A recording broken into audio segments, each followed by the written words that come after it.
Ouyang Qiushan looked at the mountain. Suddenly, his body burst with a green light. His shadow was like a weird snake that departed his body. In the next second, Han Sen and the others noticed Ouyang Qiushan's eyes were like those of a snake.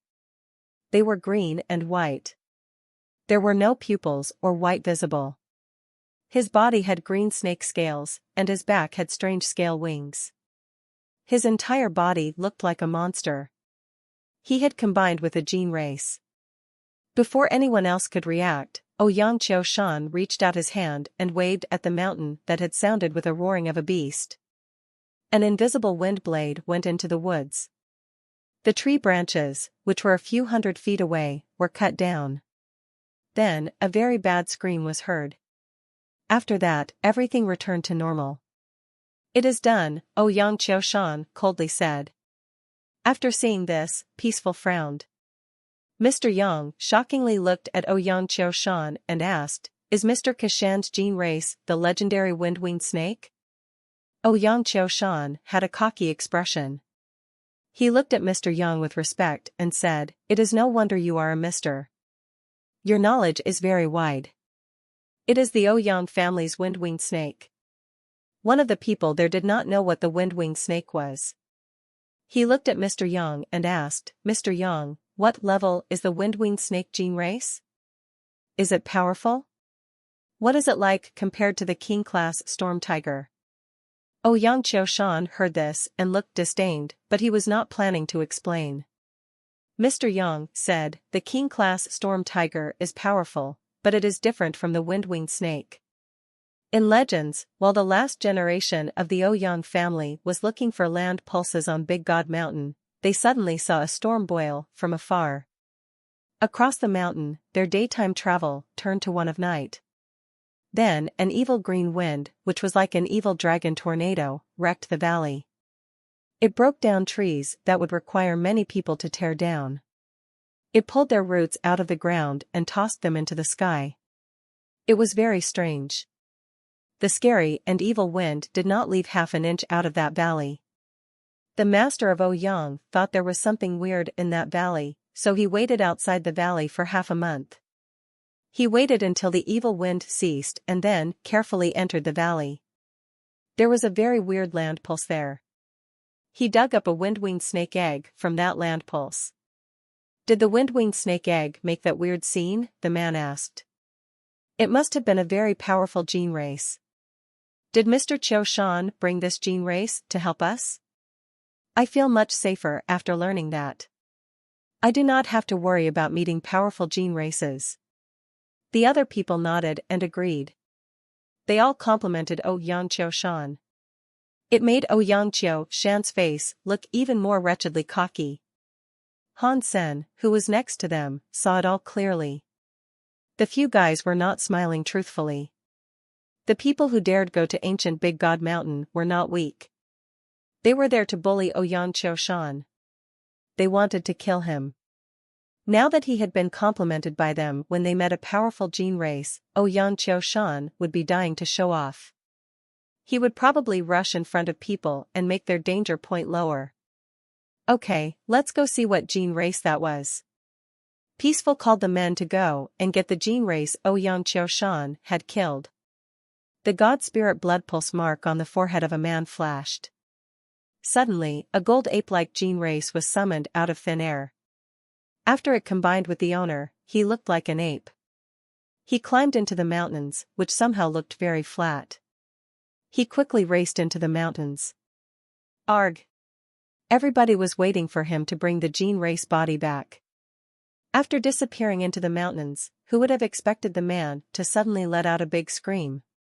The leader, Zhao Juyi, looked into the mountain and screamed, "Old Nine, what is going on?" Although the true leader was Peaceful, she had only brought one guard. Aside from Han Sen, Mr. Yang, Ouyang Qiushan, and Ghost Kill, they were all people belonging to Zhao Juyi. Han Sen did not know anything about Zhao Juyi. Peaceful had made no effort to introduce him. Zhao Juyi looked like a very nice old man. He appeared to be in his 50s or 60s, yet he seemed very young. He looked a bit holy, and the way he talked was funny. On the way, he had been talking pleasantly with Hansen and the others. He was like a very nice old man. Hansen sensed that the men he was with were all weirdly polite to him because they were likely obeying Zhao Juyi. Zhao Juyi shouted a few times, but no one answered him from the mountains. Everyone's expressions changed. Yang Qiushan's face looked the worst.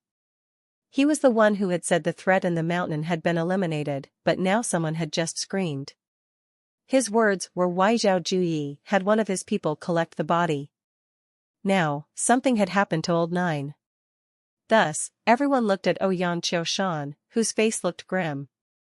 I will go and check it out, Yang Qiushan said. He flapped his scaled wings and flew into the sky. He flew toward the mountain. Let's go take a look.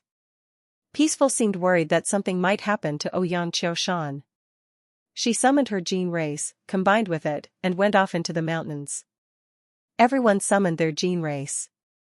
They combined and went to the mountain's wall. They were headed for the forest. Mr. Yang, I am so sorry.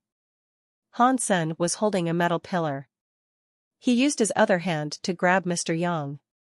They jumped outside of the mountain. A few of them jumped into the mountain. He put down Mr. Yang and heard some screams come from the mountain.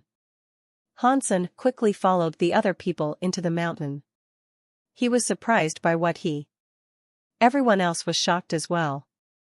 Leaves were falling everywhere.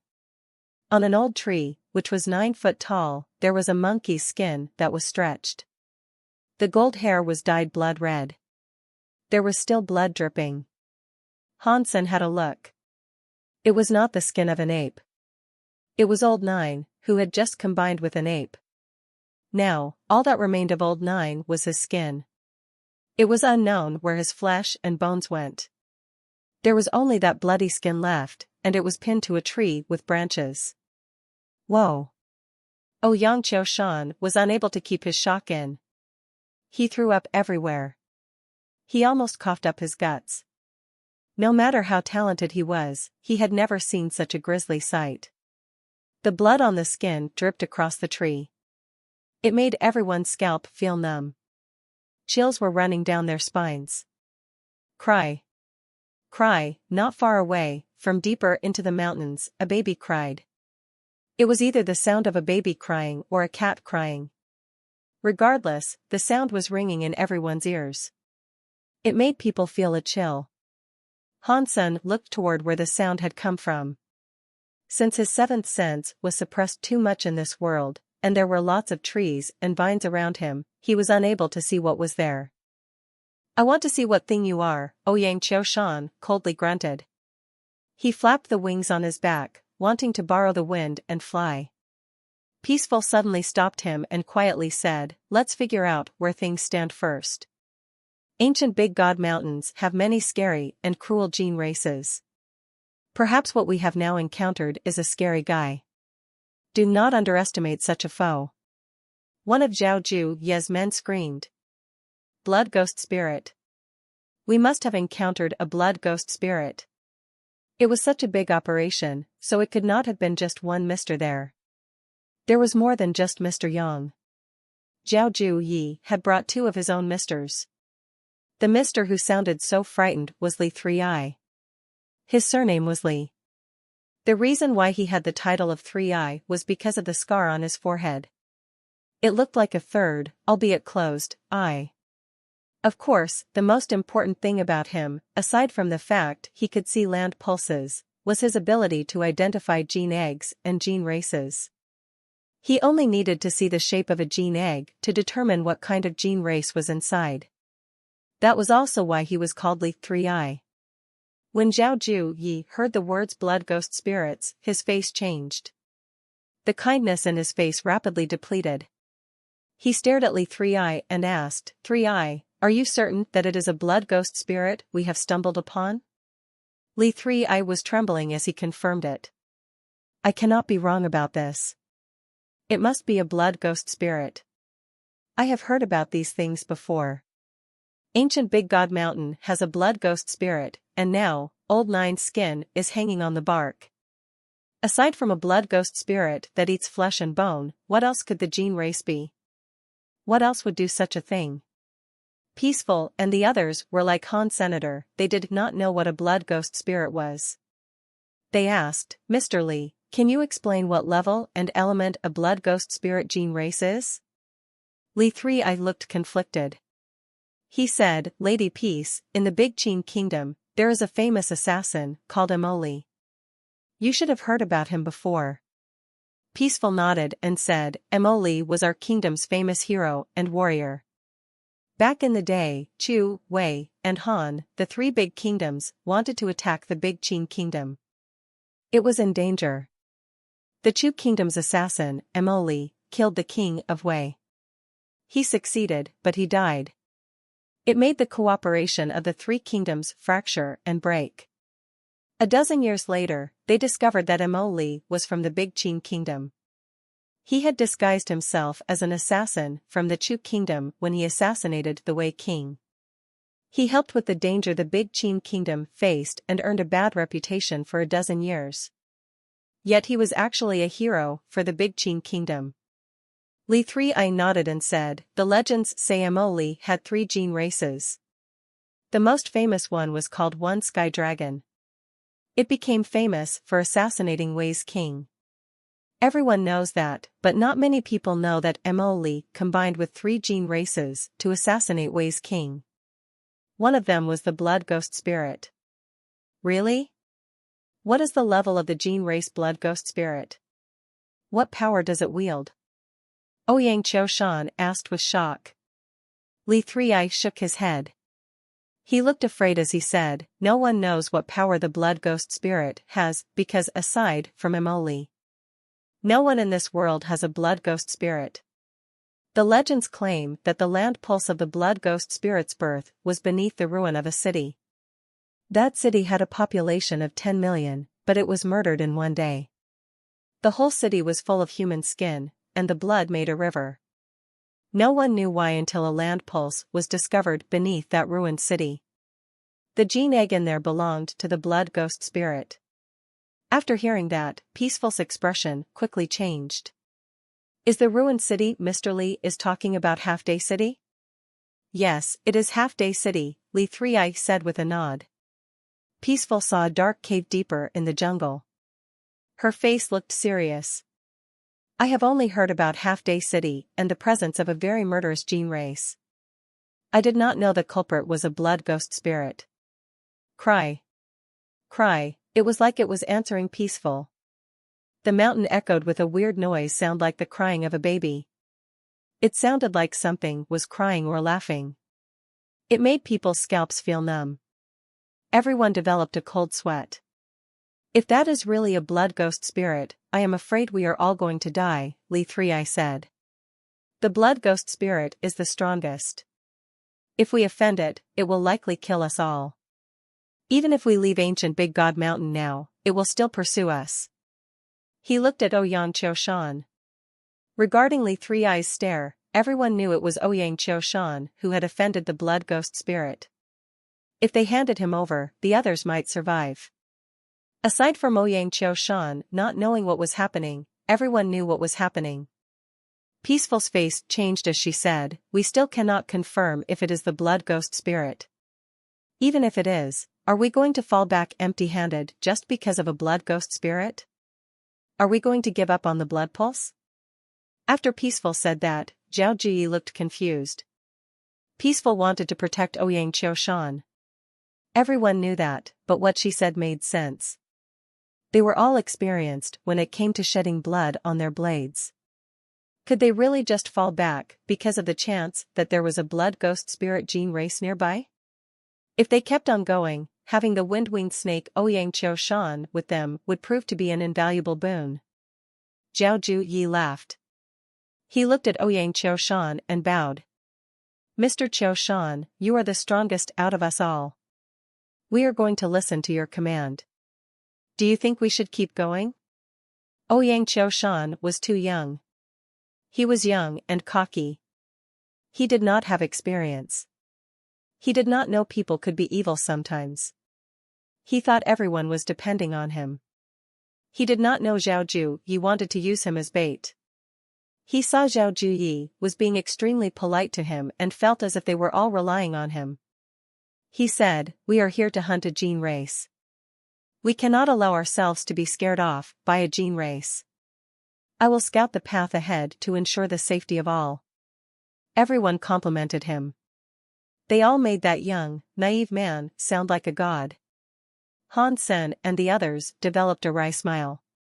Ouyang Qiushan was very happy, but he had no clue what was really going on. Peaceful wanted to say something, but she held her tongue and did not speak. This was Ouyang Qiushan's own mess.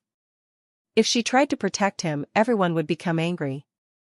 If people started to splinter, the entire trip would become a disaster. While Peaceful was thinking about how to fix this issue, she heard a weird scream come from the mountains. It sounded far away yet also very close. It made everyone feel a bit chilled. Ouyang Qiushan did not say anything. He had his wind-winged snake, so he moved like the wind. He sprinted into the forest. He was looking for the gene race. Peaceful gnashed her teeth and ran into the forest. She felt sad. If I knew Ouyang Qiushan was that naive, I would not have agreed with his master to bring him. Arg! Before Peaceful reached the mountain, there was a scream that made her heart jump. The scream was made by Ouyang Qiushan. Raging wind blades came flying out of the woods. It was like knives, cutting the branches and trees. They quickly cut down a few of them in the forest. Han Sen and the others saw them clearly. The wind blades were coming out of Ouyang Qiushan. The young man's situation was very bad. Ouyang Qiushan was half kneeling on the ground with his hand raised. The wind blades were still exploding. There was a purple shadow on his back tightly holding his body. The arms, which were full of purple fur, went past Ouyang Qiushan's armpit to grab his neck. It made Ouyang Qiushan have to raise his hands. The position he was in was very awkward. That purple-haired monster was like a ghost. It trapped Ouyang Qiushan, bared its fangs, and bit him in the back of the head. Its scary face looked as if it was going to suck out Ouyang Qiushan's brain juice. Not everyone had seen the blood ghost spirit before, so they did not know if this purple-haired, ape-like thing was the blood ghost spirit or not. Fortunately, Ouyang Qiushan's combined gene race was the wind-winged snake. It was a god-class gene race. After combining with his body, he had green snake scales that looked very sturdy. If this was happening to an ordinary person, they would have likely ended up like Old Nine and get sucked up by that scary gene race until only their hide remained. Peaceful saw that Ouyang Qiushan still had a life force and felt relieved. Her body was combined with a fiery leopard.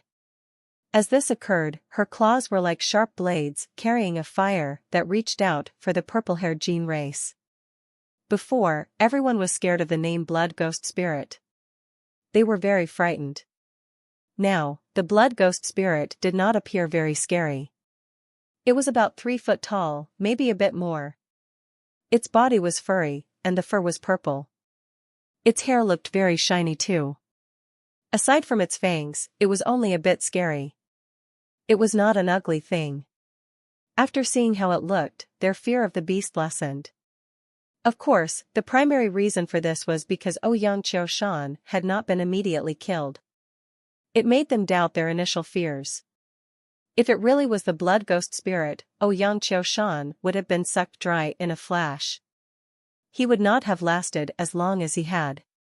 If Ouyang Qiushan had not been murdered, people would not think this was a genuine blood ghost spirit. They did not feel as scared as they did earlier. Seeing Peaceful do something, everyone else pitched in to help. The purple-haired monkey screamed weirdly. It sounded like a baby crying. Its body leaped up and rolled around in space. It bounced away 30 feet to escape deeper into the forest. That damn monkey ambushed me from the bushes. I must kill it. After Ouyang Qiushan was set free, and he was furious. He flapped the wings on his back, carrying himself along with a flurry of gusts, and chased after the purple-haired monkey. Peaceful gnashed her teeth. She ordered everyone to continue the pursuit. She did not really care for Ouyang Qiushan. Normally, gene races remembered who they hated, which tended to be those who offended the gene race. If one could not kill a gene race, the gene race would know that. Even if they did not want to kill in return, they would still want to mess their foe up. If this was not the blood ghost spirit, they had to kill it and not leave any trace behind. Zhao Juyi and the others knew this line of reasoning, which is why they followed Peaceful's commands. Otherwise, they would not have cared about Ouyang Qiushan being dead or alive. The purple-haired monkey moved very quickly. Ouyang Qiushan was combined with the wind-winged snake, so his speed was greater than that of the monkey. Still, the monkey was going around and around in the forest as nimble as it could be. It used the stone and trees as cover. Ouyang Qiushan could not really spread his wings, so he was unable to catch up with it. The purple-haired monkey kept moving and screaming weirdly. It occasionally turned around and made funny faces at Ouyang Qiushan. It made Ouyang Qiushan angrier. He was not ever going to end this pursuit. No one had the speed to match Ouyang Qiushan, so they could only follow from behind. Han Sen was carrying Mr. Yang, so he was at the very back of the group. He had not planned on being first anyway. Mr. Yang was lying on Han Sen's back. He frowned and quietly said, "Mister, something is wrong. It seems as if this monkey is luring us someplace." Han Sen nodded. He had known that was what was happening a long time ago. He just had not said anything about it. He wanted to see where the purple-haired monkey was taking them first. After chasing the pest for a while, they went by a mountain and entered a valley. The purple-haired monkey was still making its escape and jumping like mad. Peaceful and Zhao Juyi thought something was wrong. They were quite experienced, so they were not noobs like Ouyang Qiushan. "Mr. Qiushan, stop right now. Stop chasing after it." Peaceful shouted at Ouyang Qiushan, who was quite far ahead. She sounded very serious. If Ouyang Qiushan's wind-winged snake was not that fast, she would have just stopped him by force and easily caught up. Now, all she could do was shout at him. Ouyang Qiushan did not adhere to her calls. He did not stop. The monkey had made him extremely mad. He just wanted to chase the monkey and cut it into pieces. He did not care for what Peaceful said. He just gnashed his teeth and continued giving chase. This kid is going to experience a bad stroke of luck, Han Sen thought.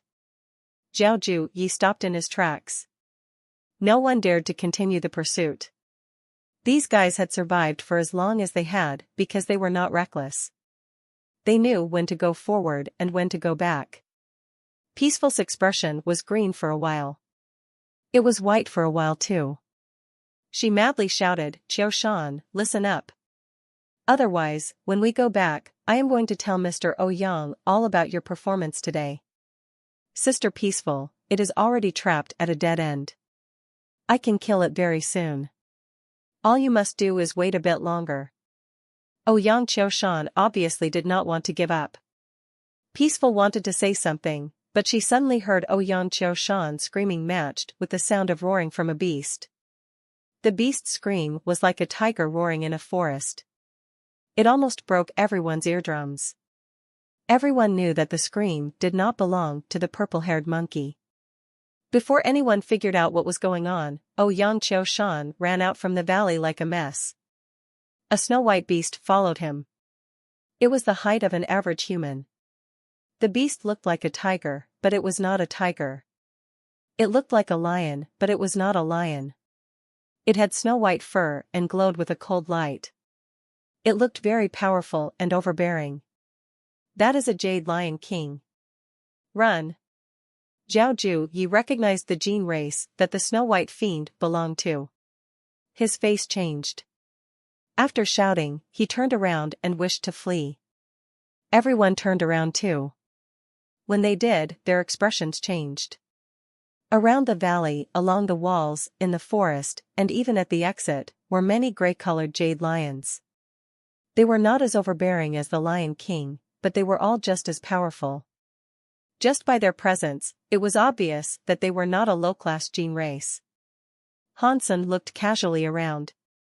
He noticed there were around 70 or 80 jade lions in the area. They all surrounded the group he was with. Only the purple-haired monkey was far away someplace in the mountains. It kept weirdly screaming as if it was celebrating. It was like it was mocking them. The king-class Jade Lion King was not scary to Peaceful and the others, even if the Jade Lion King was already an adult. It was just a strong king-class gene race. Since they had come prepared, they could fight a god-class adult gene race. And this was just a king-class gene race. The Jade Lion was a special gene race. Ordinary gene races loved living alone or living in small enclaves of 2 to 3 others at a time. The Jade Lion was a gene race that loved to live with others. A group of king-class Jade Lion was able to bring about damage that far exceeded what a god-class gene race could bring. Peaceful knew they would probably die there, so they had no choice but to fight until their dying breath or survive. It was fortunate she knew Hansen was powerful. She did not let the fire of hope be fully extinguished in her heart. She bolstered the courage in her heart, looked down, and made a command.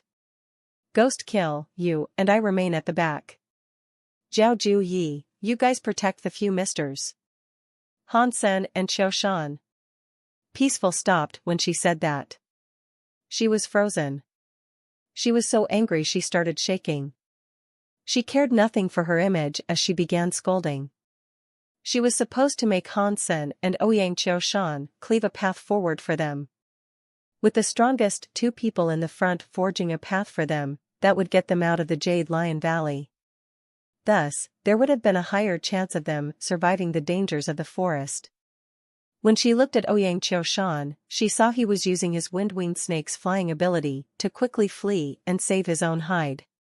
He flew out of the valley and escaped. Peaceful wanted to curse him so badly. When she went to the Ouyang family to visit the Ouyang leader and Ouyang Qiu Shan heard she was going to Big God Mountain, he was passionate about lending his services. He called her Big Sister this and Big Sister that. He had begged Peaceful to take him on the trip. Peaceful was asked by the leader of the Ouyang family to take him, so she took him with her against her will. She tried her best to be nice to him. If it were not for him, though, none of this would have happened to them. Who would have known Ouyang Qiu Shan would smack his butt and run off? He did not care if they ended up dead or alive. Peaceful's heart was sinking low. In the next second, her expression suddenly changed. Ouyang Qiu Shan was flying out of the Jade Lion Valley, but the Jade Lions could not fly. They were not stopping him. The purple light shadow flashed. They saw the purple-haired monkey was like a bolt of purple lightning. It managed to catch up with Ouyang Qiu Shan. Ouyang Qiu Shan felt something was wrong. He turned around. The purple-haired monkey latched onto him from the back and was on his body. It was going to bite his head. Arg! Ouyang Qiu Shan's scream echoed throughout the valley. The purple-haired monkey's fangs pierced into his head. It was like a demon biting his head hard. Everyone saw Ouyang Qiu Shan's body become smaller in a very short amount of time. Within a second, he was sucked until only a flap of snake-scaled skin remained. The purple-haired monkey used its claws to grab Ouyang Qiu Shan's skin. Another claw pierced inside the mountain wall stone. It pinned Ouyang Qiu Shan's skin to the mountain's wall, just like what had happened to Old Nine's skin. The limbs were stretched as it was pinned to the wall, and blood smeared the area. The purple-haired monkey was still nearby. Its eyes looked weird. It stared at Peaceful and the others weirdly laughing. Its face looked like it was laughing, but it made people feel a chill when they saw it. Everyone realized that the purple-haired monkey's speed was faster than that of the wind-winged snakes combined with Ouyang Qiu Shan. It feigned weakness earlier to lure them to Jade Lion Valley. Everyone felt a chill. The chill went down their spines and into their hearts. Regardless if they were able to escape the attack of the Jade Lions, even if they did survive, it was unlikely they could escape the hunt of the evil purple-haired monkey. That can't actually be a blood ghost spirit, can it? Everyone started to feel scared. Reality did not have an obligation to let them take their time with all of this. The Jade Lion group was roaring and coming after them. They blocked the way they could not proceed. Hansen, ghost kill, you guys, clear a path together. Peaceful shouted. Me and Zhao Juyi will stay at the rear. The others can protect the misters. We will sprint out this way.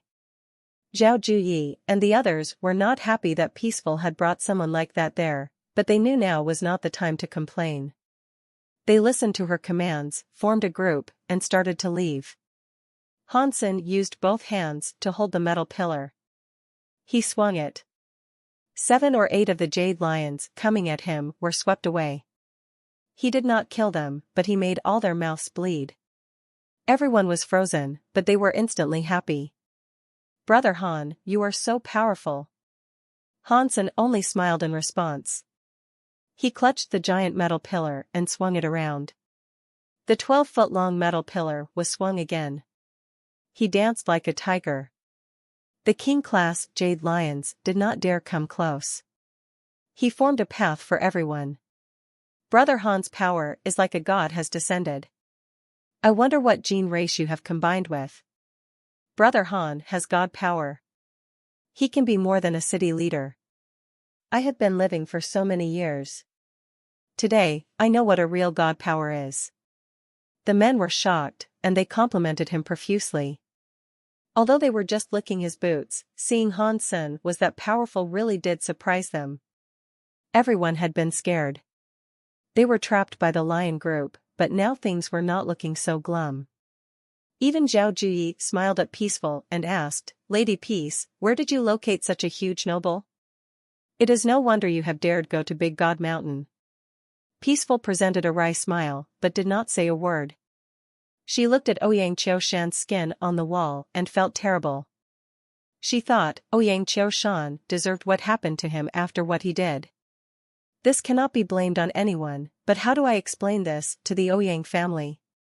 The powerful Jade Lion group was suppressed by Han Senator. They did not dare try to stop them. Seeing everyone was going out of the Jade Lion Valley, there were some weird screams like a baby crying again. There was a purple shadow flashing through space.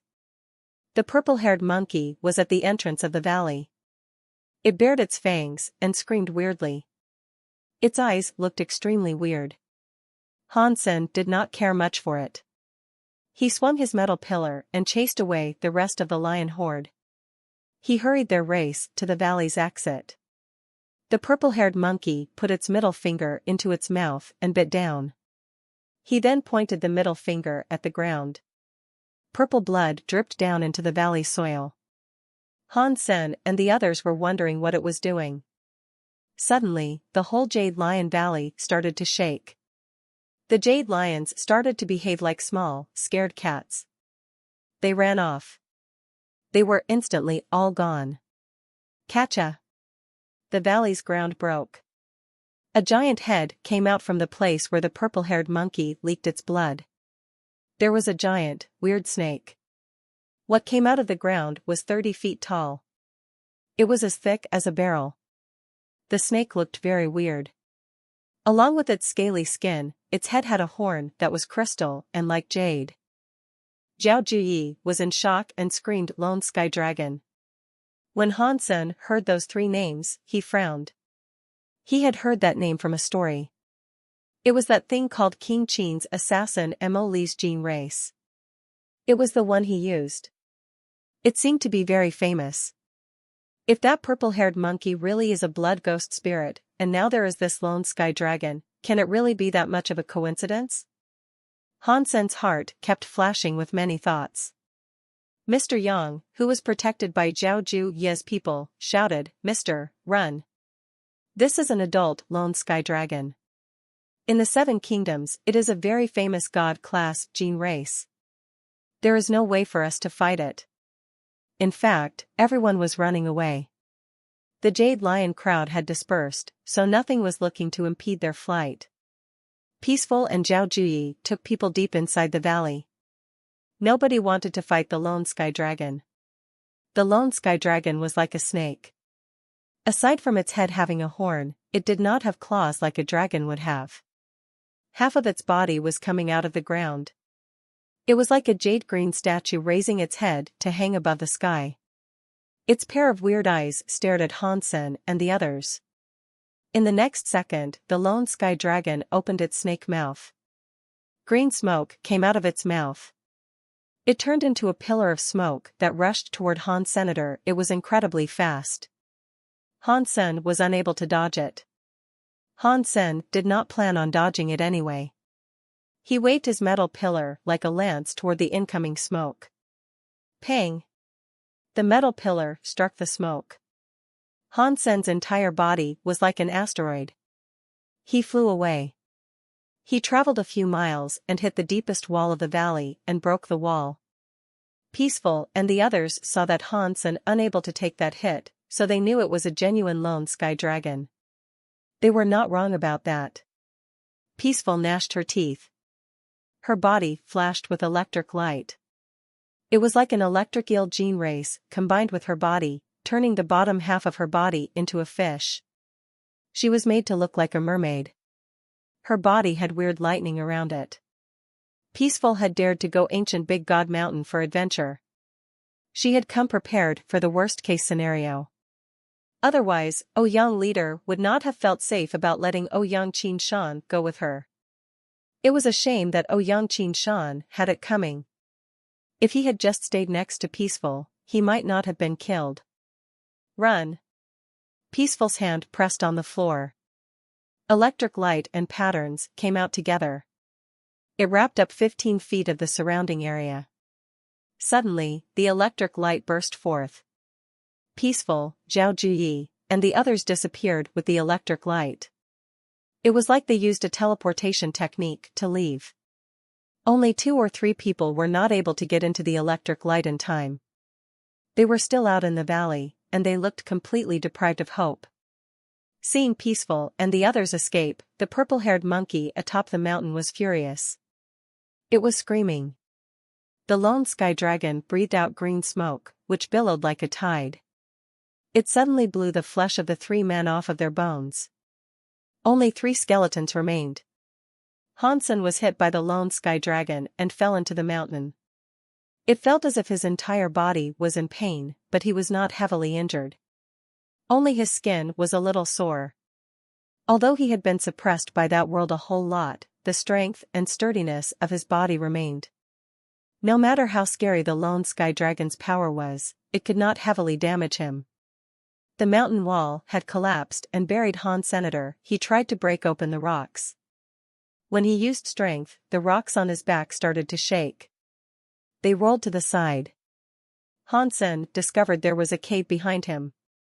When he frowned, black smoke came out of the gap between the rocks. Hansen thought it was some of the power that the lone sky dragon possessed, but the black smoke generated the face of a woman. It was the woman who wore a night ghost mask. It was Ghost Kill. You took the strike of the lone sky dragon and were not killed, Ghost Kill said with a look of surprise as she studied Han Sr. Your power deserves a place of recognition in this universe. Before, she had felt a little bit upset. She wanted to go and see if Hansen was dead. If he was able to be saved, she would save his life and get closer to him. That would have made it easier to assassinate Qin Kingdom's crown prince, Qin Bai. No one would have expected Hansen to only suffer a minor injury. For the most part, he was fine and dandy. Hansen looked at Ghost Kill and asked, "Why are you here? Where are Mr. Yang and the others?" "Don't worry, Mr. Yang was saved by Peaceful," Ghost Kill coldly said. "Her body has a god-class electric flint eel that can enable her to teleport miles away. I did not have enough time to enter the area of the electric flint eel. I wouldn't have ended up here if I was able to." Peaceful really did come prepared. Hansen was not surprised. It would have been strange if a person like Peaceful did not come to ancient Big God Mountain prepared. Ghost Kill wished to say something more, but the mountain started to shake. Green smoke was leaking through the gaps between the rocks. The rocks touched by the green smoke started to glow green. They eventually crumbled into green dust. The lone sky dragon is coming. Can you walk? Ghost Kill reached her hand out, wanting to hold Hansen. Yes, I can walk. Hansen and Ghost Kill walked into the cave. The cave was fairly large. Many branching paths offered tunnels in different directions. Behind them, noises of the lone sky dragon breaking stone were heard. They did not have to figure out which way to go, so they selected one route and went down it. The lone sky dragon kept chasing them from behind. They also heard the squeals of the purple-haired monkey. Hansen turned around and saw the purple-haired monkey was riding the back of the lone sky dragon. It was coming at them like mad. Seeing this scene, Hansen felt even more weirded out. Is that really Immortal's lone sky dragon and blood ghost spirit? Why are they here? People say Immortal assassinated the Wei King and died. His gene races must have died too. Why did they end up here in ancient Big God Mountain? This way, Ghost Kill said that from up ahead. She walked into a cave that only allowed one person to press their way through by walking sideways. Hansen understood what she meant. The lone sky dragon was very big. It would be very difficult for it to squeeze through a small cave like that. If they could prevent it from reaching them, they might be able to gain some distance. Hansen followed her into a cave. They both traveled fast. Not long later, they heard a big sound. Then, there was the sound of rocks breaking. The lone sky dragon was unable to fit. Every little bit it moved resulted in it needing to break more stone. Its speed was slowed down. Hansen and Ghost Kill were running for half an hour. The exploding sounds from behind were already growing quiet. The cave ahead started to become wider. Ghost Kill suddenly stopped walking. She looked at the stone walls around and said, "Weird. Why are there signs of people digging here?" Hansen also noticed it. The stone walls around had many symbols. The drawings were very simple, but it was obvious they were man-made. While Hansen was observing the wall, his pupils instantly became smaller. He saw a familiar shape in the carvings. In the symbols etched into the wall, Hansen saw something with which he was very familiar. The carved symbol was in the shape of an egg. It looked like a pigeon egg with 1,000 stars floating inside it. It looked like a small universe that existed within. Although it was a simple line of a symbol, at this size, Hansen was far too familiar with it. Back in the sanctuaries, he had killed a sacred blood black armor bug and received the mysterious black crystal stone. At this shape and size, what he saw carved into the wall was precisely the same. After that, Hansen had absorbed the black crystal stone shell. There was a black crystal armor inside the black crystal stone. It was the black crystal armor that pulled Hansen into that world of kingdoms. Now, on the wall, he saw a symbol of the black crystal stone. It was extremely similar. He was super shocked.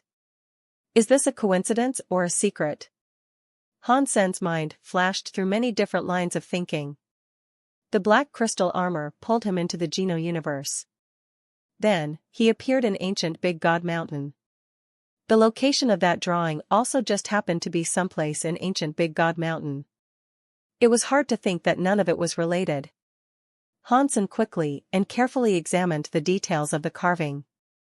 He discovered what was drawn there was like some human performing a ritual. The ritual did not have a god or a king or a sort of character that required obeying. They were kneeling and obeying the black crystal stone object. It looks like there is some kind of ritual going on in this drawing, but it is weird, Ghost Kill said. As far as I know, the 7 kingdoms believe in the god spirits. They just believe in different god spirits. I have never heard of a kingdom obeying an egg before. That should be a gene egg. If you don't know, then I most certainly won't, Hansen said. Inside, he was actually thinking, is the black crystal body really a gene egg? Is it a gene race inside the black crystal armor? After thinking about it, that did not seem right. If the black crystal stone was really a gene egg, why would it run into the first sanctuary in the Alliance? Plus, the gene race power was different from the universal powers. If the black crystal stone really was a gene egg, it should have been repelled by the Geno-universe. But it was different.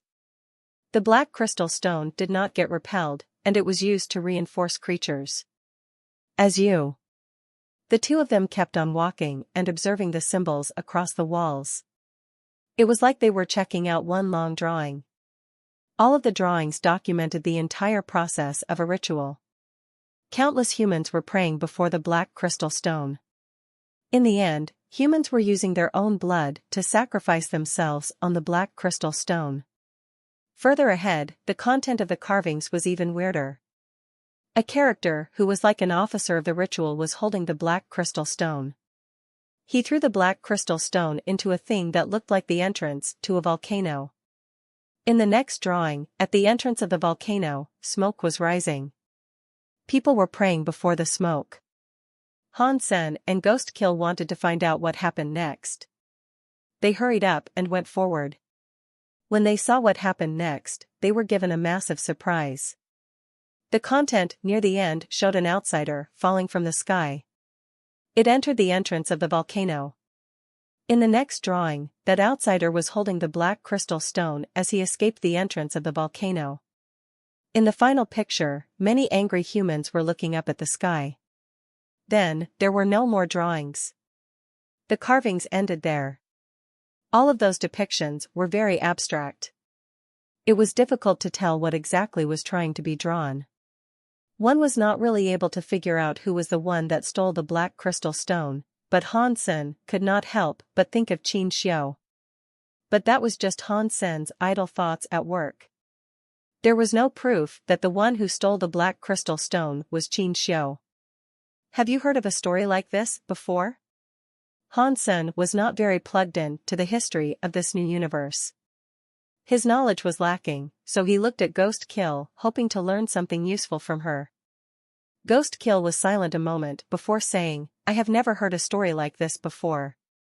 Perhaps the humans that obey the gene egg are humans from a smaller kingdom." Back in ancient times, there were many smaller kingdoms.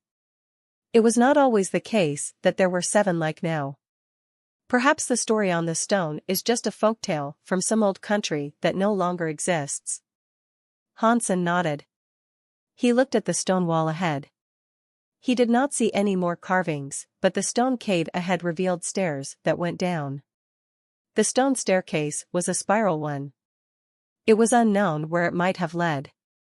They looked at each other and went down the stone stairs together in a very cooperative fashion. Hansen and Ghostkill were very interested in this place. They wanted to know who had put so many things in that ancient big god mountain. From what I know, the lone sky dragon is a very rare god gene race, Ghostkill said as she kept walking. The legends of how many times it has appeared can be counted on your fingers. The most famous instance of a lone sky dragon was the one attributed to Immortal. If the purple-haired monkey really is a blood ghost spirit, then the lone sky dragon from earlier could very well be the one Immortal used to own. Hansen had no hesitation to ask what he was wondering about. But if Immortal was killed in the Wei Kingdom's palace, his gene races should have died with him. How could they have appeared here? I do not know, Ghostkill said. If they are not Immortals, who could have a lone sky dragon and blood ghost spirit at the same time?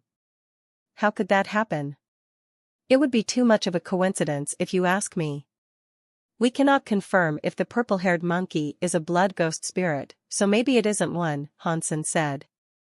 You are right. Ghostkill nodded and said nothing else. The two of them went down the stone steps. They had walked down at least a few hundred feet when the stone steps reached the end. In front of them was a stone door. While Ghostkill was investigating it, she discovered there was nothing weird about the stone door. She pushed it, but the stone door did not budge.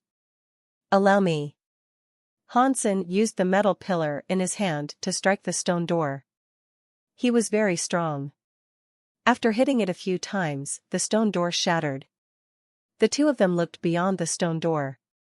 Beyond the ruin of the door, there was an old hall. The walls had many different styles that looked like the drawings from earlier.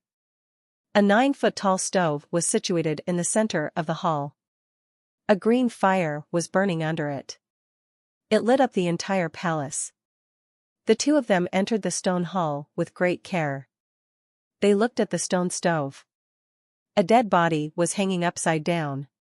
It was clad in armor. The bones were almost cracked. It looked as if it had been dead for a long time. Hansen noticed nothing special about the bones, so he looked at the drawings above. After having a look, he was given a fright. There was no text on the wall, just drawings. There was text inside the drawings. Hansen was able to understand it. On top, it said the story of genes. The story of genes was different from the story of genes with which Hansen had practiced. The language of the story of genes was far clearer. There were not many details. At the same time, it was quite deep. It was just like Hansen reading the Dongshan Sutra in the past. One needed more profound knowledge of old languages to understand it on a greater level. If he had not already practiced with the story of genes, he probably would not have understood what the text on the wall meant. To speak clearly, the story of genes here was a version written in an ancient text. In the past, Hansen had practiced with a version written in modern text.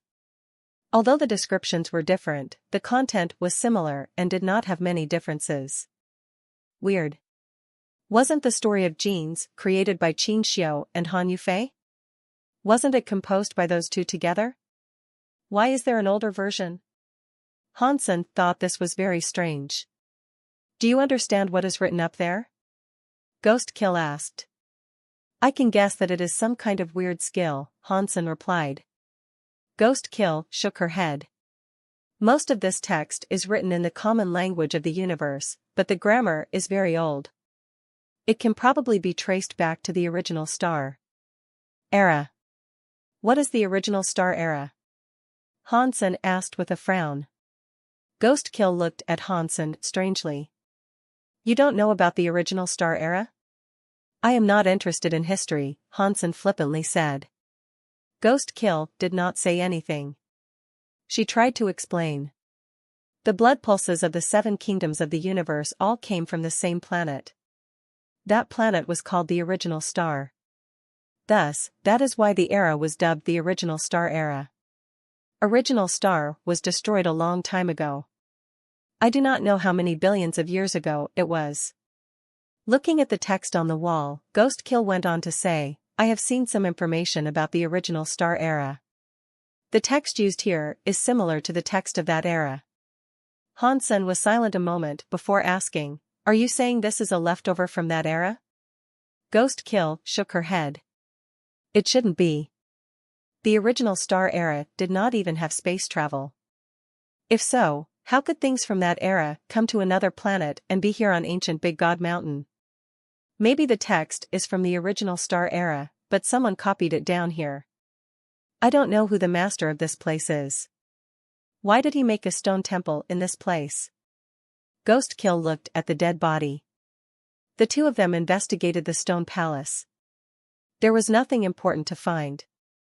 There were only the body and the stone stove they hadn't searched yet. If you are interested, why don't you examine it?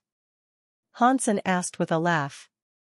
He wanted to know who the master of the stone palace was. He wanted to know far more than Ghost Kill did, but he made sure to not show it. I would like to. Ghost Kill did not delay. She bent over and went to check the body. Suddenly, a purple light flashed. It was like a demon attacking Ghost Kill's back. That purple shadow was too fast. Neither Hansen nor Ghost Kill was able to react. Ghost Kill did not even have the time to turn around. Although Hansen reacted, his body was limited by that world. The faster he moved, the more pressure he felt. There was not enough time to rescue her. Hansen still saw it clearly. The purple shadow was the purple-haired monkey. The purple light of its body was spreading. It was like a purple light shadow. It went behind Ghost Kill to tie her up as it did to Ouyang Qiushan. It latched onto Ghost Kill's back ready to dig into her head with its mouth. That chomp made Ghost Kill's body turn into black smoke. The purple monkey did not bite anything, and the black smoke moved away. Then, it turned back into Ghost Kill's body. The purple-haired monkey made the noise of a baby crying. It turned into a purple shadow and ran at Ghost Kill again. The two of them fought. It was hard to tell who was going to win and who was going to lose. Hansen realized that Ghost Kill's power was greater than what Ouyang Qiushan had possessed. She exceeded him in battle experience and ability. She was far above Ouyang Qiushan. The purple-haired monkey had a weird and incredible power, but it was unable to hurt her. Ghost Kill could not do anything to harm the purple-haired monkey either. The two of them fought across the stone palace. They both seemed worried about something. Even the purple-haired monkey controlled its power to avoid damaging anything in the stone hall. Seeing Ghost Kill not being too pressured, Hansen walked over to the body. He put his hand on the armor and began to rummage around in the high hopes of finding something. The purple-haired monkey saw Hansen touch the dead body, and it screamed weirdly. It ignored Ghost Kill, bared its fangs, and launched itself at Hansen. Hansen kept rummaging through the armor of the dead body while his other hand kept swinging the metal pillar. Who would have known that the purple-haired monkey would be wrapped around the metal pillar headed for Hansen like a snake? Hansen found something, but he did not have the time to take a look at what it was. He pocketed it and quickly fell back.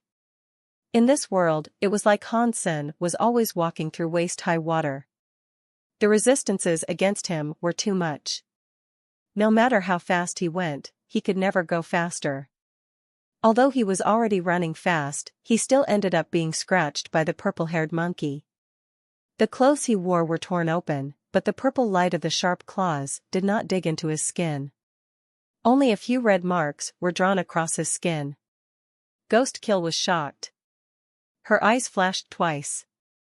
She flew over and detached the purple-haired monkey. Hansen was not fast, so it was hard for him to participate in this battle. He retreated a little. He looked at the item he had collected from the body's pocket. It was a leather notebook. The whole notebook was wrought-in leather, but the pages were not made of paper. Hansen flipped it open and saw the text was of the common language of the universe, but the grammar was very old, like the story of genes on the wall.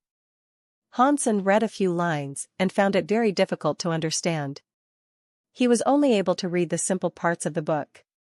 This person is an important officer from the Qin kingdom who took a request from King Qin to find a skill that could enable immortality. Hansen only understood one part of it. It was what he thought it was. That guy was a subordinate of Qin Xiu. Most of the text was too difficult for Hansen to understand. It said something like what he had found something in ancient Big God Mountain. Regarding the details, he had to understand it all to understand. With the situation being what it was, Hansen did not have the time or space to study it. He put the notebook back in his pocket and observed the current battle. He was ready to get rid of that purple-haired monkey with Ghost Kill. It seemed to realize the crisis it faced, so the purple-haired monkey weirdly squealed. Its purple hair went straight like a raging fire. A scary purple fire suddenly wrapped up its body. Inside the purple flames, its body became transparent crystal like a ghost. At the same time, a weird presence came out of its body. Ghost Kill lost her voice as she screamed, "It really is a blood ghost spirit." The blood ghost spirit looked very murderous. Its body was like a ghost going for Ghost Kill. It was unknown how much faster it was than how it was before, but Ghost Kill only saw a blurry purple shadow. She was unable to see its body or tracks. Ghost Kill turned into black smoke and dodged, but Hansen still heard the black smoke had some humming sounds. When the black smoke turned into Ghost Kill again, her stomach had a few scratch marks, and she was bleeding profusely from them. "Quickly, run!" Ghost Kill's expression changed as she shouted at Han Senator. She turned into black smoke and readied herself to flee. The blood ghost spirit was already very murderous. The purple shadow flashed in front of the black smoke. The black smoke went right past it. When Ghost Kill dropped out of the black smoke, her back displayed a few more bloody scratch marks. Ghost Kill's face was looking quite grim. Although they had heard about the scary blood ghost spirit, they did not think the real blood ghost spirit was as scary as what they were encountering now. In the past, she witnessed the power of the purple-haired monkey and the lone sky dragon. She believed she had the chops to protect herself. That was why she had followed Hansen. She was now starting to regret her decision to join him. No one would have thought that the blood ghost spirit was scarier than the lone sky dragon. They were only afraid that the gene race Emily used to assassinate Wei's king was the famous lone sky dragon, but it had to have been the blood ghost spirit. It looks like I will have to expose myself. Ghost Kill knew that to depend on her ghost smoke beast was not going to escort her to deliverance. She wouldn't beat the blood ghost spirit by relying on that. She needed to combine with another gene race if she sought to live. If she did that, her plan to get close to Hansen might completely fail. She had no time to worry about that now. Ghost Kill's heart jumped. She was going to summon her best gene race. It was called the Space Thunder God Eagle. She suddenly felt rather dizzy. Her body felt weak. She could not summon the big Space Thunder God Eagle. Why is this happening? Ghost Kill was shocked. She lowered her hands and discovered that the blood coming out from her stomach was turning purple. Purple air was spreading across her body. The God Spirit blood pulse mark on her head was infected by the purple air. It had suddenly become bright and dark. It was hard to summon a gene race inside to combine with. It was too late when Ghost Kill noticed this. She did not know much about the blood ghost spirit. The legends never claimed much in detail either. Nobody knew the blood ghost spirit had such scary powers. If she knew this would have happened, she would not have waited until now to summon her favored gene race. The blood ghost spirit jumped at her again. It obviously wanted to kill her before dealing with Hansen. Hansen frowned. The metal pillar in his hand was swinging toward the blood ghost spirit. The blood ghost spirit turned and looked at Senator. A claw struck the top of the metal pillar. Hansen felt like there was some power coming from the metal pillar. The blood ghost spirit couldn't control its body and fell back. It hit the back of the stone wall. When the stone wall was hit, it shattered. The two of them cooperated to deal with the blood ghost spirit. Even so, they were not able to defeat it. That was especially true of Ghost Kill. She had kept incurring more wounds and was unable to keep up. It also led to the presence of more purple air claiming her. Her wounds were rapidly getting worse. She feared she was not going to last long. Although Hansen was not injured, he was suppressed by the power of the world. He could not use all his strength. He was only able to get in some hits. I cannot allow things to keep going on like this. I have to force and rip up the power of this world. Hansen's vision became very still. His flesh and bone power kept exploding. He was going against the rules of the world.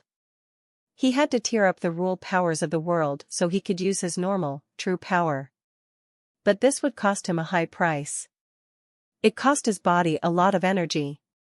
His body power could not go against the world's power for an extended amount of time, and he could not get a resupply to recover what was lost. The most important thing about this was that Hansen thought the world had god spirits and the Geno Hall. Qin Xiu went to the Geno universe, which made him an outsider. That was why he was picked on by the god spirits. Hansen's body now had a little number of Qin Xiu's genes. He was not going to be repelled by the world completely. If he did not make a big move, perhaps the god spirits would not find out. Forcing himself to rip up the world's rule power would make way too much noise. If it attracted the god spirits, Hansen did not know what the consequence might be. He did not know if a sky full of god spirits would treat him the way they treated Qin Xiu. If a sky full of god spirits became his enemy, he would be in the same situation Qin Xiu was in the past. Now, Hansen had no choice. He could only rip up the rules and restrictions imposed upon him by the world. he would do it so he could stop the blood ghost spirit. The power in Han Sen's body kept rising and exploding. While his power exploded, the rules of the world's restriction power grew stronger.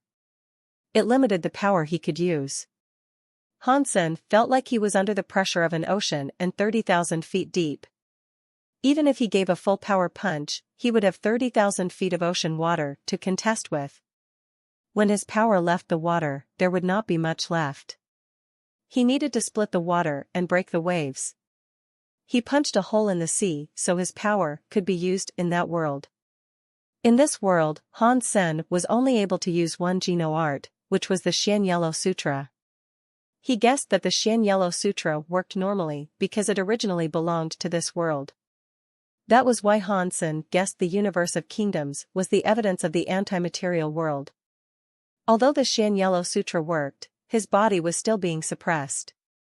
Thus, running the Xian Yellow Sutra was not that useful unless he could completely tear out the restrictions imposed upon him by the world. While the Xian Yellow Sutra ran, strange red marks formed on Han Sen's skin. They grew deeper and deeper like he was drunk. Blood was boiling in his body. Ghost Kill tried her best to fight the blood ghost spirit, but she was unable to compete against it. Her skin had been completely dominated by the purple air. Her god spirit blood pulse mark was completely overtaken by the purple air. God light was no longer visible. Ghost Kill was depressed. She knew she was not going to survive this. Her body was purple, and she was ravaged with claw lacerations. Her black clothes had been dyed purple as well. The blood ghost spirit jumped in front of Ghost Kill with claws about to slash her from top to bottom. The jade, hook-like claws were going to begin by digging into her head. Ghost Kill was no longer able to evade.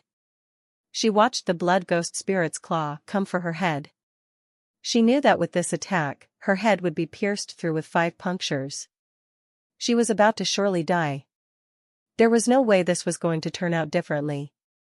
I can't believe Li Bingyu, who is one of the 9 leaders of Tao Palace, is to die here on this day, Li Bingyu said with a sigh in her heart.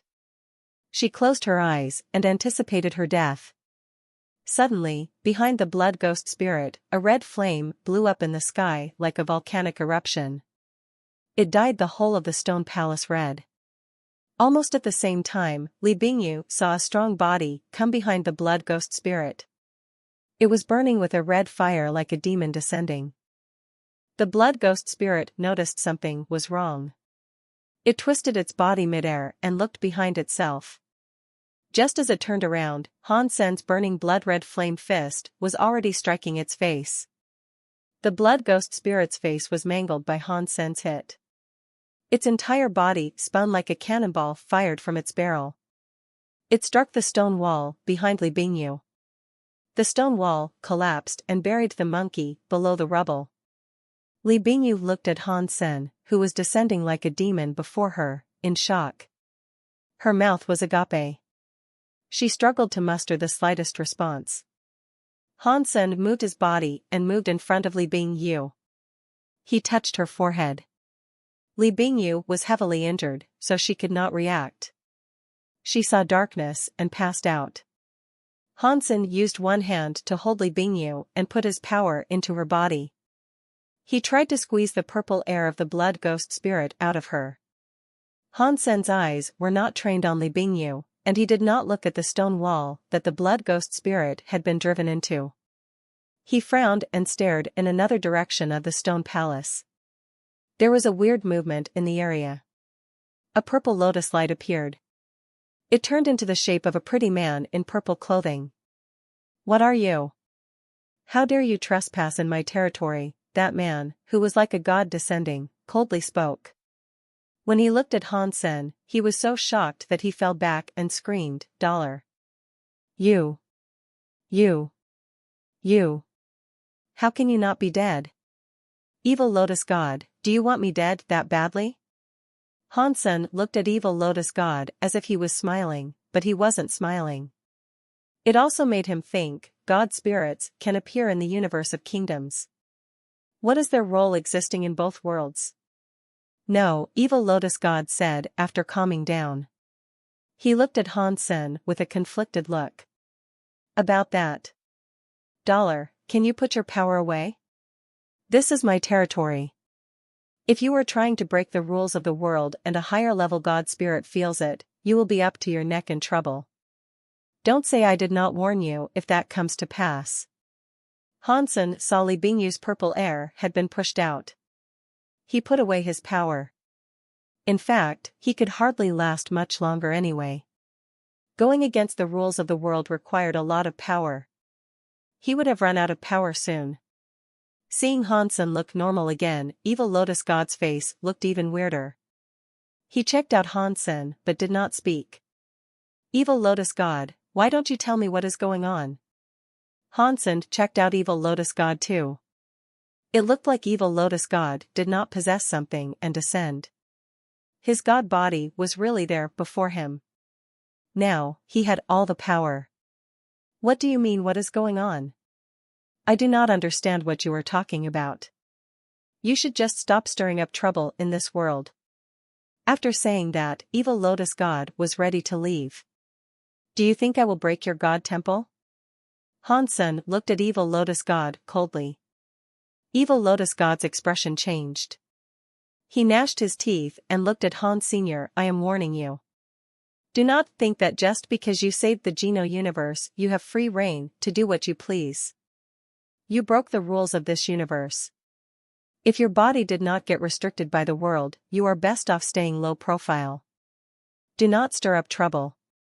If our supervisor learns about this, you will end up like Qin Xiu. Hansen laughed and asked, why was Qin Xiu bad? Did he not tear down god palaces happily? Evil Lotus God's face turned a bit green and white. He did not stay angry at Han Senator, he coldly said, humph. Qin Xiu used your son's body to become a part of the Geno universe. He would not be restricted by the rules, but you cannot do the same. Do you think you can fight a higher level god spirit in your condition? Against that Mr. God, I do not think so, but breaking your god temple would not be much of a challenge, Hansen casually said. Evil Lotus God's eyes twitched. He madly asked, what do you want from me? How are my people doing in Space Garden? Hansen did not ask about this world anymore. He asked about the other world. They are fine, Evil Lotus God said. Space Garden is the #1 faction in the Geno universe now. The spirits lit up the lantern, and the humans almost did too. If they became the first faction, why did humans not light up the lanterns yet? Hansen asked with confusion. How would I know? Evil Lotus God asked while staring at him. Go and ask your son. Okay, how do I go back and ask my son?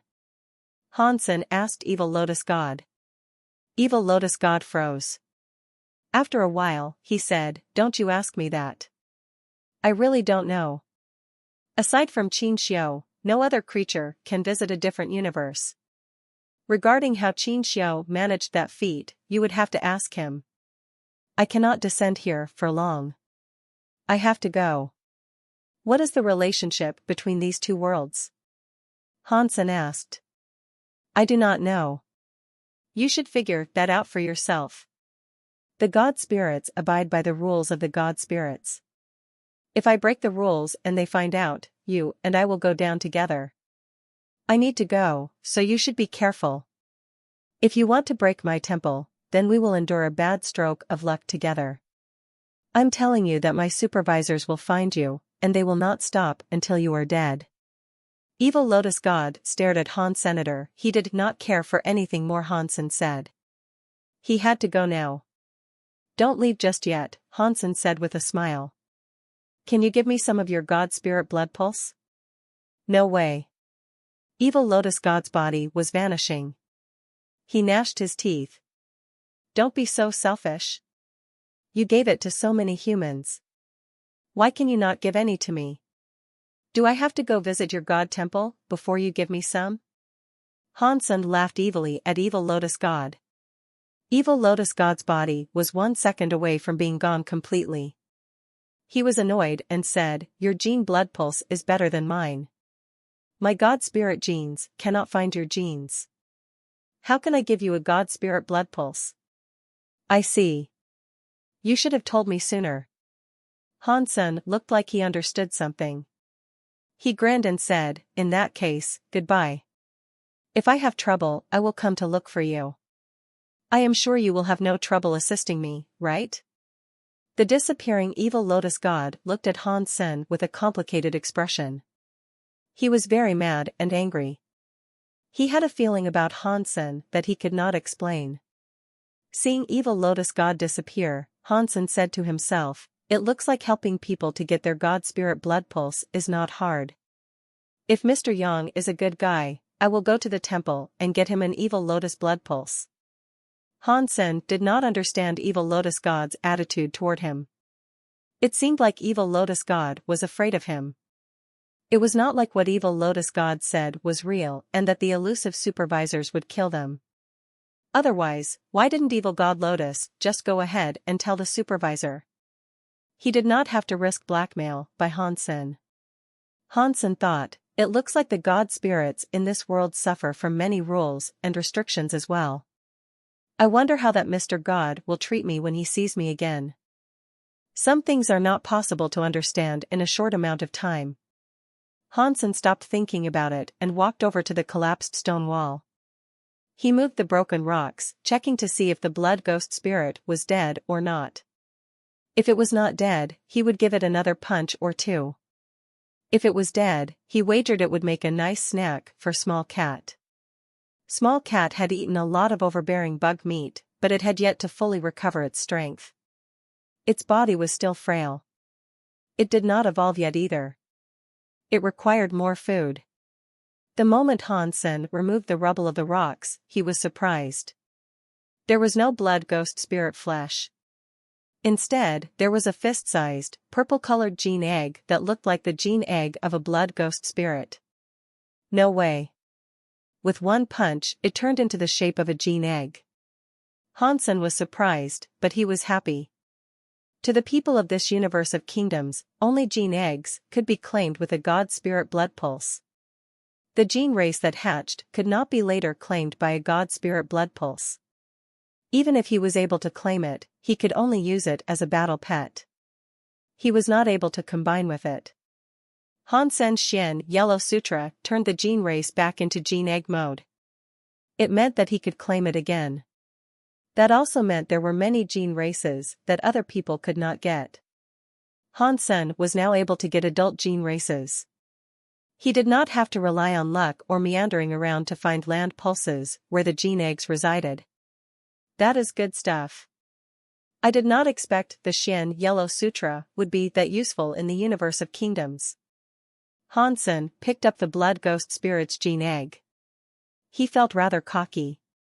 Because he had the Xian Yellow Sutra's power, it was easy for him to become rich there. The prices of a gene race were far lower than a gene egg. Hansen just had to find some gene eggs. That way, he could earn a dozen times more, perhaps even a few dozen times more. Using all of his power to cast the Xian Yellow Sutra had cost him too much strength. Striking a high-class gene race into a gene egg was difficult, but Hansen did not have to fight those high-level gene races. Even if he did not use power, just using the Xian Yellow Sutra to beat a king class or below gene race into an egg was not going to be difficult. It looks like I do not need to go to places like a land pulse and waste time that could be spent properly adventuring. I can just sell some gene eggs to raise Small Cat. Hansen's heart felt very relieved. Seeing Ghost Kill, who was still in a coma, Hansen did not bother waking her up. He opened the stone stove's lid, wanting to see if there was anything of value to be found inside. Once he opened the lid, the stone stove let out a very pleasant fragrance. Hansen thought, is there some holy medicine inside? Qin Xiao sent him to go and find a way to bring him back to life. He was not here to make the medicine for resurrection, was he? Hansen put his head into the stone stove to take a look. He was shocked. The stone stove did not have the holy medicine he thought there would be, but it was not empty. Underneath the stone stove, there was a golden gene egg. It was the size of an ostrich egg. It was gold crystal and transparent. There was some gold light inside. 0W. Inside this stone stove, there is a gene egg. I do not know how many years it has been cooking there for. It should be cooked by now though. This is perfect. I am a little bit hungry right now. Using this to fill me up should not be a bad idea. I wonder what a gene egg tastes like. Will it taste better than a bird egg? Han-sen was speaking to himself as he picked up the gene egg from the stone stove. The gene egg was in his hands. Han-sen felt the faint beat of a heart pulsating in the egg. He noticed the gene egg was not entirely cooked. There was still something inside it. I assume the level of this gene egg is not low. I should see if I can claim it. Han-sen stroked the gene egg. He was feeling a bit troubled. Last time, Small Cat was the one that combined with him. Han-sen knew he could combine with a gene race, but he did not know how to be like the humans of this world and absorb gene races. Han-sen thought, if evil Lotus God said my gene blood pulse is stronger than his, it means his God spirit blood pulse would not work. But my blood pulse does not seem to work. If he did not have a God spirit blood pulse, he had to do it through the oldest method. Han-sen extended his middle finger. He poked out a hole and squeezed out a drop of blood. He dropped it onto the gold gene egg. The red blood was absorbed by the gold gene egg. It was like it had entered a sponge and vanished. Suddenly, Han-sen heard a sound in his head. Got mutant god class gene race, gold wing peacock king. While Han-sen observed it, the gene egg exploded. A small gold peacock flew out of it. It became a gold light that entered his sea of soul. A gene race that was claimed can go into my sea of soul like a beast soul? Han-sen was shocked. The sea of soul was still there, but the beast souls inside could not be summoned. They were just like Han-senator, they were restricted by the powers of that world. Han-sen tried to summon the gold wing peacock king. He noticed it was easy for it to be summoned. A small peacock, which was glowing with a gold mist, appeared next to Han-sen. Just like the beast soul, Han-sen was able to view some information about it. Gold wing peacock king, mutant god class gene race, juvenile body. Peacock king had become a gold light that entered his body. Han-sen's body changed. His head transformed into that of a peacock with peacock feathers. His back had gold-feathered wings. Fortunately, my ass does not have peacock feathers. Han-sen looked at his face. After combining with the gold wing peacock king, he sighed. Han-sen's heart jumped. The wings had a gold light. Han-sen was able to fly, and he could do so at a very fast speed. At least I no longer have to walk. Han-sen was not afraid of being tired. If he used his strength to run, the world would restrict his power. Running was very tiring. By using a gene race power to fly, the world would not restrict such powers. It was easier. No one wanted to live with a lot of pressure. Seeing the blood-dropping method work, Han-sen took out the ghost spirit gene and dribbled some blood onto it. It behaved just like the gold wing peacock king did. The blood ghost spirit egg hatched very quickly. Han-sen's head rang with an announcement. Got mutant god class gene race blood ghost spirit. Of course, the purple gene egg hatched the purple-haired monkey. That purple-haired monkey was a much smaller size. He held it with one hand. It was very cute. It was like it was made of purple jade. Blood ghost spirit, mutant god class gene race, juvenile body. What a shame. The blood ghost spirit was beaten back into gene egg mode, and it also reverted into a juvenile. If I wanted to be an adult again, how much must I feed it? Han-sen felt terrible thinking about it. Han-sen wanted to try combining with the blood ghost spirit, but Ghost Kill suddenly moaned. She was on the verge of waking up. Han-sen put the blood ghost spirit and gold wing peacock king back in his sea of soul. He looked at Ghost Kill. Li Bingyu's will was very strong. She awoke from her coma very quickly. The moment she opened her eyes, Li Bingyu saw Han Sen's smiling face. She remembered what she saw before she passed out and immediately jumped from the ground, staring at Han Sen. Li Bingyu remembered Han Sen had been wrapped up in a red fire. It was like a god spirit had descended. One punch sent the blood ghost spirit flying. She looked at Han Senator. At first, she was shocked, but now she was just confused. That confusion was now changing to a more complicated emotion. If this was really ghost kill, she would think Han Sen was strong. She would not have been able to understand what being strong meant. Li Bingyu was different. Her real identity was one of the 9 leaders of Wu Wei Dao Palace. Her knowledge was much more extensive than ghost kill. A rare gene race like the blood ghost spirit had been punched once and sent flying by Han Senator. Seeing the situation as it was now, the chance that the blood ghost spirit had been killed by Han Sen was in the range of 80% to 100%. That was something the word strong could not describe. Even in Wu Wei Dao Palace, that kind of elite was very rare to see. A character who had that sort of frightening power but was not famous was very hard to believe. Han Sen looked at Li Bingyu and asked, "Are you okay? Who are you for real?" Li Bingyu asked as she intensely stared at Han Sen. "My name is Han Senator, do you not remember me?" "Oh, no. Did you hit your head? Do you remember we followed Peaceful to ancient Big God Mountain?" Han Sen kept speaking and using his fingers to touch Li Bingyu's forehead. He checked out her pupils, trying to confirm if her brain was rattled. Li Bingyu was angry. She smacked Han Sen's hand away and coldly said, "Stop making fun. If you were able to beat the blood ghost spirit, how are you a nobody? Furthermore, why did you make me unconscious?" Han Sen spread his hands and explained. "I really am just a nobody. There is nothing I can do about that if you do not believe me. I only knocked you out to heal your wounds. It would have been very painful if you were awake. I was unable to numb your body, so I had no choice but to knock you out so you would not have to feel the intense pain." He looked sincere. Li Bingyu remembered she had been badly injured, and the blood ghost spirit's power had overwhelmed her body. It covered her god spirit blood pulse. Now, the blood ghost spirit's body was no longer inside her. The wounds she had incurred were already healed.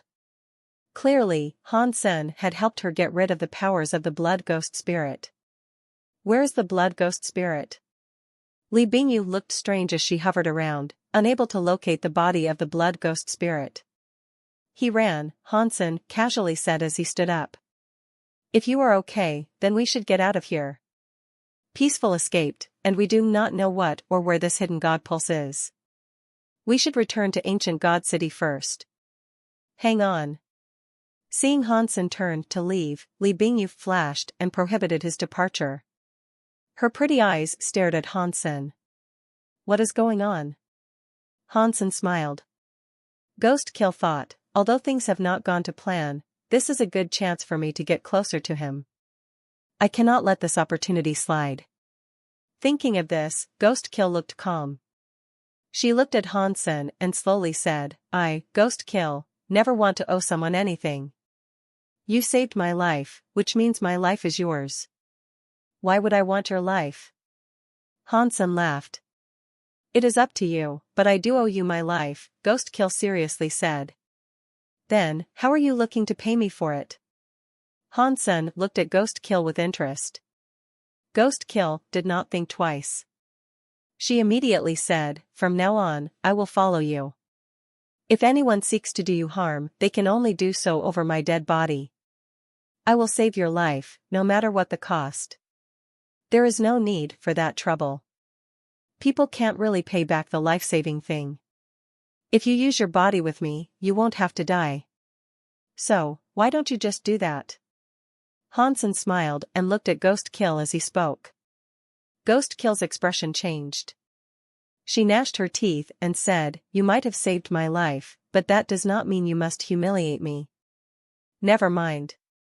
If you don't want to do that, then there is no point in you following me. Let's go our separate ways." Hansen turned around and walked away. He did not want someone like Ghost Kill around him, so that was why he said what he had. Ghost Kill's expression kept changing. She gritted her teeth and followed. She did not say a word as she tailed him. Hansen knew the lone sky dragon was still out on the prowl. He had exhausted a lot of power earlier. He did not have any more power left to break the world's rules as they stood. So, he was not able to combat the lone sky dragon by himself. He had to find another way. The Blood Ghost Spirit and the Gold-Winged Peacock King were stronger than the lone sky dragon, but they were just juveniles. They were unable to fight the lone sky dragon just yet. The stone palace was not very big. After having a mosey around, they were not able to find another exit. Li Bingyu crouched on the ground and investigated the dead body. She was unable to find anything. She figured Hansen had probably searched it while she was unconscious. She just didn't know what it was he might have found. Hansen buried the skeleton and said, "There are no other exits. Do you have a way to walk around where the lone sky dragon roams? We need to avoid where the blood ghost spirit lies too if we are to get out of here. There is one way we can attempt." Li Bingyu pointed her finger. A mole-like gene race was summoned. Its body was twice as big as an ordinary mole. Its claws were like metal. This is a King-class, landpulse mole. It has powerful digging and locator powers. Perhaps it can lead us out. While Li Bingyu was talking, the landpulse mole was already digging around the stone palace. Hansen and Li Bingyu followed it. The landpulse mole kept digging the stone. Not long later, it dug a hole in the wall and started drilling. There was a cave in front of where it drilled. It was not just drilling aimlessly. They followed the landpulse mole for half a day before walking out of the cave above the surface. They were no longer in the Jade Lion Valley. "Follow me." Li Bingyu scanned the environment and started going in a specific direction. Hansen was not interested in exploring ancient Big God Mountain. He just wanted to return to ancient God City. He wanted to do some research and figure out the contents of the book and see what he could find. Hansen had a feeling that the notebook had some very important information. Its secrets might have more information on how Qin Xiao had entered the universe. It was a shame the ancient language he used to know could not be used for the ancient language of this world. He needed some other information to figure out what the notebook said. When they had almost left ancient Big God Mountain, Li Bingyu suddenly said, "If it was me, I would not go into town right now." "Why?" Hansen looked at Li Bingyu with interest. "Ouyang Qiushan was killed in ancient Big God Mountain," Li Bingyu said. "He was the only person who had a perfect God Spirit blood pulse in the past few years. He was the Ouyang family's favorite child. The Ouyang family will not just let this slide." "Are you saying the Ouyang family is going to lay the blame of his death on our feet?" Hansen quietly asked. "Someone will be held accountable for this," Li Bingyu said. "Perhaps the Ouyang family might not do anything too peaceful, but it is hard to determine what might happen to the others. Their son died. They will probably do something to allay their anger. We didn't have a grudge with Ouyang Qiushan, and we did not offend him," Hansen said with a frown. "Why would they want us dead?" Li Bingyu coldly said, "If a crown prince is murdered out there, the guards that were in charge of protecting him would all be killed. Does that make sense to you?" Hansen laughed and said, "I suppose you are right. In that case, where do you think I should go?" "You can go anywhere, just avoid ancient God City," Li Bingyu said. "Don't go there again. In my opinion, you should leave the planet. Ouyang family members are only nobles in ancient God City. Once you have left this planet, the Ouyang family will no longer pose a threat to you. Do you think the Ouyang family is stronger than the blood ghost spirit?" Hansen looked at Li Bingyu and blinked as he spoke. "Regarding sheer power, the Ouyang family is not stronger than you, but the Ouyang family are nobles of the Qin kingdom. You, however, are a nobody in the Qin kingdom. If there is ever a conflict, even if you kill the Ouyang family, you'll have a lot of trouble in the Qin Kingdom territories. You are right. Han Sen was not afraid of the Ouyang family, but it would be very troublesome. If you need it, I have a way to safely send you to another planet, Li Bingyu said. After thinking a moment, Han Sen said, thank you. But before that, I need to locate Mr. Yang. That will not be difficult. If he is in ancient God City, I can ask him to come out and meet with you. But it is not on me whether or not he wants to meet you. What are you trying to say? Han Sen asked. Li Bingyu looked at Han Sen and said, if ordinary people have to choose between you and Dragon Song City's peace family, people will choose the latter option. If it was you, what would you do? No matter what, we must bring him back, Han Sen coldly said. If we cannot do that, I will go back to the city myself to find him. Mr. Yang knew that Han Sen had come out of a gene egg. He wanted an explanation as to how that came to be. Han Sen was not going to just simply leave it alone. Fine, I understand. I will bring Mr. Yang back, Li Bingyu said. She then turned into smoke and vanished. Li Bingyu was a very efficient person. Even Han Sen was surprised. She only took half the day to bring Mr. Yang back. Mister, you are safe. Mr. Yang was so happy to see Han Sen. I am planning to leave ancient God planet. Han Sen looked at Mr. Yang and asked, are you going to follow me, or are you going to stay? I already said I would follow you to the ends of the world, Mr. Yang quickly said. I will always go with you wherever. In that case, Ghost Kill, please arrange things. Han Sen looked at Li Bingyu as he spoke. That will be no problem. Where do you want to go? Li Bingyu was happy. She thought, if he is going to the Qin Kingdom's capital, I can get closer to Crown Prince Qin by. Let's go to Turin Planet, Han Sen quietly said. Sure. Hearing that Han Sen did not want to go to the Qin Kingdom's capital, Li Bingyu was disappointed. She did not say anything negative and simply agreed. Han Sen's decision to go to Turin Planet was not a random one. Legends claimed that the big Qin Kingdom's emperor Qin Xiu was born on Turin Planet. It was Qin Xiu's home. Qin Xiu and Qin Wan'er were alleged to have been born there, so Han Sen thought it was worth scoping out. He hoped to find a lead there. Han Sen and Mr. Yang operated beneath what Li Bingyu prepared.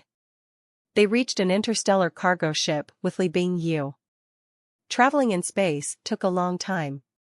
Han Sen found a chance to browse the internet. He had been researching the content of the notebook. After he had a deep session of research, the information he learned surprised him. Qin Xiu put Qin Wan'er's body in a mysterious coffin and sealed her inside. It preserved her body, keeping her look the same way as the moment of her death. It prevented her corpse from rotting. Afterward, he waited for his chance to revive her. An important officer of the Qin Kingdom was Imo. Qin Xiu commanded him to find a skill that could resurrect the dead. He wanted to bring Qin Wan'er back from the dead. Imo tried many ways to accomplish it, but nothing worked. In the end, he found some information. That information came from an old place in the original star. Many things were recorded and too surprising to believe. After Imo shared his research, no one dared to believe what was written, but most of the parts really did exist. The notebook did not mention what it was, but there was a line that shocked Han Sen. Death was just another beginning. Imo must have looked tense when he wrote that down. His handwriting looked different from how it was normally. It looked like a fast scrawl. It was easy to tell how excited he was. That sentence was something other people would not understand the meaning of. When Han Sen saw the sentence, he was fairly confident of his guess. The content behind it tried to explain what it meant, which was that energy was forever. It would not disappear. It would just appear in different shapes. Humans and the creatures of the universe of kingdoms were energy. They would not disappear from the universe. When a human died, they continued with another life. According to Bai Mo's research, after a human died, they were born in another world. If they died in the other world, they would be born in the universe of kingdoms. Bai Mo called this energy-changing process reincarnation. It was unknown if it was a coincidence, but Bai Mo called the other world the anti-material world. If the creatures from the right world did not exist in the anti-material originally, they would be destroyed if they tried to cross over. The creatures between the two worlds always believed the opposing world was the anti-material world. This suggestion suited Han Senator, he had guessed this as well. There was something Han Sen had yet to understand. What role did a god spirit play between these two worlds? The content in the back shocked Han Sen even more when Bai Mo researched an old faction. He discovered that this old faction had a relic that opened a path to connect the two worlds. The crystal stone. Han Sen saw the relic on the notebook. It was in the same shape as the black crystal stone. It was just like the one he saw on the cave wall. Han Sen was very eager to keep reading it. He continued reading what was in the back of the notebook. He wanted to learn more and find out what the black crystal stone was. Bai Mo had mentioned that the black crystal stone could open the tunnel between two worlds. Qin Xiao might have made use of the black crystal stone to enter the Geno universe. If things were like that, then that is a fair explanation. If Qin Wanner was born in another world, the Wanner in this world would have been impossible for him to revive. It would have been useless no matter what Qin Xiao attempted. That is, unless he accessed another world and found a Qin Wanner that was born there and brought her back. Han Sen had figured out why Qin Xiao went to the Geno universe. Although life worked in a cycle, a person never really died. On the other hand, reincarnation did not mean the same person was alive beyond the veil. Without the feelings and memories of a past life, even if she was still alive, the Qin Wanler from that life and the Wanner from the other life would have had no shared connection. To Qin Xiao, the Wanner he had found was just a Wanner that was a witch. That was not his real sister, Wanner.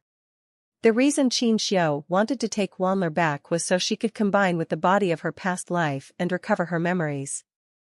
To do that, he needed to open the path between the two worlds. The Geno Hall prevented that from occurring. So, Qin Xiao had to break the Geno Hall and bring Wanner back.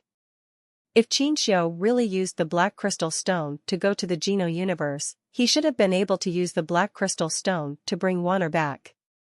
There was no reason he had to stir up as much trouble as he did. If I get that black crystal, that would be the relic Bai Mo described. Why did it appear in the first sanctuary in the sanctuaries? Why was it not in Qin Xiao's hands? It was such an important item. With Qin Xiao's powers and planning, there was no way he would have lost it. Have I analyzed this all incorrectly? Who knows? Maybe something happened. Han Sen thought about all of this for a long time, but he could not get the answers he sought. The content in the back of Bai Mo's notebook detailed what occurred after he found the old faction's relic and the ruins. Because the original star was destroyed, that old faction no longer existed now. Bai Mo tried everything he could to find out more about it. Maybe they were blessed, and Bai Mo found a lead. Although he could not find the leader of that old faction, it enabled him to find the relic and stone stove. Inside the stone stove, there had been a weird skill. It was the older version of the story of genes. Bai Mo had given the relic and the story of genes that had been copied to Qin Xiao, who approved him to research it even further. Although he did not find out the secrets of the story of genes, they found out the use of the relic. According to the notebook, in the end, Qin Xiao was an ancient big god mountain. He used the relic to enter Bai Mo's anti-material world. It was the universe Han Sen had been born in. After Qin Xiao left, Bai Mo continued to research the story of genes, but it was very slow, going with almost zero progress. The notebook ended there. Bai Mo no longer wrote about himself, and he had not written anything about why the stone stove contained the egg of a gold-winged peacock. Regarding Mo Li's two gene races, whether their presence there was a coincidence or not, it was still a mystery that Han Sen was unable to shine a light on. This is very bad. Qin Xiao used the Black Crystal Stone to reach the Geno universe. Although the Black Crystal Stone turned into a Black Crystal armor in my Sea of Soul, that was beyond my control. It pulled me here, so using it to take me back is likely impossible. Han Sen stared into the Sea of Soul and observed the Black Crystal armor. It was unmoving, just hanging where it always was.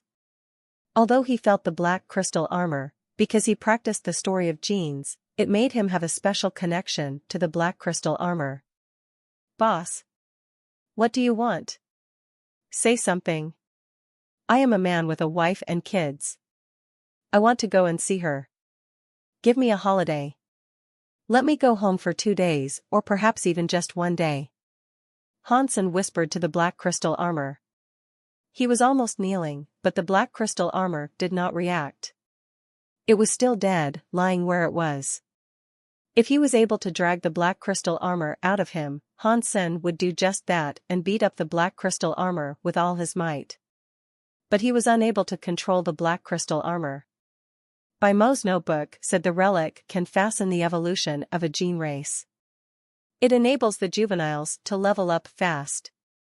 In a very short amount of time it can become an adult.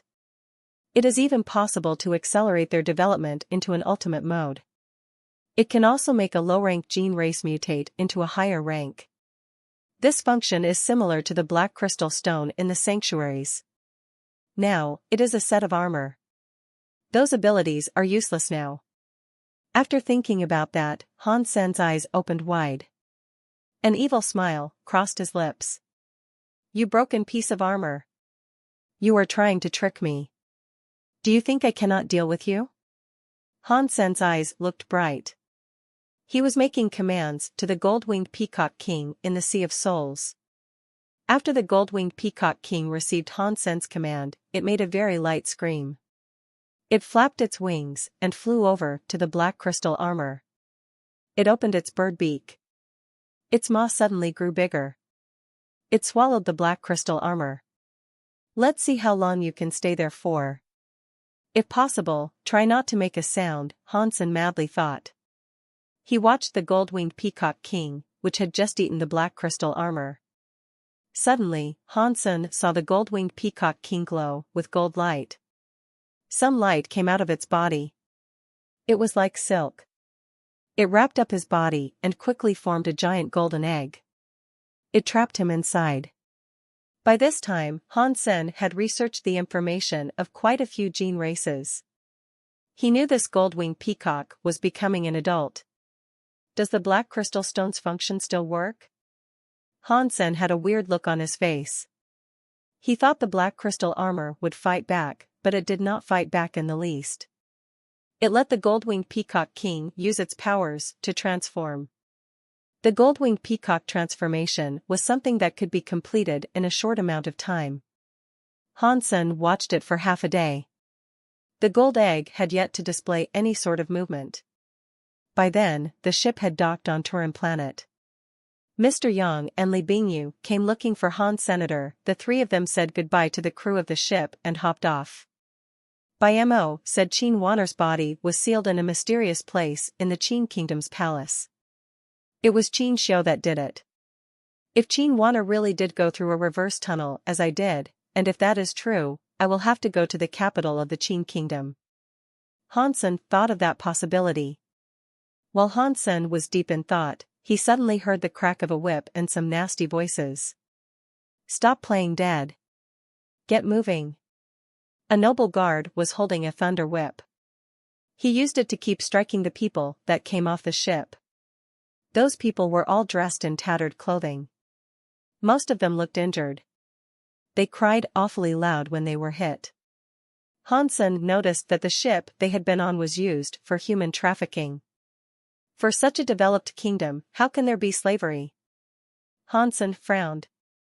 Although Han Sen's simplified assumption of them being slaves was correct, this was simply how the 7 kingdoms of the universe worked. It wasn't as if saving a few slaves would ever solve the problem. Seeing these slaves, he noticed there were many children in their midst. They were all wearing AI bracelets and AI handcuffs. They were like cats and dogs being chased. Hansen shook his head. Mr. Yang watched Hansen shake his head and sighed. People did not have high or lower tiers before. With god spirits and blood pulses, there is now that distinction. While they were talking, they suddenly heard a little girl cry, "Mother! Mother!" Hansen and the others turned around to look. A young mother had collapsed to the ground, blocking the advance of the slaves that were bound to her. The guard holding the whip went over to strike her with it. The young mother seemed to have something wrong with her body. She was unable to get up. She tried her best to hold the little girl who was crying and let the whip only fall on her. Suddenly, a hand grabbed the whip. After looking, it was a middle-aged man who had been nearby. Judging from the way he appeared, he also had a necklace and bracelet. He was obviously one of the other slaves being sold. You should be more forgiving. Killing them earns you nothing, and you are only going to impact the profits of the sale. The middle-aged salve let the whip go as he spoke to the guard. The guard was always bullying the slaves. Now, one of the slaves was standing up to him. He felt humiliated. He looked furious. He cracked the whip at that slave and madly yelled, "I am happy to whip you guys all to your deaths." The middle-aged man accepted a few of those whip strikes. It led to the development of bloody streaks on his body. Even so, he did not allow the whip to fall on the mother and child. He stood firm where he was. As this kept on going, the guard was growing angrier. He swore and hit even harder, saying, "F***ck. If you want to die, that is fine by me." His wrist was suddenly grabbed by another hand. He was no longer able to whip. "What are you doing?" The guard saw that the person holding him back was not a slave. It was someone who had just come off the same ship. He was not going to be as horrible to him as he was to the slaves. "How much are these 3 people?" "I am taking them." Hansen let go of the whip and pointed at the middle-aged man, "Mother, and girl. You want to buy 3 slaves?" A manager-looking man walked over and checked Hansen out. "Manager when?" The guard quickly bowed to the man. He behaved really politely. "Yes," Hansen said with a nod. Manager when stared at Hansen for a bit and smiled. "These slaves are meant for the 7 Hearts department. Normally, we cannot just sell pre-booked ones." "Then, just give me a price that is higher than what they paid," Hansen said with a smile. Manager one was happy. He knew he had met a rich guy on this day. He thought, fat pigs that deliver themselves. I must scam them a lot. Manager Wind told the truth. The slaves were meant for the 7 Hearts department, and transporting slaves always resulted in a death or 2. When the slaves were delivered, they would always send more than needed. Those people were slotted in the replacement reserve. This time, there were many in the backlog of reserves. If someone was fine paying a higher price, he did not mind selling 3. "Mister, you are causing me trouble here." Manager Wen decided to scam money from Han Senator. He tried acting as if this was a difficult thing. Hansen looked at Manager Wen and asked, "What kind of price would not trouble you?" Manager Wen finally smiled and said, "If you take them this quickly, mister, then I will just sell them to you for a low price. I will go ahead and find a way to explain this to the 7 Hearts department. These 3 slaves will cost 3,000 king money. You can just take them. If the 7 Hearts department wants an explanation, they can answer to me. I will shoulder the responsibilities." 3,000 king money is way too high, Mr. Yang madly said. In the market, an adult slave normally only cost 50 or 60 king money. Even young ones were only around 100. Those from a big slave ship were usually even cheaper to buy. 3 slaves for 3,000 king money was grossly overpriced. You can't say that. These are the slaves the 7 Hearts department wants. I am taking you a huge risk here by giving them to you. Before Manager Wen finished his speech, Hansen interrupted him. He said to Mr. Yang, "Mister, give him the money. I want these 3 people." Mr. Yang thought he had been totally scammed, but if Hansen agreed, he had no choice but to give Manager Wen the 3,000 king money. "Mister, you are smart. If there is anything else you need, come and find me," Manager Wen said as he accepted the 3,000 king money. His expression looked extremely happy. It was just 3 slaves, and they were not worth much. Yet he had managed to sell them for 100 times the original price.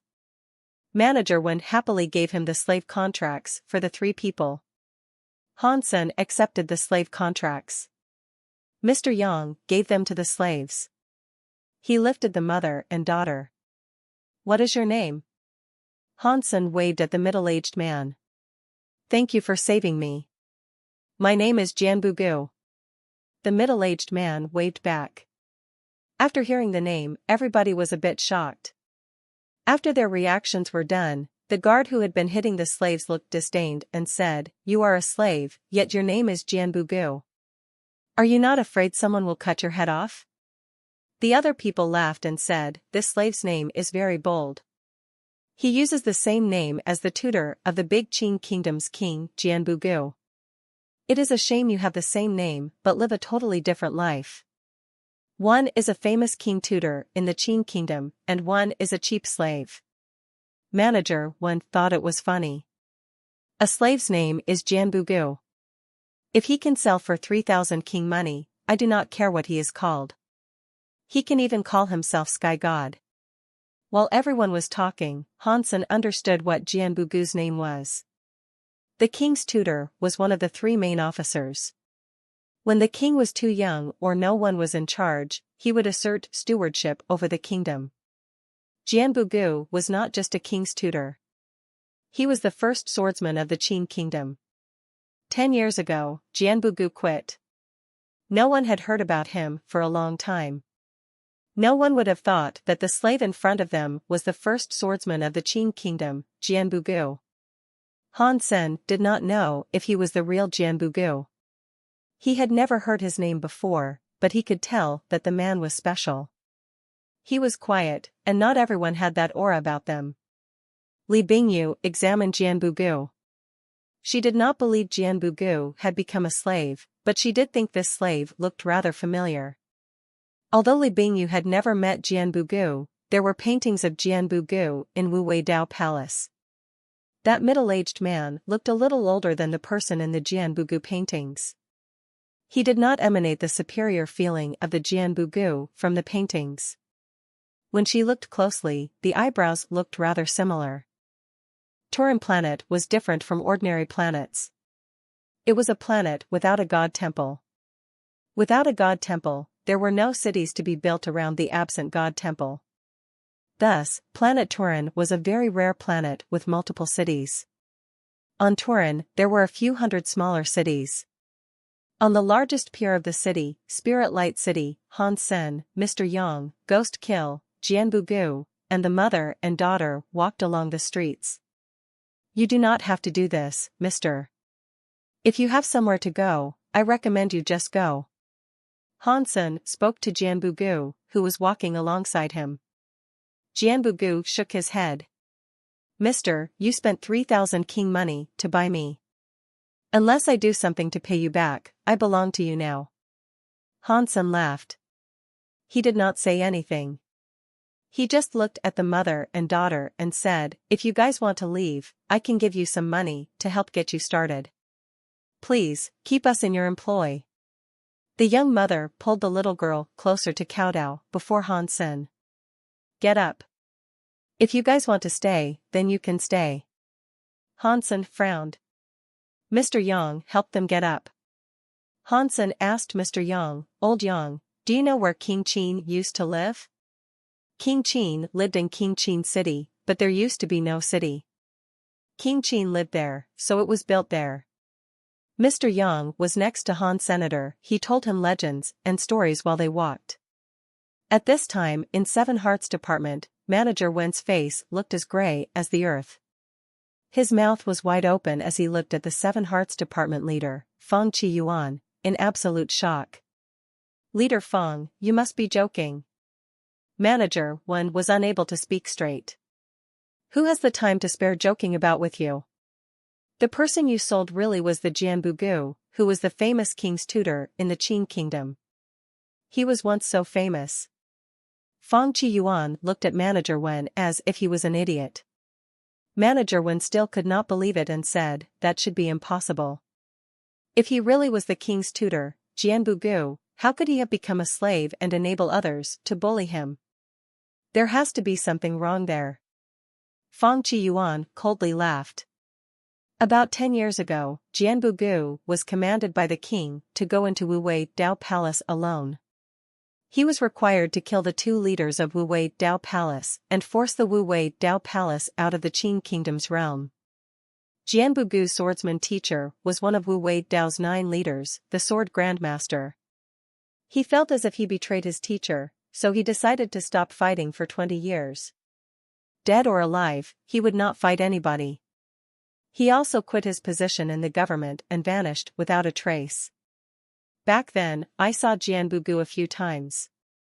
I saw him attack Wuwei Dao Palace, so that person had to be Jianbugu. After he said that, Feng Qiyuan looked at Manager Wen's pasty face. He lifted his lips and said, if you could have kept Jianbugu, no matter if you sent him to the Qin kingdom or sold him to Wuwei Dao Palace, you would have had so much fortune. I cannot believe you pawned him off for only 3,000 king money. Only you would strike such a terrible business deal. When Manager Wen heard that, he dropped to the floor in a state of paralysis. He was like a madman repeating the words and sentence, I sold Qin Kingdom's king's tutor Jianbugu for 3,000 king money. Feng Qiyuan's eyes looked as if they were on fire. It has not yet been 20 years. It looks like that Jianbugu is holding true to his promise. It must be fate that God has enabled me to find him. Han Sen and the others did not know what was happening in the Seven Hearts department, but Li Bingyu kept examining Jianbugu. She looked murderous. Jianbugu killed 2 leaders of the Dao Palace. One of them was Li Bingyu's teacher. With Li Bingyu's age and skill, she was not yet able to be a leader yet. Whichever way one looked at it, Jianbugu was Li Bingyu's nemesis. Li Bingyu was not entirely certain that the Jianbugu in front of her was the real king's tutor of the Qin kingdom who was so famous. She wasn't there to witness the fight. While Li Bingyu was still thinking about all of this, she suddenly heard footsteps that sounded like rain. A man in white clothes was riding atop a white deer. He did, however, possess a black beard. The white deer, though, was far prettier than a horse. It glowed with holy light. Han Sen saw the deer and the man. He saw the white deer was coming toward them, so he stopped. In just a moment, the white deer was 30 feet away from them and stopped. It had been moving so fast, but it was able to instantly stop. It did it so naturally. It was like the white deer was frozen on the ground and entirely unmoving. I heard you bought 3 slaves for 3,000 king money. How about I spend 30,000 king money and take one of them off your hands? Feng Qiyuan sat atop the white deer, smiling as he spoke. He did not look at Han Sen once. He merely stared at Jianbugu. I am not making a trade with you, Han Sen said as he looked at Feng Qiyuan. Mr. Yang looked at Han Sen seriously and quietly said, be careful, Mr. That man is probably riding atop the ultimate body of a holy one white deer. In the Big Qin Kingdom, it is in the top 100 gene races to be found. Feng Qiyuan ignored Han Sen and Mr. Yang. He only looked at Jianbugu and asked, Mr. King's tutor, do you remember me? I am Feng Qiyuan. After he said that, Mr. Yang was shocked. He did not expect that the slave was really the Qin Kingdom's king's tutor, Jianbugu. Jianbugu calmly looked at Feng Qiyuan and said, you are the student of Sky Leader. I saw you on Skypath Peak. You were standing next to Sky Leader. If you know that, then there is no need for me to talk crap, Feng Qiyuan coldly said. You owe Wuwei Dao Palace, and today is the day you should pay them back. His body glowed. The Holy One white deer combined with his body, and it made Fang Qiyuan's body stronger. His head had a holy set of antlers. He looked very holy. His hands turned into the trotters of a deer. They looked as if they had been born with a holy mark. His eyes had a god light in them. Fang Qiyuan faced his palms towards Jianbugu. The holy light flashed like a flooding sky river. It gathered across his holy text and made the holy text glow. The holy text looked as if it was born from the sky and earth. It triggered the power of the sky and earth. It made Han Sen and the others feel as if they were going to be crushed beneath those words by the sky and the earth. One word was able to crush a mountain. Jianbugu just peacefully stood where he was. He looked up at Fang Qiyuan as he tried to attack him. He did not look as if he was going to dodge or fight back. He did not summon a gene race to combine with. Han Sen was just going to sit back and watch, but he saw Fang Qiyuan's palm was just about to strike Jianbugu's body. Jianbugu did not evade. It looked as if he was happy to accept death. This shocked Han Sen. He sensed that Jianbugu really was not going to fight back. He was just going to accept that hit. Fang Qiyuan looked murderous and very excited. Jianbugu was waiting for his strike. He really was not going to attack. Now, Fang Qiyuan could erase an enemy for Wu Wei Dao Palace. Seeing the light text was going to crush Jianbugu, it did not matter how famous he used to be. If he did not combine with a gene race, there was no way he would be able to withstand that strike. Who knew a hand would suddenly appear and grab Jianbugu's hand to pull him aside? Fang Qiyuan hit empty space. Fang Qiyuan frowned. He looked at the person who pulled Jianbugu away. It was Han Sen, who had spent 3,000 king money to buy Jianbugu. We did not agree on a price yet, and you are trying to kidnap him. You are very unreasonable. Han Sen smiled at Fang Qiyuan. Fang Qiyuan was so fast that he could have killed Jianbugu's. To him, this had been a very rare opportunity.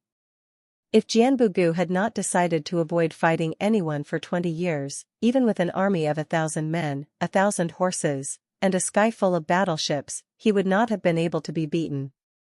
Fang Qiyuan knew that he had to take advantage of that opportunity to kill Jianbugu now. His reputation in the Sky faction would have greatly risen. It might have even been possible for him to one day become the leader of the Sky faction if he achieved this. He felt no hesitation. Fang Qiyuan's hands were like a mountain coming to suppress Han Senator. He was happy to kill anyone that dared prohibit him from ending Jianbugu's life.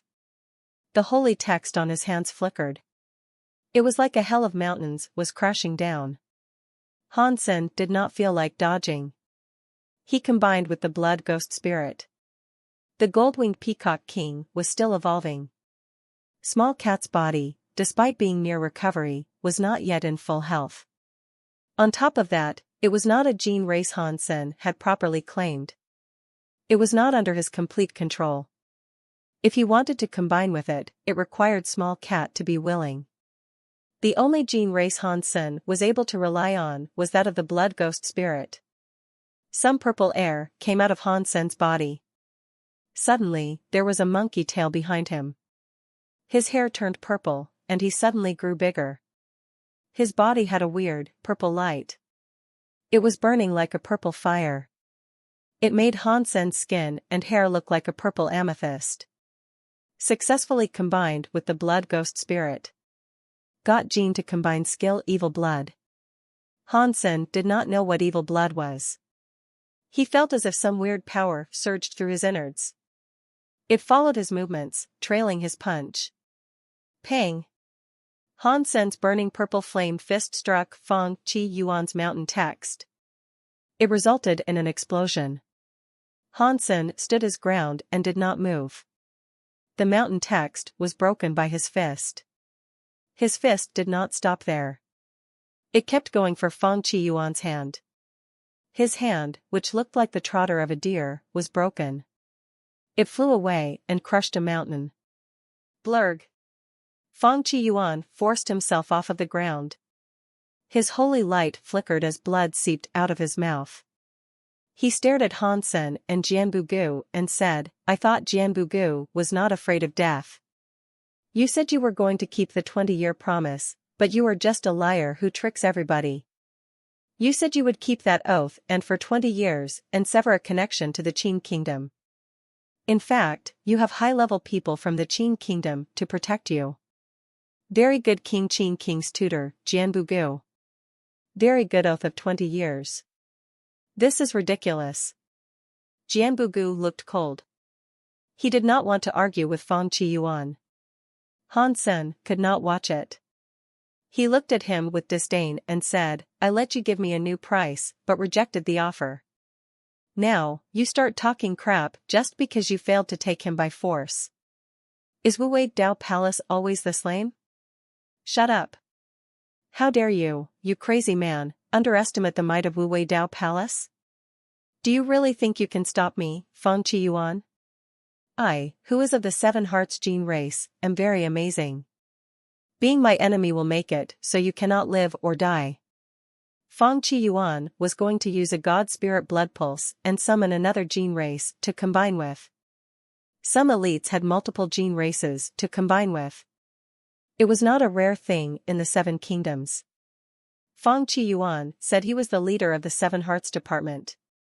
He said he had 7 unique gene races and could combine them with 7 gene races. That, however, was very rare.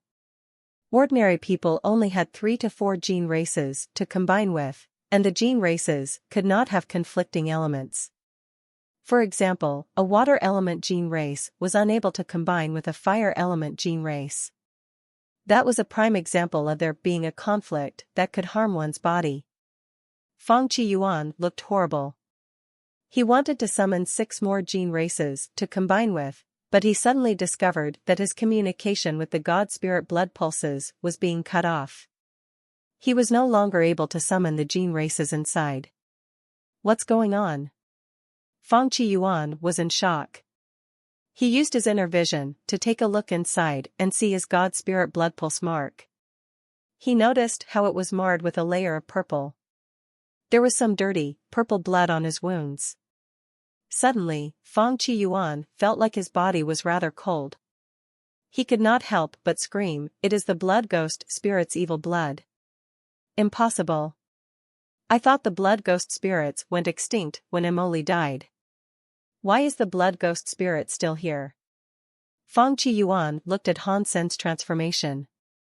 He really did look like the blood ghost spirit from legend. He was that special gene race that accompanied an assassin to kill a king by himself. "What did you say?" Hansen smiled at Fang Qiyuan. Fang Qiyuan's body trembled. He turned around and ran away. He was only able to combine with the Holy One White Deer. If that was so, he knew he could not defeat Hansen in that condition. If he did not run, he was going to die right then and there. Damn it. I should have guessed that. There is no way Jianbugu actually had a death wish. Fang Qiyuan's heart cursed him profusely. You pretend to be a hard lad but then run off, yet you have the audacity to think I am the lame one. Hansen coldly grunted. He used the metal pillar and aimed at Fang Qiyuan. He thrust the end of the metal pillar and had it fly at Fang Qiyuan like a missile. Hansen's power was so strong that the metal pillar reached Fang Qiyuan's back in a second. Hearing that scary, break-space sound, Fang Qiyuan felt as if his heart had been tricked. He gathered up power and turned around. He used his fist to repel the metal pillar. There was a very loud noise. Fang Qiyuan felt as if his fist was going to break. A strong power came before his chest. He was hit. He coughed up blood as he fell to the ground and cleaved a deep trench in the ground below. Fang Qiyuan wanted to jump, but he saw Hansen was smiling in front of him. He was staring at him. Since when did the Qin kingdom have a scary young man like this? Fang Qiyuan regretted his actions. He had been spying on the Qin kingdom for over 10 years. He thought he knew about all the elites of the Qin kingdom. He never thought someone as powerful as Han Sen existed. In his memory, the Qin kingdom did not have an elite like that. It was too late for him to regret things now. Han Sen smiled at Fang Qiyuan as he asked, "Your name is Fang Qiyuan, right? Kill me if that's what you want to do. Don't waste my time with talk." Fang Qiyuan knew he was going to die.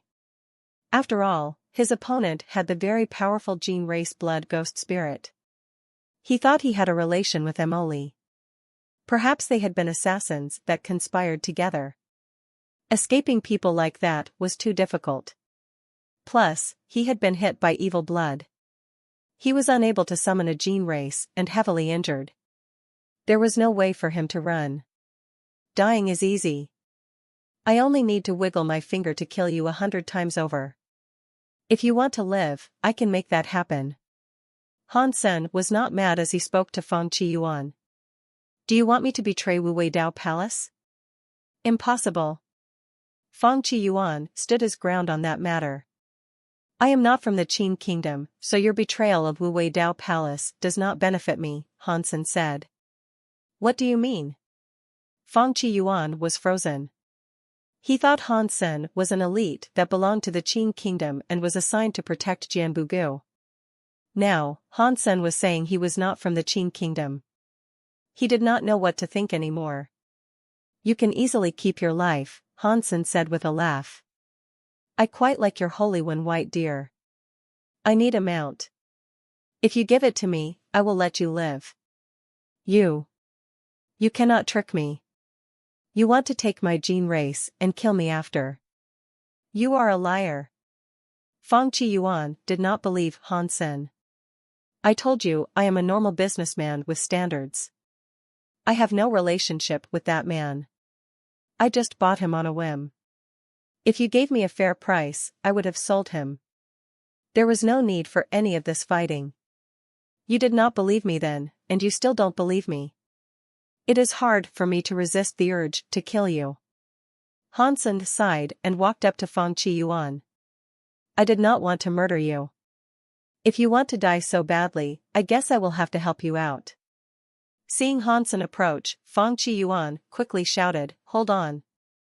I will give you the holy one, white deer. But will you really spare my life? Upon hearing that, Li Bingyu looked grim. She was one of the leaders of Wu Wei Dao Palace. She was not happy to see one of her friends look like such a wimp. Fortunately, she was wearing a mask, so no one saw her face. Fang Qiyuan eventually decided to concede. He agreed to give Han Sen the holy one, white deer. A tame Jin race could be transferred between people that had a god spirit blood pulse, but being able to transfer did not guarantee it could be used. If the god spirit blood pulse was not compatible with the Jin race, even if one had the Jin race, one could not combine with it. If one was to force a combination, it might harm one's body. Han Sen tried to use his Sea of Souls to receive the holy one, white deer Fang Qiyuan gave him. The results surprised him. The Sea of Souls quickly received the holy one, white deer. After that, people would not have been suspicious of him being from another world. At the same time, Han Sen heard an announcement play in his head. Got God class Jin race holy one, white deer. Han Sen checked out the information on the holy one, white deer. The results surprised him. Holy one, white deer, God class Jin race, adult. This holy one, white deer was an adult.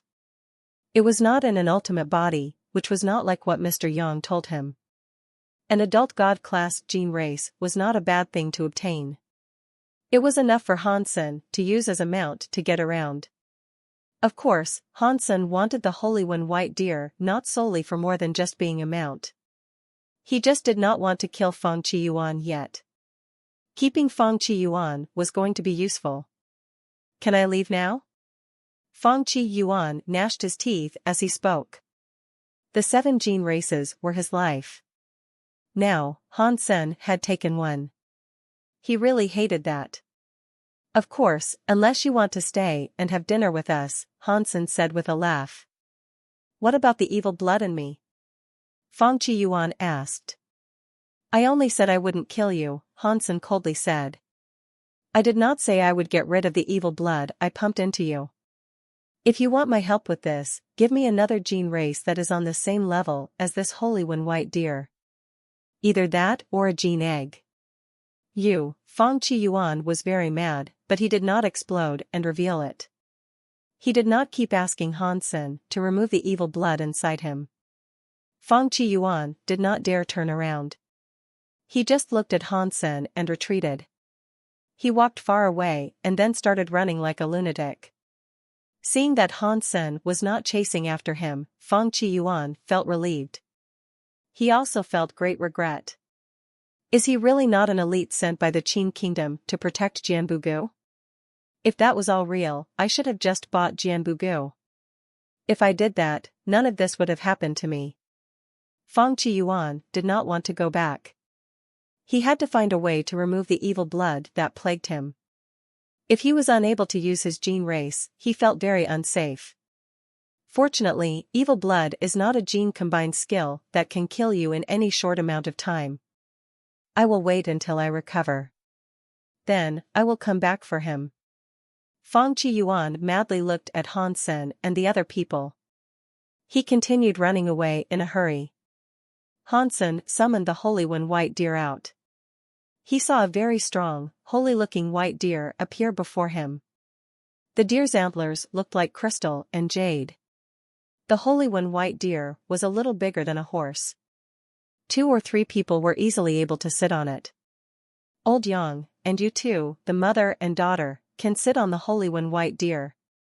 Hansen wanted to travel faster, but 3 of them were commoners who did not have a gene race. They walked way too slowly. But Mr. Yang, the mother and daughter would not dare sit atop the Holy One white deer. Mr. Yang said, Mister, you should be the one to sit on it. A master should never walk while the subordinates ride. If people saw that, they would think we were very rude subordinates. Hansen tried to convince them otherwise, but he failed. He stopped talking and hopped on it. He spoke to the little girl, Yu, and her mother, Jiangshi, and said, allow you to sit with me. Otherwise, you guys are too slow, and I cannot wait that long. Jiangshi nodded and lifted Yu onto the back of the white deer. Yu was only 3 or 4 years old. She had a chicken's heart. Hansen put her in his arms, but her body kept shaking. She was shaking like a little cat. Because Mr. Yang and Jiangshi could not walk fast, even though Hansen had a great mount, they traveled slowly. Li Bingyu summoned a gene race that looked like a black wolf. She rode next to Hansen but felt a flurry of mixed emotions. Li Bingyu thought, what is going on? Why would Hansen have that blood ghost spirit? Inside the stone palace, was there a blood ghost spirit gene egg? She would have never thought that Hansen had actually managed to punch the adult blood ghost spirit back into being an egg. The few of them reached Qin King City. They traveled to Qin Xiu's old house, but Hansen was disappointed. That place had become a modern-day tourist spot. It had nothing to do with the real Qin Xiu and his sister. The buildings had obviously not been built during the time Qin Xiu was alive. Qin Xiu's era was too long ago.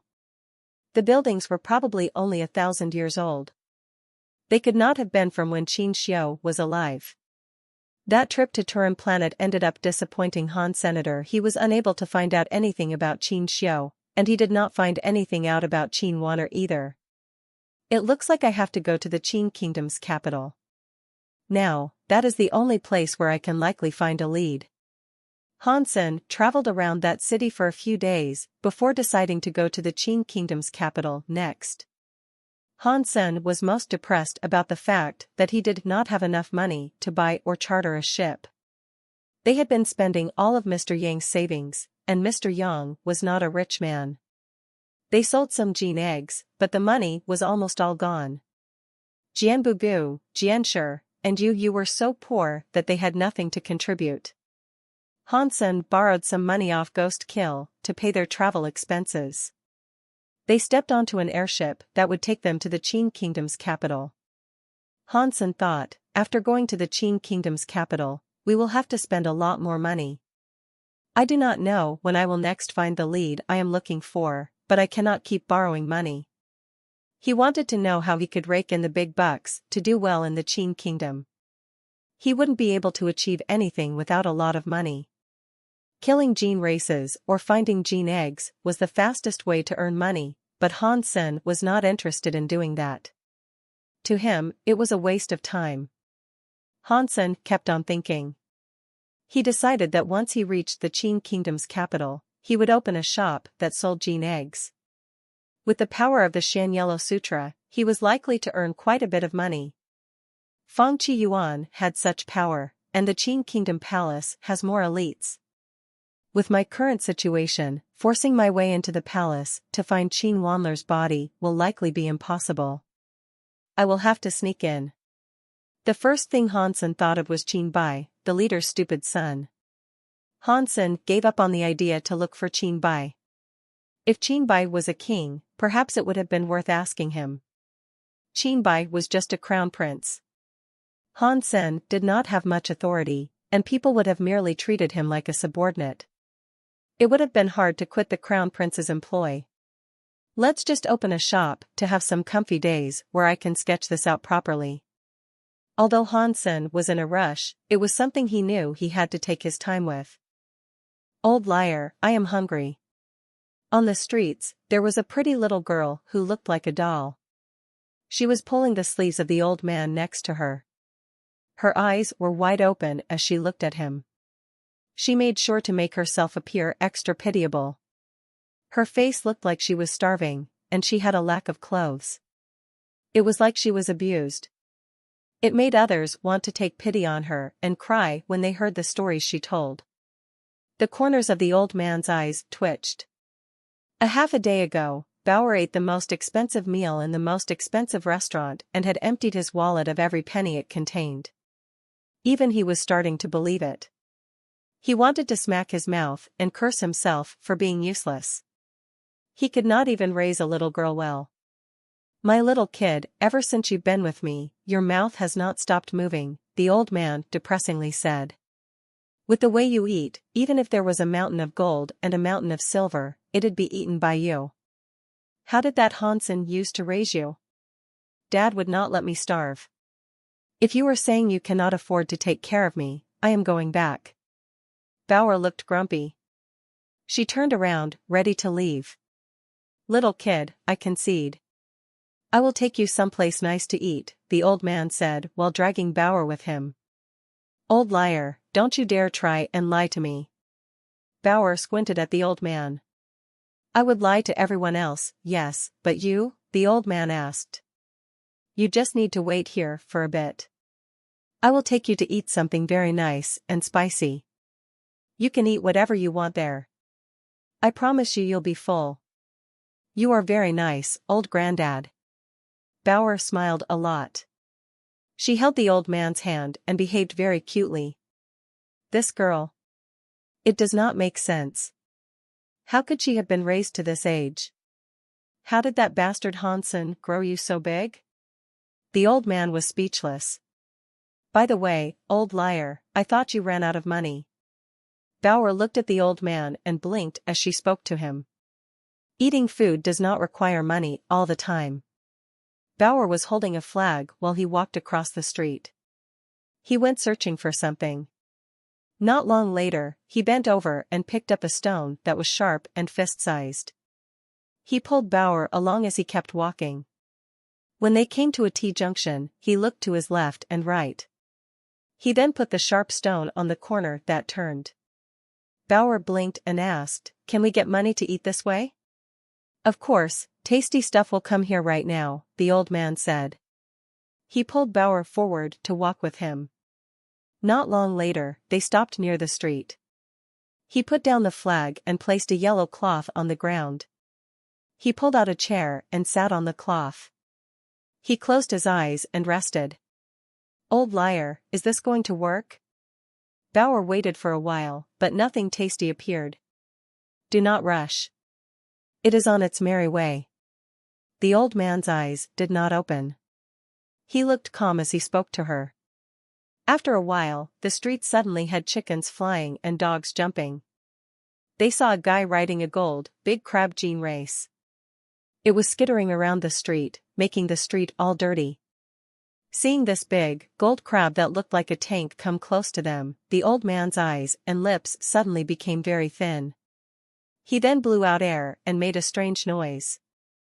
When the big gold crab heard that sound, its crazy moving body came to a halt.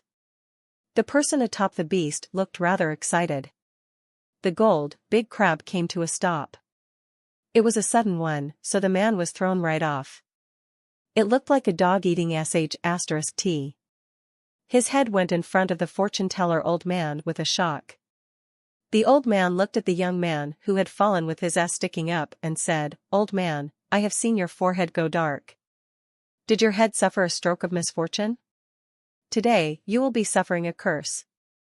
The young man picked himself up off the ground. He wiped the blood off his nose, looked at the old man, and coldly said, "Old man, how dare you to start talking to me? Do you have any idea who I am?" After that, the young man reached out his hand to punch the old man. The old man did not move. He coldly said, "If I am not mistaken, you just experienced changes that can make a sad man very happy. You have an opportunity before you." When the young man heard that, he was shocked. The fist that was going to strike out was lowered. "Old man, who sent you here? How could you know everything about me?" The young man stared at the fortune-telling old man and checked him out. The fortune-telling old man shook his head. "I do want to save people, but people are always so ignorant. Never mind." After that, the fortune-telling old man picked up his shop. He took the little girl with him as he left. In the meantime, he said to himself, "God is jealous of geniuses. What a shame." "Hang on, what did you mean, old man? At least, tell me. Otherwise, I am going to break your old teeth. Then, you will never talk crap again." The young man reached out his hand and stopped the two from leaving. The fortune-telling old man sighed and said, "I am afraid you will not believe me even if I do tell you.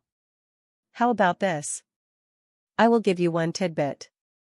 You do not have to pay for it. If it is useful, it will be a pleasure of mine. If it is not useful, neither of us loses a thing."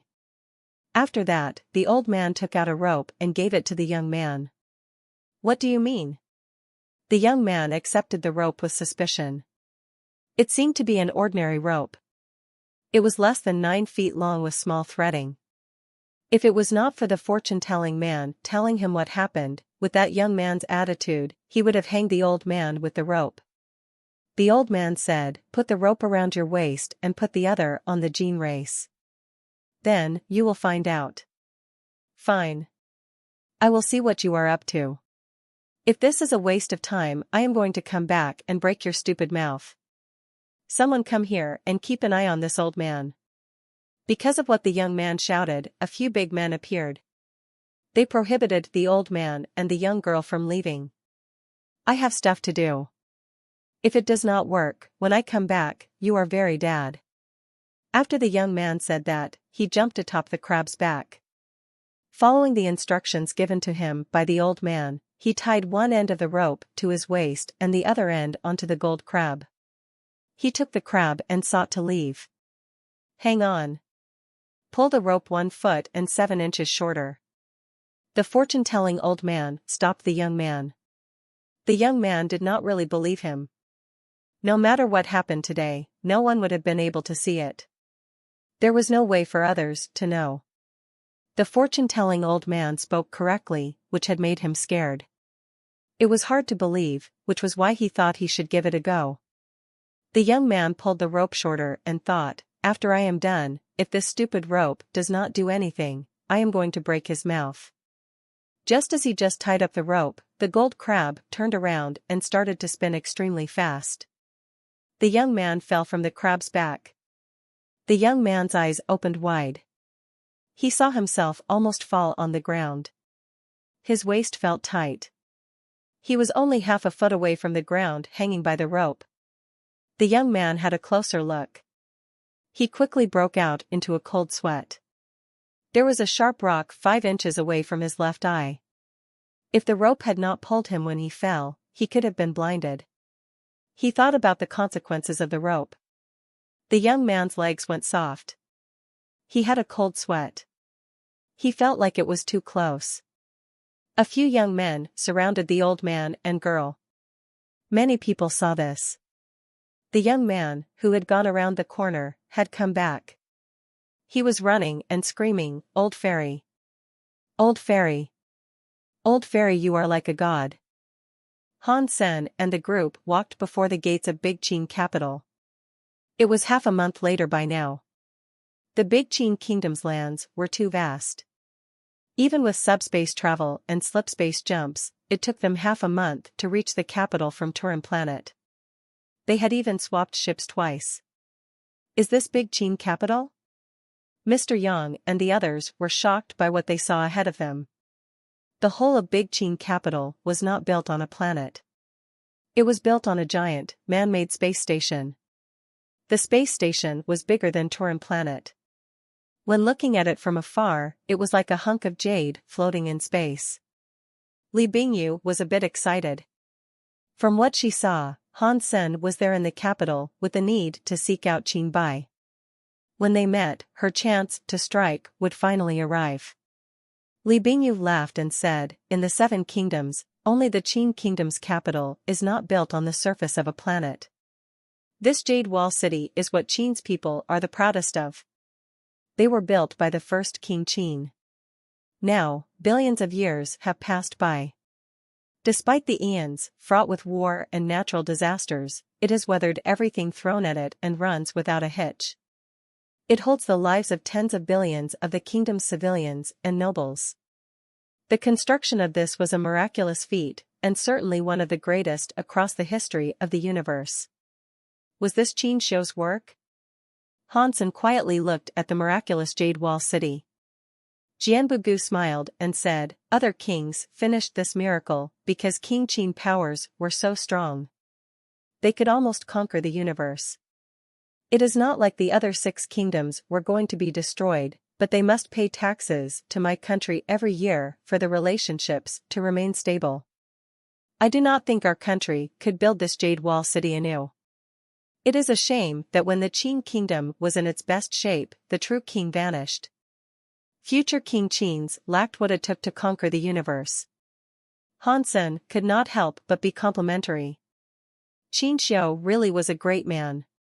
It is not hard to practice his skills to the best they can be. I can do that. But Qin Shou reached the maximum of his personal power and earned governance of a giant kingdom. He was a very successful person. I do not think I could do the things he has done. After entering the Jade Wall city, Han Sen realized he had been a bit too naive. He was unable to open a shop. With the little amount of money they had, he could not even find them a place to live.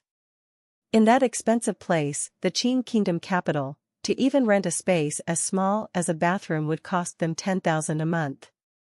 Han Sen looked at Jianbugu and asked, "Mr. Jian, in this Jade Wall city, where do nobles hunt Jin races?" Jianbugu replied, "The Jade Wall city has many teleportation devices. You can teleport to the planets that are nearest the Jade Wall city. On those planets, there are many land pulses and Jin races." Han Sen nodded. He thought about going after some Jin eggs first to gather money and then open up his shop. "I do not think I can open a shop. Let me make an online shop." After settling down, Han Sen had Mr. Yang be in charge of the online shop. He prepared to go to another planet to get Jin's eggs for stock. Li Bingyu said she wanted to follow Han Sen, but her request to tag along was rejected. "There is no way he is going to have an online shop here," Li Bingyu coldly said to herself with a cackle. "This must just be him starting off. His final goal here in the city must be to seek out and locate Qin Bai." She knew Han Sen had no money.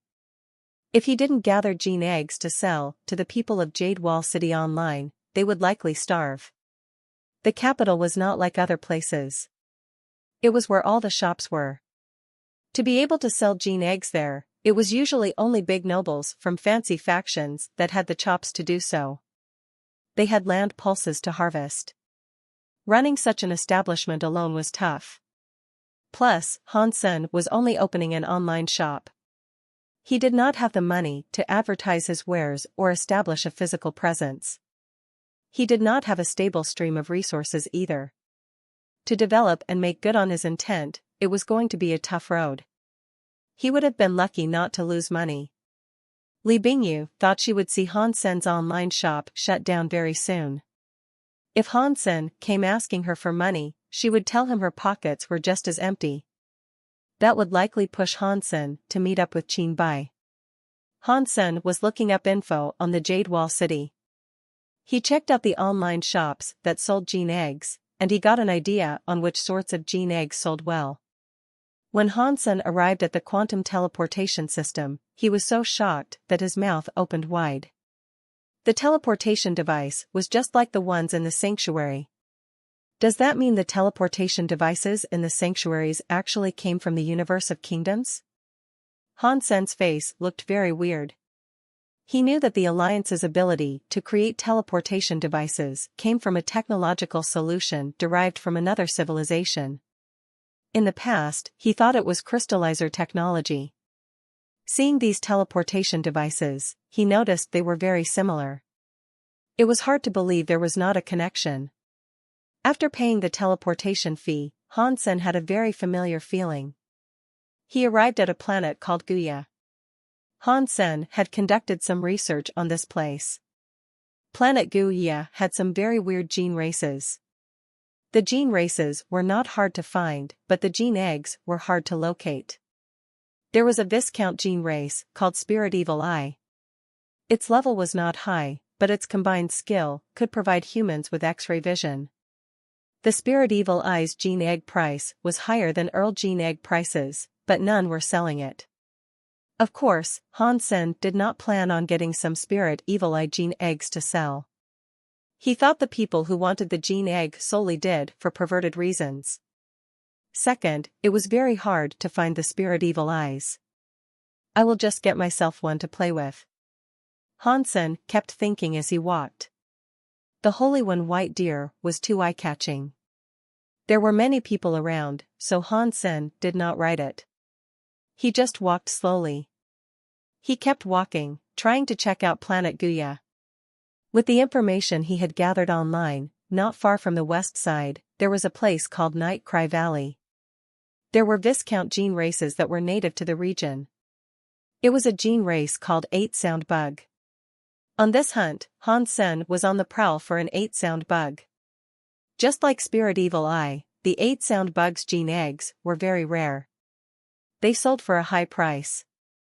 The 8-Sound Bug's fighting power was weak, and the combined skill 8-Sound did not do much either. Regardless, it made the music and voice of a human better. The universe of kingdoms was not all based around fighting. They had culture and entertainment. Therefore, that era had many musicians. A lot of young people wished to become a singer or idol. That was especially true of the nobles, who really enjoyed such forms of entertainment. An 8-Sound Bug was very important for singers. There were not many gene races with that type. There were ones at a higher level, but ordinary people could not afford them. The gene egg of an 8-Sound Bug was very rare, so their demand was higher. Night Cry Valley's 8-Sound Bugs were adults. They could not be tamed and combined, so no one was there capturing the 8-Sound Bugs. Han Sen thought Night Cry Valley would not have had any people there, for that place had 8-Sound Bugs. The area had no land pulses, and 8-Sound Bugs were difficult to catch. No one should have been there. Shortly after Han Sen entered the valley, he saw a woman. Her face was covered with a green veil. She was sitting atop a large rock in Night Cry Valley. Her eyes were closed. It looked as if she was resting. Han Sen saw her face and understood she was there to capture 8-Sound Bugs too. The 8-Sound Bugs only appeared in the valley at night. She was obviously waiting for dark. He believed no one should have been there, and so did the woman. She was just as surprised to see Han Sen arrive. Although he could not see her face, and she was wearing a very large robe that hid her body shape, her eyes looked like autumn water. People were bound to believe that she was a very pretty person. Hansen thought, maybe it's just her eyes that look good. Perhaps the rest of her face is ugly and weird. I don't see another reason as to why she might be hiding her face. If Hansen knew who that woman was, he would have understood why she did her face as she such.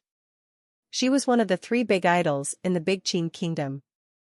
She was called Feng Fei Fei, and she was titled the Phoenix Singer. In the Big Qin kingdom, she was very famous. She had many fans. If she did not hide her face when she went out, there would be traffic everywhere. The Big Qin kingdom's idols were not ordinary stars or celebrities. Back in the day, King Qin's singer Zhong Liqing sung one song and scared off Zhao Kingdom's 10 battleships that sought to invade planet Chimo. It was the strongest one back then. Of course, that was because Zhong Liqing had the ultimate gene race called Absolute Sound. The 3 big idols were not as famous as Zhong Liqing, but they were only a little away from being that widely known. They were all elites who had God-class sonic element gene races. They were not just some singers or stars. In the universe of kingdoms, without the aid of powerful gene races, one was not able to reach the top in any way. Every profession's top-class people made the scariest elites. Feng Fei Fei had come to Night Cry Valley for an 8-sound bug. The 8-sound bugs that had already hatched could not be perfectly tamed, but they could be used to create gene medicine that could moisturize the throat. For a singer, that was very good stuff. Of course, at Feng Fei Fei's level, any ordinary 8-sound bug would not suit her. Before, she heard about Night Cry Valley possessing a rare, mutant 8-sound bug. She wanted to have a look around and check out the validity of the claim. So, she came to Night Cry Valley in search of that special 8-sound bug. Seeing Hansen arrive in Night Cry Valley, Feng Fei Fei was not too bothered. Even if Hansen was there to catch 8-sound bugs, she did not believe he had the chops to beat her. Plus, she wanted a mutant 8-sound bug. She was not after any ordinary type of 8-sound bug. Feng Fei Fei did not mind Hansen being there, but Hansen did mind Feng Fei Fei's presence. With an outsider there, he was not able to freely use the Xian Yellow Sutra. If an outsider saw him turn a gene race into an egg, people would likely capture him for research. As Hansen kept looking at Feng Fei Fei, he came to understand she was not the type of person to mess around with. At least, that was just the feeling he was getting. He did not have proof that was the case. Seeing Feng Fei Fei close her eyes again, Hansen walked past her. He kept heading into the deeper recesses of Night Cry Valley. He wanted to keep his distance from her so she could not see what he would be using. Normal people who were good at singing should have also had good hearing.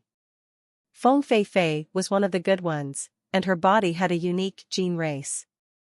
Although she did not open her eyes, Hansen's movements were in her ears. In her mind, she pictured the scene of him and his movements. Seeing Hansen not recognize her and walk straight into the valley, Feng Fei Fei felt greatly relieved. If she had been recognized, she would have been troubled. She would have been unable to get the mutant 8-sound bug as she had hoped. If other people knew that the top singer and idol Feng Fei Fei was fighting for an 8-sound bug with a commoner, even if she was there first, people would be talking about it a great deal. Feng Fei Fei was not afraid, but it was still something that made her not feel very good. In fact, Feng Fei Fei thought too much. Hansen did not know about the mutant 8-sound bug. He was only there to catch an ordinary 8-sound bug. Hansen walked into the deeper parts of Night Cry Valley. Although it was just nighttime, and the sky was not too dark, the further he walked into the valley, the darker the valley became. Inside the valley, there were no big trees. There were just some small plants around, but the grass and the leaves were very long. They could have been a whole 3 feet tall. The reason the place was called Night Cry Valley was that the gene races there mostly appeared at night. One was unable to see them in the daytime. So, Hansen walked deeper into the valley to find gene races. Strangely, however, he found none. He walked to the farthest point of the valley and reached a dead end. He decided to have a mosey about. He was far away from that woman now. He no longer saw her, and the area around him had grass that was 3 feet high. If the woman did not run there, she would not see what Hansen was doing. In the deepest part of the valley, there was a pool with very clear water. It was not big. It was just half the size of a basketball court. The water was clear. He saw some duck egg-like stones beneath the surface. Near the pool, there were some large stones. Hansen sat atop the biggest one. He was able to see in 6 different directions, and here in 8 directions. He would have time to aim. The sky went dark. Before the sun had completely dipped into the nether, Hansen heard a tsetse sound. It was something Hansen was quite familiar with. It was the sound of a cricket. Hansen followed where the sound came from, but he failed to find the cricket. He discovered that the sound was coming from a crack in the stone near the pool. Hansen was just going to have a look. He wanted to see if that was a gene race, but his eyes froze. He saw movement in the water. Hansen held his body stiff and peered into the water. Although the light in the valley was minimal, Hansen had a good pair of eyes that enabled him to see the very bottom of the pool. He saw a weird creature slowly moving. The thing looked like a gecko. It was very big. It was 1 foot long. Its body was dark green, and it was in the water. It was camouflaging itself in the moss of the water, so it was hard to notice. That big, dark green, big gecko was twisting its body through the water to climb. It was going to the stone gap that had the tsetse sound. The big gecko emerged from the water, stared at the stone gap, and climbed inside. It was like a toxic snake that ate people. The dark green body did not have scales, but it had many small lumps. It looked like a toad's bumps. Seeing the big gecko come before the stone gap flashed with a red color. Something emerged from it. A black-bodied, red-headed big cricket came out of the gap in the stone. It battled the big, dark green gecko. The cricket was only the size of a fist. It was much smaller than the big gecko, but it was very fast. It was not at a disadvantage while it fought. The black and green, the 2 shadows, battled on the banks of the pool. The fight was intense to watch. Hansen found it a fun spectacle to view. The levels of the 2 gene races were not very high. They were viscounts at the most, but their methodology of battle was brutally intense. It was like watching crickets fight. Even though sparrows are small, they're still meat. I will wait until they're almost finished, then I will turn them into eggs. I should be able to earn a bit of money when I bring them back with me. I will at least be able to sort out my rent problem. Hansen was having fun watching this. Suddenly, the toxic lump on the gecko exploded. Green juice squirted everywhere. It was like a blossoming flower spraying all over the cricket. The shell on the cricket's body looked as if it had been sprayed with acid. It emitted white smoke. It looked as if it was being corroded. The cricket went tsetse and fell to the ground. The gecko saw that its attack had worked, so it approached its enemy. The cricket struggled, trying to make its way back to the stone gap. The gecko's juice was far too toxic. Before the cricket was able to climb into the stone gap, the shell on its body was already being corroded. The blighter turned blurry and disgusting. It was not going to last. The cricket suddenly looked like it came back to life. Its back legs used some hidden power to make its bloody body leap and avoid the gecko's tongue. It entered the stone gap. It was injured badly, so it is useless for it to go back inside the cave. The gecko does not have to do anything. It will turn into bloody water soon enough. Hansen knew now was the time for him to act, but his pupils suddenly got small. The gecko was in front of the stone gap. Suddenly, a cold light beamed out of it. Before the big, dark green gecko reacted, it was turned into a stone. Huh? Does that cricket have the ability to petrify? Why did it not use it earlier? Hansen was very confused. Before he thought any more about it, Hansen worried that the cricket was heavily injured. If it had turned into blood water, no matter how strong his Shan Yellow Sutra was, he could not turn a pile of mush into an egg. Hansen flashed and came before the elusive stone gap. He cast his Shan Yellow Sutra to kick up a red light that struck the petrified, dark green, big gecko. Although his body was petrified, under the power of the Shan Yellow Sutra, it still devolved. It quickly turned into a dark green egg that was the size of a pigeon egg. He held on to that gecko egg. Hansen reached out his hand to punch the rock. He wanted to blow up the stone gap and see what the cricket was doing inside. After Hansen unleashed his punch, only a few cracks manifested in the stone. He was unable to break it. Huh? What is going on? Hansen was shocked. His punching power was scary. Forget about stone, but he was able to break an ingot of pure platinum into many pieces with the strength he put into his punches. Now, all he had managed to do was leave a few measly marks on the stone. Clearly, there was something funky about the stone. Hansen saw the stone gap had no movement. No petrified light came out of it either. So, he kept on punching. When he unleashed his fourth punch, the rock broke. The gap was now the size of a human head. Hansen looked into the cave and was quite surprised. It was a cave about the size of a bathtub. There was no cricket. There was only a pool of blood. There was an 80% to 90% chance it was the body of the cricket. What is that? Hansen looked at the bloody water. The stone cave was very humid and had a heavy layer of moss. The blood water seemed to be corrosive. It had started to corrode the moss, revealing the stone underneath. The rock looked very flat. It looked as if it had been made by someone. There were also some carvings there. Underneath the blood and the moss, it was not very clear. Hansen wiped away the moss. He quickly discovered that beneath the stone cave there was a stone board that had special symbols on it. Hansen broke the rocks around to get the stone board out, but the stone board was around 4 feet long and 1 foot wide.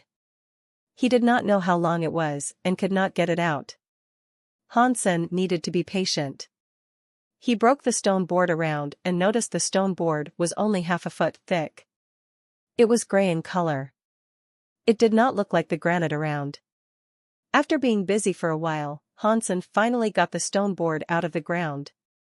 When he pulled out the whole stone board, he noticed it was not a stone board. It was a stone box. Hansen tried to open the stone box, but there was no reaction from the box's keyhole. He used his hands like a knife to strike it. He left a few white marks on the stone box. This stone box is so weird. Hansen thought it was still early enough that the 8 sound bugs were not yet ready to appear, so he took the stone box out and went to check out the cave again. He found nothing else. He used the stones to rebuild and hide the cave he had just discovered. Hansen thought that petrifying light probably did not come from the cricket. After all, it did not look like a stone element gene race. If that was not it, then it has to be this stone box. When I dug up the stone box, after all this time, why hasn't the stone box done anything? Although Hansen thought he was very handsome, he did not think he was handsome enough for the stone box to treat him differently. What is the reason? Hansen looked at the top of the stone box. There was still blood water the cricket had left behind. It had already dried up. Hansen's heart suddenly jumped. This thing is not going to react after seeing blood, is it? Although Hansen thought that way, he was not going to use his own blood for the testing. He looked around, planning to kill a gene race and see if he could use the gene race's blood to activate the stone box. Ding! Hansen suddenly heard a sound that was like a harp string being plucked. It came from inside a bush. Hansen looked into the sky. It was dark. A moon was now above the mountain. Not long later, Hansen heard a harp sound in the vicinity. It was like someone was playing an old instrument. It sounded very nice. Under the night sky of the valley, it sounded very mysterious. Hansen held his breath. His body was like it was petrified and unmoving. The 8 sound bugs could not see anything, but they were very sensitive to sound. Insects that were a few miles away could not hide from them. If people wanted to catch an 8 sound bug, they could not make a sound. Even the jump of a shocked heart would alert them. He needed to wait until they emerged from the ground and hit them when they were nearby. He could not claim another if they escaped underground. Hansen controlled his body. He sat where he was like a stone. Not long later, from out of the bush, he saw a white light emerge from the leaves. In the nighttime, it looked like a firefly. Although Hansen had watched a video online about the 8 sound bugs, compared to what he was seeing in real life, he was given a nasty shock. A butterfly, which was as small as a fairy, suddenly flickered like a white light that should have been the bug's body. Aside from its body just being a white slate and several wriggling tentacles, it was like a human. That thing was sort of like a mini butterfly. In the arms of the 8 sound bug, it was holding an instrument that looked like a lute. It did, however, have 8 strings. The 8 sound bug's fingers were playing the instrument to make many crunching sounds.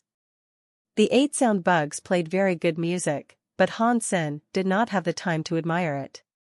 He was going to use his Shan Yellow Sutra to get rid of it.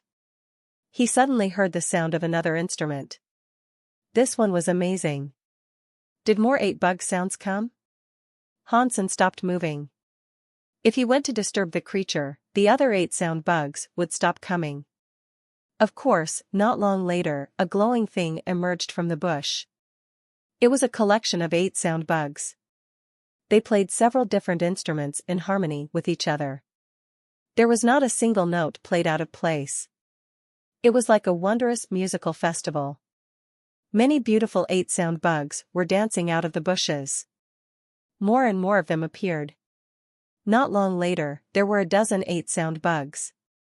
Hansen knew that Night Cry Valley had lots of 8 sound bugs, but he did not think there would be that many. It was just a small area, yet there were at least a dozen 8 sound bugs. Ding! The sound of another instrument was heard. This time, the instrument was different from the last one. When Hansen heard this instrument, his heart felt a shock. He could not help but be entranced with an acoustic lust for it. In fact, after the instrument's sound was heard, the dozen 8 sound bugs and their instruments came to a close. Hansen looked to where the instrument came from. He saw there was a bunch of silver light flying around the spring water. It was an 8 sound bug glowing with silver light. He was not sure where it flew from, but it was now above the water. It kept flying around, playing the magical 8-string lute in its hands. Ordinary 8 sound bugs were white, but this 8 sound bug was a light silver color. Even the lute looked like it was made of silver jade. Its 8 strings glowed with a silver light. The very small fingers plucked and pranced gently across them. It was like the sound of a mountain spring playing in Hansen's ears. It made his heart feel as if it was being cleansed. A mutant 8 sound bug? Hansen felt quite happy about this. A mutant 8 sound bug was an incredibly rare find. He did not expect to find a mutant 8 sound bug there. Without hesitation, Hansen's body exploded. He was like a shadow that came before the mutant 8 sound bug. His hand carried a red light as he struck the mutant 8 sound bug. Hansen was just a normal guy. He did not know how to appreciate music. Grabbing the mutant 8 sound bug was more realistic. The mutant 8 sound bug was only Earl class. It was a little stronger than the average Viscount 8 sound bug. Before Hansen, it was extremely weak. It was battered by the red light in a jiffy. Hansen did not watch the result of his strike. His body flashed. He suddenly threw 10 additional punches, resulting in a dozen 8 sound bugs being struck by Hansen's fists of fury.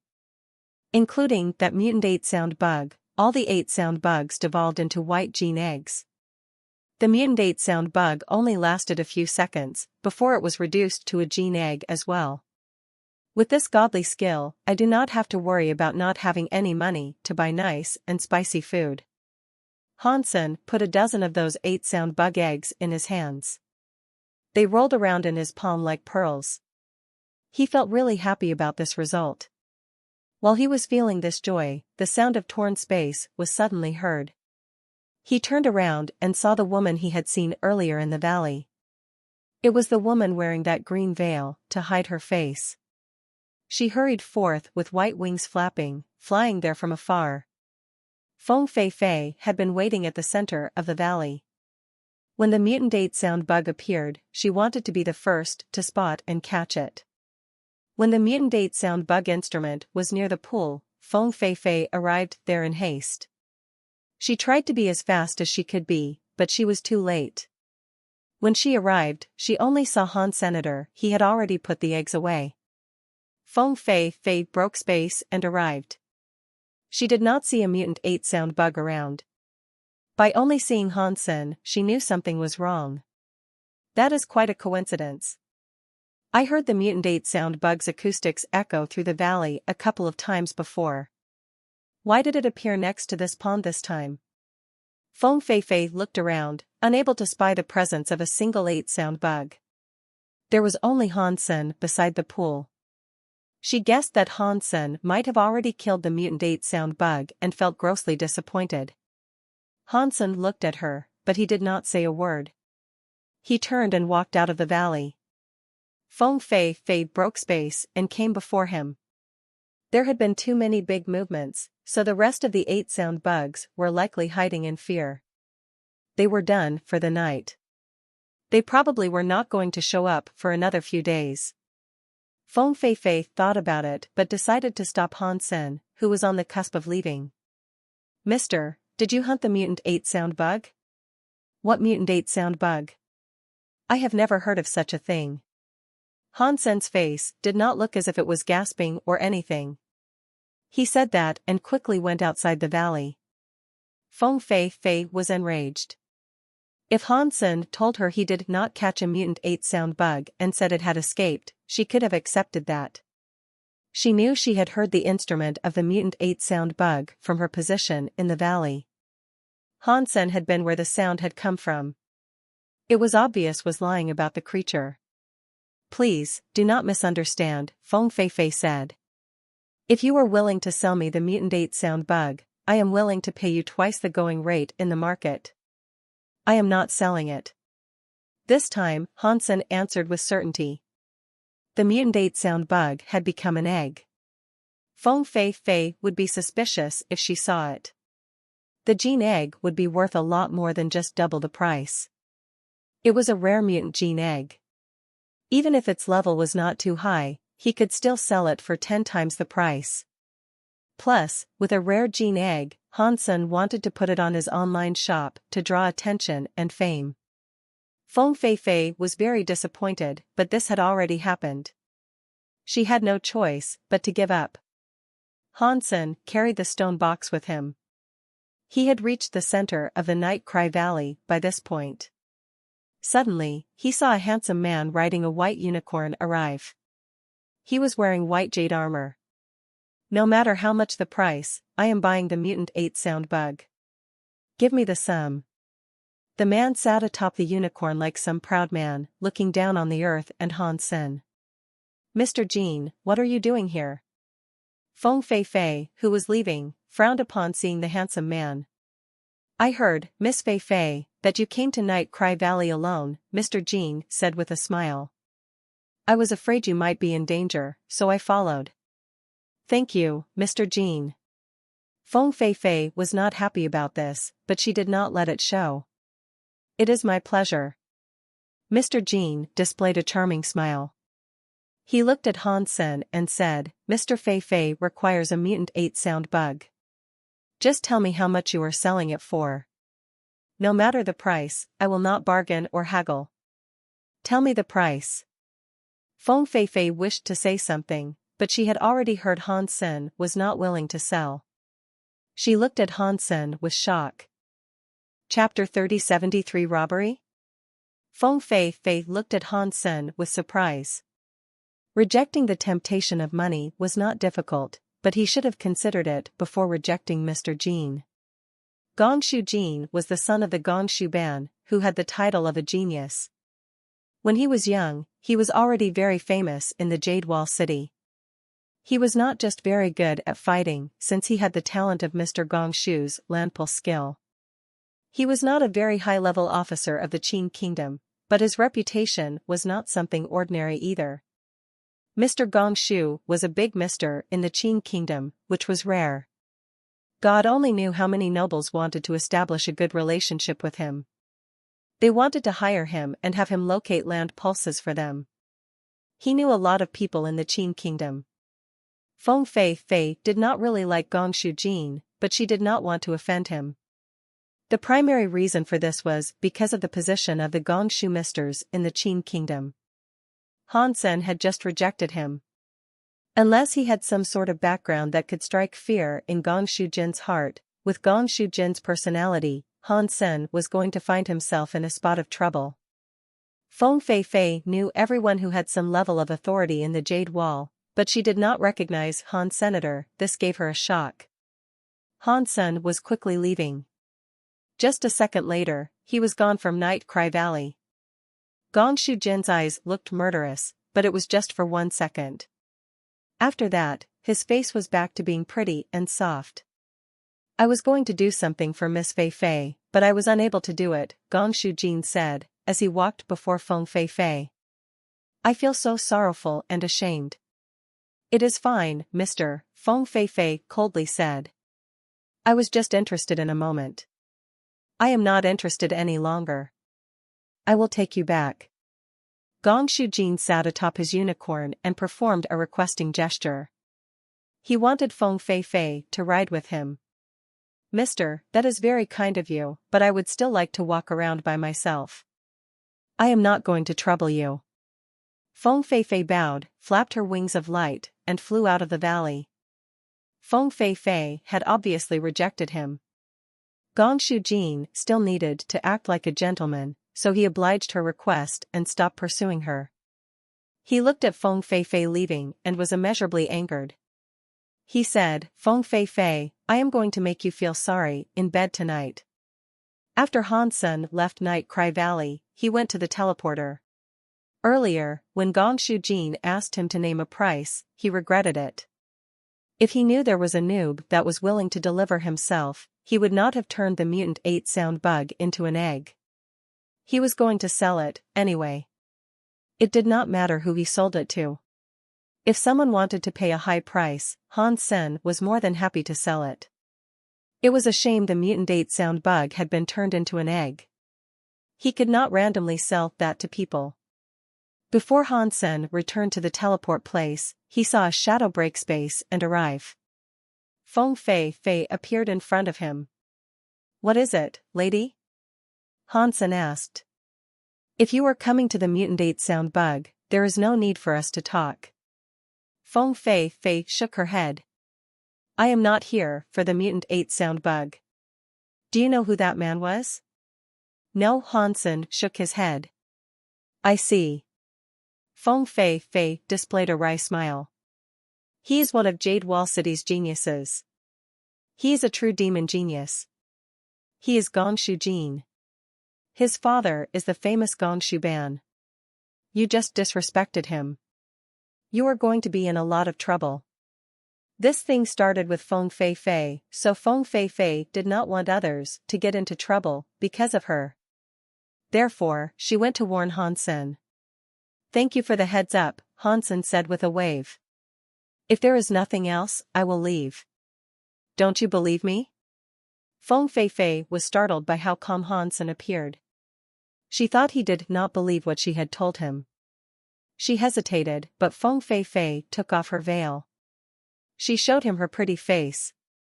She sighed and said, I wouldn't lie to you. We cannot play this nicely. If you believe me, I have an idea that can help you. Thanks, lady, but there is no need for that. Han Sen said thank you and left. Feng Fei looked at Han Sen leave with shock. She did not know what she felt. She took off her veil to reveal her identity, but Han Sen did not react. She was surprised. He doesn't recognize me. Feng Feifei looked at the space Han Sen left with a flurry of conflicted emotions. She did not, however, give chase. She had done all she could. If Han Sen insisted on getting into trouble, it was no longer her concern. Feng Feifei was a very famous singer, and not just to the Qin people. Even people from the other 6 kingdoms knew her. Even if they hadn't seen her in the flesh, they would have seen her performances online. It was rare for someone not to know her. Feng Feifei thought Han Sen might have been pretending not to know her and had another purpose, but Han Sen really did not know who Feng Feifei was. He had not been in this world for long, and he had not really paid attention to the celebrities. Regarding Feng Feifei's reminder, Han Sen believed it. But it was just attributed to Gong Shujin. For that, he did not care. Old Yang, how is the online shop going? Han Sen returned to where he lived and asked Mr. Yang for a status report. I have done everything you asked of me. Mr. Yang looked at Han Sen weirdly as he asked. You can hawk your wares whenever you want to, but are you sure you really want to use this name? Yes, Han Sen said with a smile. Han Sen was not very good at naming things. His online shop was called Shop. From what Mr. Yang saw, this name was not overbearing or particularly eye-catching. A shop's name should have been impressive. Since that was the name Han Sen had selected, he did not say anything. Old Yang, put these items on sale. The prospect of being able to eat hinges on the sale of these, Han Sen said with excitement. He used to lead the world, but this was the first time he had opened a shop. Mr. Yang had a wry smile. He and Li Bingyu felt the same. They did not think an online shop was a good idea. Seeing that Han Sen was so interested in it, they did not say anything disrespectful about it. He asked, Mister, what are you planning to sell? Li Bingyu was nearby. She looked at Han Senator. She also wanted to know what Han Sen was hoping to sell. I went to Planet Guya and lucked out. I found some gene eggs. They are not high level, but they should last a while. Old Yang, come have a look at these. How much should I sell these for? Han Sen pulled out a gene egg to show Mr. Yang. Mr. Yang did not expect Han Sen would have gene eggs on a 2-day trip. He picked one of them up, looked at it, and said, Mister, you are very lucky. This is a Viscount class toxic gecko. It has the combined skill of toxic spray. Its power is quite high for a Viscount. You could sell it for a few $1,000s. What about this? Han Sen took out a gene egg and showed it to Mr. Yang. This is 8-sound bug gene egg. Mister, you are very lucky. Although 8-sound bugs are Viscount class gene eggs, the going price is far more lucrative than what the toxic gecko will get you. You could sell this for 5 digits. I will have to do some actual research for the blue book value. Mr. Yang was truly shocked. You sell these for now. Han Sen took out a dozen 8-sound bug gene eggs and gave them to Mr. Yang. Mr. Yang was frozen as he looked at the gene eggs. His eyes and mouth opened wide. He made no sound. After a while, Mr. Yang managed to ask, Mister, were you involved in a robbery? Robbery? From where could I have possibly stolen these things? Han Sen took out a silver mutant 8-sound bug and tossed it to Mr. Yang. Mr. Yang picked up the 8-sound bug egg and looked at it. His eyes almost popped out of his skull. Mister, did you really dig this up? Han Sen laughed and replied, Of course. Does it look like I gave birth to it? Mr. Yang was unable to believe it. Han Sen did not know any land pull skills. He had just randomly gone to Planet Guya to dig around. Yet, he had found a dozen 8-sound bug eggs. On top of that, one of them was a mutant 8-sound bug. This was an unbelievable thing. It was something of a genuine miracle that was unheard of. If everyone was as lucky as Han Sen, all the misters in the universe would starve to death. This was the first time Mr. Yang had doubted his career. He didn't quite know what to say. Li Bingyu could not believe Han Sen had managed to dig up 8-sound bugs. She thought, he must be connected to Qin Bai. It looks like my chance has come. Old Yang, I will hand the gene egg over to you, Hansen said to Mr. Yang. Sell it for a good price. Our lives are depending on it. Mister, you shouldn't sell this mutant 8-sound bug gene egg, Mr. Yang said. Just sell the ordinary 8-sound bug eggs. This mutant egg should be kept as a highlight of the shop. With that on display, it will be sure to attract a lot of business. Just see what you can do. Hansen was not really interested in money. He only required enough money to get by in the walled Jade City. Where is Qin Wanner's dead body? Hansen had a look at the map, but the walled Jade City was too big. It was hard to locate the mysterious place Mo had mentioned. Hansen bought some frozen gene race blood online. They were low class, so they did not cost much. With the quantum transport system, even if it was a few systems far away, they could just drop it in the transport station for the delivery man to take. Hansen quickly received a few bags of the gene race blood. He then locked himself in a room. He put the stone box in a bathtub. He placed the frozen bags of blood atop the stone box. When the blood touched the stone box, some weird symbols lit up. They released a cold and petrifying light. Wherever the petrifying light touched, regardless if it was metal or flesh, it was petrified. Even Hansen's clothes were petrified. It was a shame that the petrified light could not do anything to Hansen's body. All Hansen felt was something slightly cold. His skin and hair had avoided petrification. As more blood was poured onto the stone box, the patterns on the box appeared as if they could absorb the blood. All of the blood was absorbed by the patterns. Hansen put many bags of blood inside the box. The blood color of the pattern started to appear darker, and the petrifying light grew stronger. When there was only one bag of blood left, Hansen suddenly heard a catch-in noise. The stone box opened. I wonder what is hidden inside there. Hansen was very curious. He opened the stone box and was quite shocked. The stone box contained a circular stone that was the shape of an egg.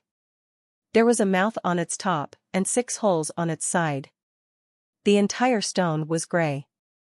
All in all, it looked like a stone ocarina. The ocarina was an instrument, and he was no stranger to such an instrument.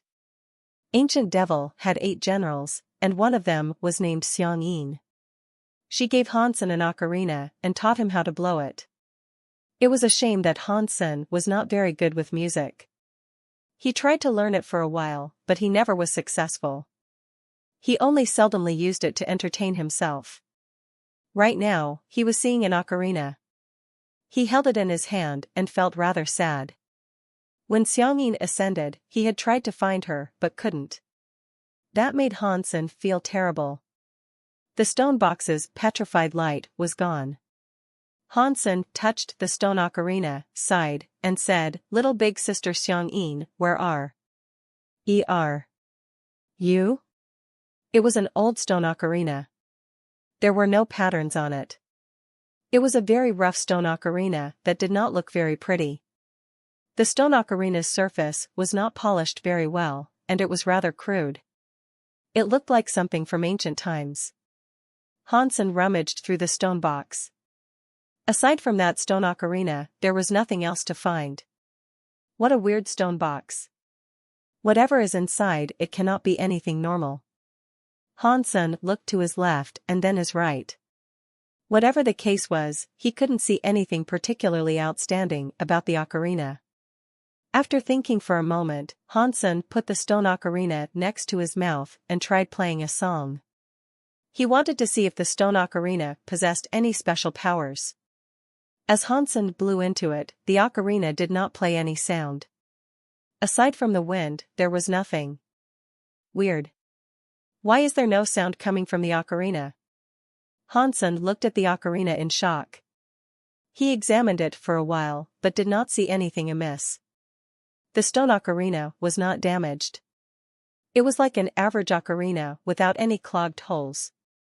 The fact that it was not producing any sound was strange.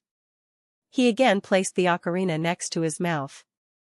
This time, Hansen gathered his Shen Yellow Sutra and put a strong power in his breath. He blew into the stone ocarina. Woohoo! A very sorrowful ocarina sound was heard. Hansen moved his finger to create different tones. After he moved his finger, Hansen was surprised that the holes had started to produce smoke. The smoke gathered in the air and turned a white cloud. What is this? Hansen stopped blowing the ocarina. He looked at the white cloud in the air. It looked like the cloud from the Monkey King.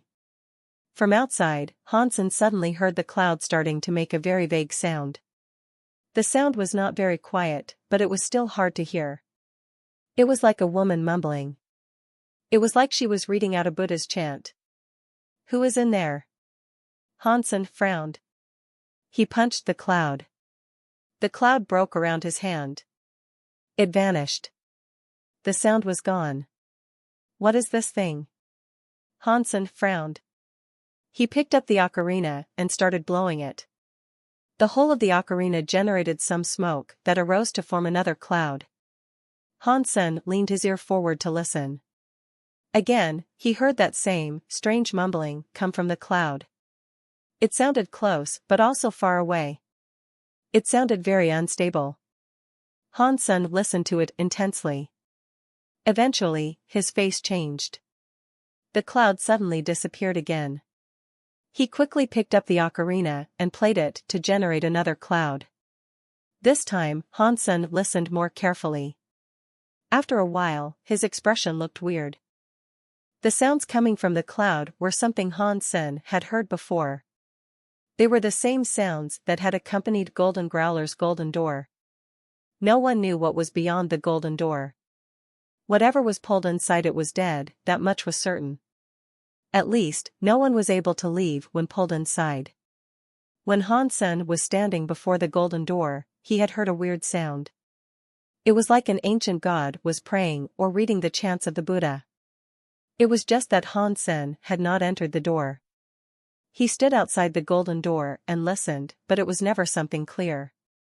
Now that he was trying to remember it, the sounds of the golden door were just like the sounds coming from the cloud. Hansen just did not understand what the sounds meant. Many women loved shopping, even the three big singers, which included Feng Fei Fei. She was browsing around in the virtual community. She was different from ordinary women. She did not have to buy makeup products. She was in search of the 8-sound bug. She had been unable to get an 8-sound bug from Night Cry Valley and could not be bothered going back there again. So, she planned on buying 8-sound bugs online instead. She wanted to create gene medicine for bolstering her throat. She searched for an 8-sound bug and sorted the results by price from high to low. Feng Fei Fei did not care about shopping for a bargain. She wanted the best stuff, and that was that. A line of virtual products appeared before her. Feng Fei Fei was used to browsing prices from high to low, but she froze upon seeing the first item. Mutant 8-sound bug egg? Really? Feng Fei Fei clicked on the item. The photo of a mutant 8-sound bug egg appeared. It really is a mutant 8-sound bug egg. Feng Fei Fei was very happy. In the virtual community, the shops scanned the real items. If there was a picture, one could bet their bottom dollar that it was genuine. When Feng Fei Fei looked at the price, she frowned. The price was placed at the maximum. It was a healthy sum of 9,999,999. A mutant 8-sound bug egg was very rare, but it was just an Earl-class creature. That price was far too ridiculous to consider. Clearly, the shopkeeper was not going to sell it properly. "Boss, how are you selling the mutant 8-sound bug egg?" Feng Fei Fei asked after contacting the person running the shop. "Dear, the shop is selling it at the price listed. It is indeed available for purchase. You can feel free to order it at any time. We will have it delivered in 24 hours. If not, we'll pay you double." It was Jiangshi. Mr. Yang was in charge of running the shop, but Jiangshi operated the customer services. She worked really hard. Even if she received complaints, she never got mad about it. Jiangshi and you used to be slaves. Now, they followed Han Senator. He did not treat them like slaves. Jiangshi was very grateful for that. She tried to do her best with whatever task Han Sen asked them to do. I really want to buy it, so give it to me at the price you truly want to sell it for, Feng Feifei said. Dear, I really cannot sell it to you for a lower price, Jiangshi quickly said. That is as low as it can go. You can take a look at the other products in the shop if you would prefer. There are very economical discount Class 8 sound bug eggs for sale. They are of good quality and fairly priced. Their abilities are great too. Those were the lines Mr. Yang had taught her to say. She performed them very well. Feng Feifei looked around. She saw the shop was selling ordinary 8 sound bug eggs. With her identity, the ordinary 8 sound bug eggs did not really entice her. If you really want to sell it sometime, why don't you send me a message? We can talk about the price some more. After saying that, Feng Feifei put the mutant 8 sound bug egg in her shopping cart. Alright, dear, Jiangshi replied. Feng Feifei was a bit depressed. She did not want to buy the mutant 8 sound bug egg for herself. She wanted to send it to her little niece as a birthday gift. Although Feng Feifei had better sonic gene races, the level was too high. Her niece was too young. She could not combine with any high-level sonic gene races. The mutant 8 sound bug egg's level was not too high. Furthermore, it was a gene egg. If it hatched, it would be a baby. It did not tax the body too much, so it was suitable for a child. When the mutant 8 sound bug egg grew up and had an ultimate body, it would be very good to improve one's voice. It would be even better than a Marquise or Duke class gene egg. After all, sonic gene races did not only improve one's voice. Mutant 8 sound bugs did not do much in another direction. To improve one's voice, it was still a little bit worse than other sonic gene eggs. It is a shame the seller does not plan on selling it. Feng Feifei looked at the shop's name. She planned to remember that there was shop called shop. In Gongshu Manor, a worker went to Gongshu Jin's study. He bowed and said, Mister, the results of my investigation are here for your perusal. After that, the worker pulled out a file of information he had been tasked to collect and put it down in front of Gongshu Jin. Good job. Gongshu Jin looked at the information and coldly said, a redneck that comes from ancient God City, huh? He has no background. He has no faction. In that case, how dare he insult me, Gongshu Jin? I must teach him a lesson. If I don't, he won't understand what it means for many nobles to be under a prince's feet. Mister, people like that do not deserve you to take action. The worker bowed and suggested, perhaps you should send someone else. You are right, Gongshu Jin said. I will let you handle it. Remember, you must bring the mutant 8 sound bug's body back complete. It will be Miss Feifei's birthday in a few days. I will give it to her as a birthday gift. Do not worry, mister, I will do all this very secretively, Lu Jiao said with very murderous eyes. Mister, 5 of the 8 sound bug eggs have already been sold. Each one has sold for 35,000, and there are lots of people asking for the price of the mutant 8 sound bug egg. Mr. Yang happily reported the results to Han Sen. Their shop had only been open for a day, and they had already raked in a few sales. It was natural to feel ecstatic. Good job. Han Sen nodded. The mutant egg was not a small price for Mr. Yang, but it meant nothing to Han Senator. He did not really care about it. By the way, mister, have you heard of one weird thing? Mr. Yang tried to test him. Han Sen looked at Mr. Yang and asked, what weird thing? Mr. Yang looked at Han Sen and said, it was the 7th of the last month when the Jade City had a big earthquake. The king's family's temple was destroyed. Someone saw that the temple had a gold beam of light shoot into space. Mr. Yang told him about this because the 7th day of the previous month was when he and Mr. Meng had dug up Han Senator. He thought there was a connection between the two events. Really? Aren't earthquakes breaking big buildings normal? Hansen quietly asked. Mister, it is normal for other cities to have earthquakes, but the Jade City is a space city that was man-made, Mr. Yang said. Why would there be earthquakes? After thinking for a moment, Hansen asked, where is the King family's temple? Mister, ordinary people cannot go there, Mr. Yang quickly answered. There are lots of elites guarding it. Only members of the royal family can go there to pay their respects. They usually do that at some festival. Hansen could not say anything. After making up his mind, he decided to go take a look. Mr. Yang did not know much. He provided him with some basic information. Although the king's Alpha temple was heavily guarded, and there was a ceremony each year, ordinary people could not get close. The best they could do was film things from afar. So, there was a lot of information about it on the internet. Hansen browsed and did some research on it online. He did so for a while and learned about the location of the king's Alpha temple. He knew what the place looked like, so he knew what to look for. Why does this Alpha temple look like the metal temple Tai fixed? Hansen looked at the temple in the video and felt rather shocked. Aside from this thing looking older, the whole shape of the Alpha's temple looked like the metal temple. On top, the words Big Qin Alpha Temple were written and not just Metal Temple. Hansen went to the temple was. He looked at the temple from afar. He wanted to sneak inside the temple, but it was not possible. Things were different now. Many places had fallen in the Alpha Temple. There were guards on patrol, but that very large Alpha Temple had many fallen areas that could not entirely be guarded. Hansen did not dare get too close. He did not want to draw attention to himself. He merely walked around the Alpha Temple to get a proper look. He soon frowned. The security was too heavy around the Alpha's temple. There were all kinds of tools of observation, and he could not use Geno arts. It was for him to sneak into the Alpha's temple.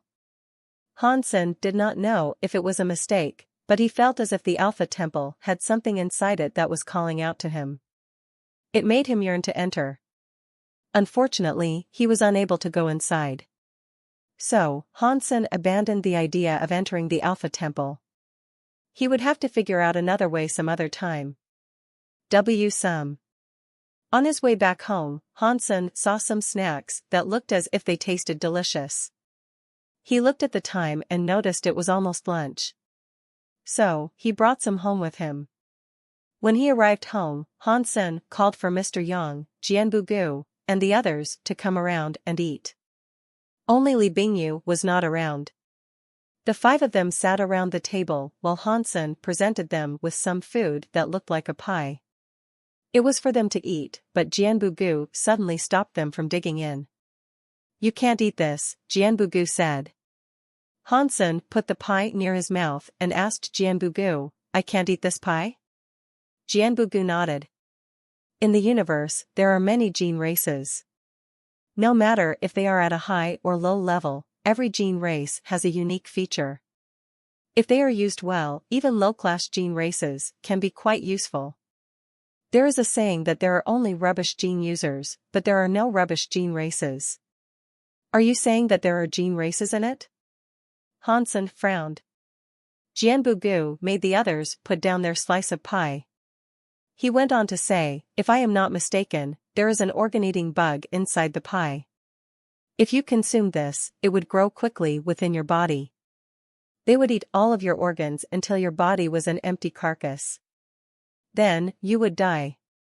Although this is just a Marquis gene race, over time, many high-class God-class gene elites have died by eating these organ-eating bugs. The organ-eating bugs are a very rare gene race. I am not sure who you have managed to offend to be given this. These organ-eating bugs were meant to kill you. On top of that, there are 6 of them. Organ-eating bug. Mr. Yang's face changed. He knew how scary the organ-eating bugs were. Han Sen's face changed too. He was not afraid of organ-eating bugs, but the humans of the universe of kingdoms were different. There were many powerful elites here. With gene race powers, they could destroy the sky and ground, but their bodies were not too strong. It was just after being combined with a gene race that they could become a bit mightier. Compared to Han Sen, who could evolve his own body, that was a big difference. The organ-eating bugs would do nothing to Han Senator, for Mr. Yang and the others, it would have been disastrous. Even if Jianbugu had not known that and the organ-eating bugs entered his body, he would have been in a lot of trouble. Jianbugu picked up the knife and cut the pie open.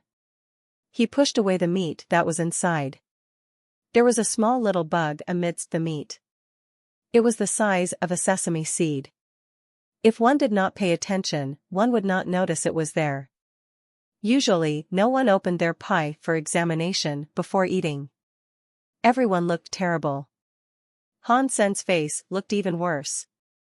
If Jianbugu was not there, Mr. Yang and the others would not be in a good shape right now.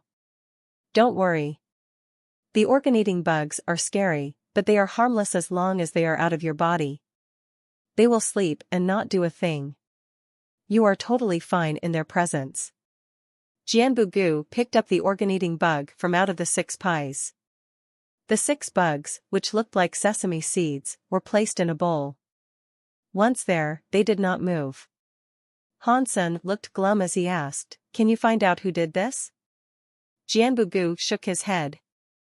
"If we had a sky mirror gene race, we might be able to locate the master. That way, you could find out who plotted to kill you. It is a shame that the gene race is very rare in the Big Qin Kingdom." Han Sen looked at Jianbugu and asked, "What happens if they enter a body? Can their master feel this?" "The organ-eating bugs will be active in their bodies, and the master will feel them," Jianbugu said. "Ordinarily, with the speed that the organ-eating bugs breed, they will be dead within 3 days. Their entire bodies will be hollowed out." Han Sen nodded. He picked up the 6 organ-eating bugs and walked outside. After he left, Han Sen put the 6 organ-eating bugs in his mouth and swallowed them. He kept walking outside. It worked. Lu Jiao was hiding near the hotel when he felt the organ-eating bugs get activated. He was overjoyed. Quickly, he felt the organ-eating bugs move, so he followed them. He saw Han Sen walk outside the hotel alone. He thought that was a bit weird. He frowned and thought, weird. Why are all 6 organ-eating bugs inside him? He then thought it was all for the best. 6 organ-eating bugs were inside Han Sen's body. That just accelerated the time it took for him to die. Lu Jiao did not think anyone could survive the consummation of the organ-eating bugs. Now, he had no doubt about it. "Kid, you need to blame yourself for this. It's your fault for being cocky and offending Mr. Jean." Lu Jiao coldly laughed. He used the organ-eating bug sense power to follow Han Sen. He still needed to claim the mutant 8 sound bug, so he followed Han Senator. He was going to claim the mutant 8 sound bug after Han Sen died. Lu Jiao felt the organ-eating bugs quickly breeding inside Han Senator. There were so many of them, but he was shocked. "It looks like it will take half the day to complete my task. With this fine work, Mr. Jean is sure to reward me. Perhaps I will get the beast I want." He followed Han Sen for a while. He saw Han Sen proceed to buy food on the street. He was like a foodie. He coldly laughed and said, "He really does not know how much trouble he is in. He is still eating. He is like a pig. He eats a lot, and he is dumb." Suddenly, Han Sen's face changed. He held his stomach and squatted on the streets. He started sprinting toward the hospital. He moved down the street and went into an alley. He laid on the ground, repeatedly moaning. His body was shaking. It looked like he was going to die. Seeing that no one else was in the alley, Lu Jiao thought it was perfect. He did not need to hide. He went into the alley and approached Han Sen. "Be smarter when you are reborn, will you?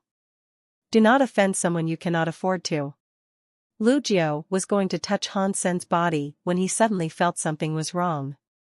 After people were eaten by the organ-eating bugs, they heavily bled. He did not see any blood on Han Sen. Lu Jiao felt terrible. He wanted to leave. Han Sen suddenly jumped to his feet, went before him, grabbed him by the neck, and lifted him up. Lu Jiao was in shock. Han Sen, who was gripping him by the neck, had lifted his entire body. He saw that Han Sen's body was filled with purple air. A pair of weird eyes flickered demonically with a purple color. They stared at him, which made him feel shocked and angry. He wanted to summon a gene race to combine with, but Lu Jiao was shocked to discover that his god spirit blood, Pulse's connection, kept disconnecting. He was unable to summon a gene race. Han Sen stared at Lu Jiao and coldly asked, "How do you want to die?" Lu Jiao suddenly felt his heart sink. He was going to be killed. As the power in Han Sen's hands increased, becoming stronger and stronger, Lu Jiao felt as if his windpipe was ready to snap. He could not breathe. Obviously, his opponent was not going to ask him anything. He was unable to use a gene race, so Lu Jiao had no hope of fighting back. He was in shock. He tugged at Han Sen's hands. While he had a chance to speak, he squeezed out a few words from his tightened throat. "I just accepted the money to do this. Don't you want to know who wanted to do this to you? I will go after Gongshu Jin." Han Sen confidently spoke, but he was just testing Lu Jiao. The only person he had slighted was Gongshu Jin. Now, someone wanted to kill him. His assumption that it was Gongshu Jin was an educated guess. Seeing Lu Jiao's expression change, Han Sen knew he was right. This is Jade Wall City. If you kill me, you cannot escape, Lu Jiao struggled to wheeze. His face was red. Really? Han Sen looked at Lu Jiao coldly. More power was circulating in his hands. Lu Jiao could not say anything anymore. His face looked like a pig's belly. Han Sen did not break the man's neck outright. He opened his mouth and breathed out a black mist. Lu Jiao saw the black mist. His shocked eyes looked as if they could not believe what they were seeing. Han Sen was not emitting black smoke. It was organ-eating bugs. Lu Jiao no longer felt the organ-eating bugs that belonged to him. All those organ-eating bugs were releasing a purple mist, and they went straight into his mouth. Lu Jiao kept trying to struggle. In Han Sen's grasp, he could not open his mouth. In shock, he could not help but watch the organ-eating bugs climb into his mouth and enter his body. Han Sen waited for all the organ-eating bugs to enter his body before releasing his hold on his neck. He looked at Lu Jiao like a dead dog on the floor and said, "These are your organ-eating bugs. I hope you enjoy them." Lu Jiao could not stand up. He wanted to connect with the organ-eating bugs, but he was not able to. The organ-eating bugs were out of his control. Swe. Arg. Lu Jiao felt as if his organs were being pinched by 1,000 needles. He held his belly and screamed. He coughed up blood. His face looked pasty and white. He got up off the ground. Lu Jiao held his belly and started running away. He wanted to live. He did not want to die. He thought about his organs being eaten by those organ-eating bugs and how that was such a painful way to die. After thinking about it, Lu Jiao only wanted to run away. He was suffering from the organ-eating bugs as he ran back to Gongshu Manor. Blood kept spilling out of his mouth. Han Sen coldly watched Lu Jiao leave. He did not stop him. Previously, he had thought Lu Jiao might have been lying. In a moment of life and death, no matter how strong that person's will was, there was always a flaw to discern. Plus, Lu Jiao was not someone with a strong will. In the universe of kingdoms, humans did not really count on their bodies. They depended on power. Most humans did not have a strong will.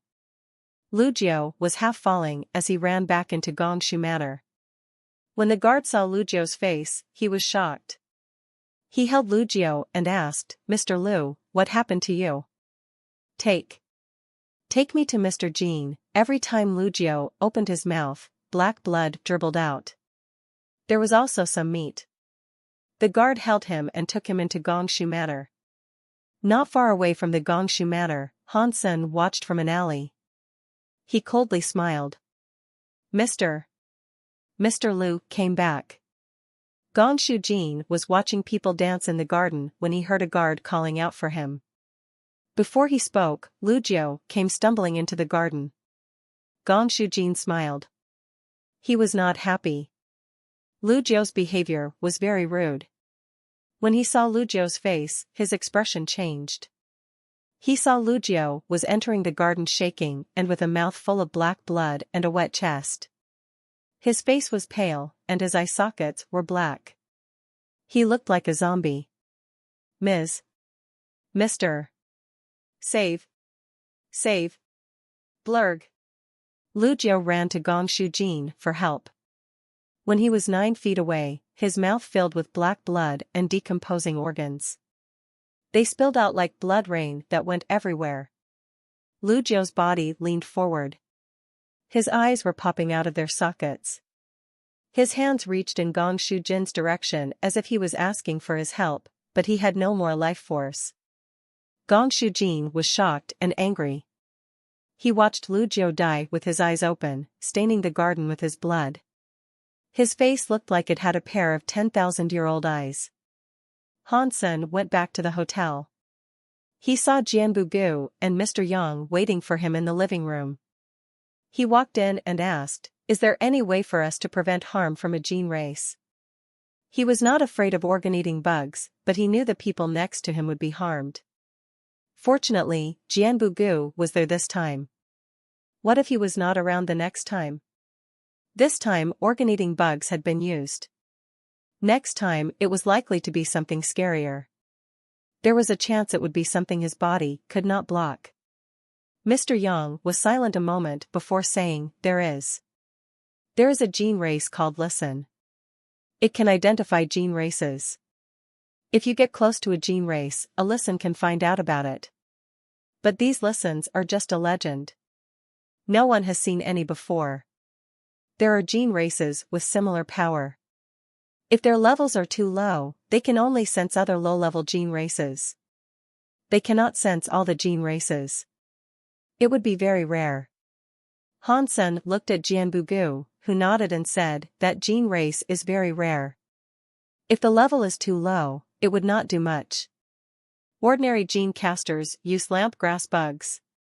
It's the same type of gene race, and the level of a lampgrass bug is a Viscount. They can only detect Earls at the most, and it is very weak when it comes to water element gene races. Even with a lampgrass bug near, you cannot sense a Marquise organ-eating bug. After pausing, Jianbugu went on to say, There is a gene race that can sense a lot of things. Although it is just King class, if a God class gene race entered the area, it would be able to detect its presence. It's just that this gene race's gene eggs are very rare. From what I know, Lucia's shop has a few, but they are wild adults. They can put them in the house, but they cannot be brought around. That does not do much. Hansen felt quite tempted after hearing that. What is that gene race called? Jianbugu thought about it and said, I remember it was called a pure light salamander. It is a gene race that only appears next to the Holy Light River. It is a born King class race, but most of its powers are not strong. Even a Duke class gene race can easily consume it, but it is very good at sensing gene races. Before gene races get close to it, it starts to run. It can be very difficult to catch, and the gene eggs of pure light salamanders are extremely rare. As far as I know, Jade Wall City only has 5 pure light salamanders. 3 of those belong to the palace. It will be very difficult to claim a pure light salamander egg. Hansen made up his mind. He had to get himself a few pure light salamanders. Wild pure light salamanders did not make much difference to him other than finding the gene eggs. With a pure light salamander in his sights, he would at least feel safe. He did not say anything more. If Lucia's shop had a pure light salamander, he would just go and buy a few. Mr. Jian, in the top-class gene races, are there any gene races that have blue blood? Ever since Han Sen had reached the universe of kingdoms, he realized the humans there did not train their bodies. Their blood was red. Qin Xiu's body had blue blood. There was an 80% chance that he had gotten that by combining with a gene race. Perhaps it was not Qin Xiu's real blood. Jian Bugu thought for a moment and replied, there are a lot of gene races with blue blood. Regarding the most famous, it would undoubtedly be our big Qin kingdom's Alpha King, World King God. He was an ultimate gene race that was far above God class. It was a shame World King God disappeared with the Alpha King. It did not remain. Otherwise, the big Qin kingdom would not have gone downhill after the Alpha King vanished. Han Sen quickly asked, what kind of gene race was that? World King God was a legendary creature that controlled one world, Jian Bugu said. No one can tell you what it looks like anymore. From the information that has remained available, it should be a very rare humanoid gene race. Han Sen asked Jian Bugu about gene races. Mr. Yang had a lot of knowledge too, but he was not as good as Jian Bugu. That was certain. Mr. Yang only knew a bit of information, whereas Jian Bugu knew about high-class gene races in far greater details than Mr. Yang could ever provide. He gave Han Sen a better understanding of the power of gene races in that world. The Holy One White Deer, in Jian Bugu's ratings, was only a beginner. To ordinary gene casters, it was something godly. To a real top-class elite, it was just a beginner tool. As for the gene races in the legends, such as World King God, they were something each of the 7 kingdoms had. They were something that existed to preserve a kingdom, which made Han Sen feel more alert. It seems like this world is not as straightforward as I assumed it to be. Things about Qin Xiu are weird. If blue blood is World King God's blood, then the person who died on that day. Could it really have been Qin Xiu? Han Sen suddenly started to have many questions. After talking to Jian Bugu, Han Sen headed to Lu Shi's shop. He had already offended Gong Shujin. He would probably have a fight with him soon. Considering that, Han Sen had to make sure he was prepared. Before Han Sen had the chance to kill Gong Shujin, he needed to make sure he, Mr. Yang, and the others were safe. He had to get his hands on a pure light salamander. Even if Gong Shujin was not going after them, there could very well be others on their trail in the future. This type of gene race seemed like a necessity, lest guaranteed harm befell them someday. Lu Shi's shop was one of the biggest shops in the Qin kingdom. It conducted business across the entire universe. Gene races and gene eggs were just one portion of its business. It had all kinds of other shops in the big cities. Lu Shi's shop did not have online ordering. People had to go to a store in person to buy something. Even so, Lu Shi's shop was still the best in the Qin kingdom. It had lots of gene races and gene eggs, and there was a huge variety of types. It was better than most of the smaller shops. When Han Sen went to Lu Shi's shop, he told people he wanted a wild pure light salamander. The results surprised him. A wild pure light salamander's price was 3 million each. That price was equal to a god-class gene egg, and that was just a wild version. Plus, one was only able to keep it as a pet. The shopkeeper patiently explained things to Han Senator. He told him that pure light salamanders were king class and very rare, and they were exceedingly difficult to catch. With its abilities, many rich people bought one pure light salamander. That was why the price had become so expensive. A wild one could not be taken out, but it could be kept at home. If a gene race sought to invade its abode, it would react. So, it was useful. The rich people loved pure light salamanders. I can't even buy a wild pure light salamander. Han Sen felt a bit sad. He counted all his money. He didn't have enough to even buy a wild pure light salamander. There was no way he could afford a gene egg. No way. I will just have to go to the Holy Light River to catch a pure light salamander.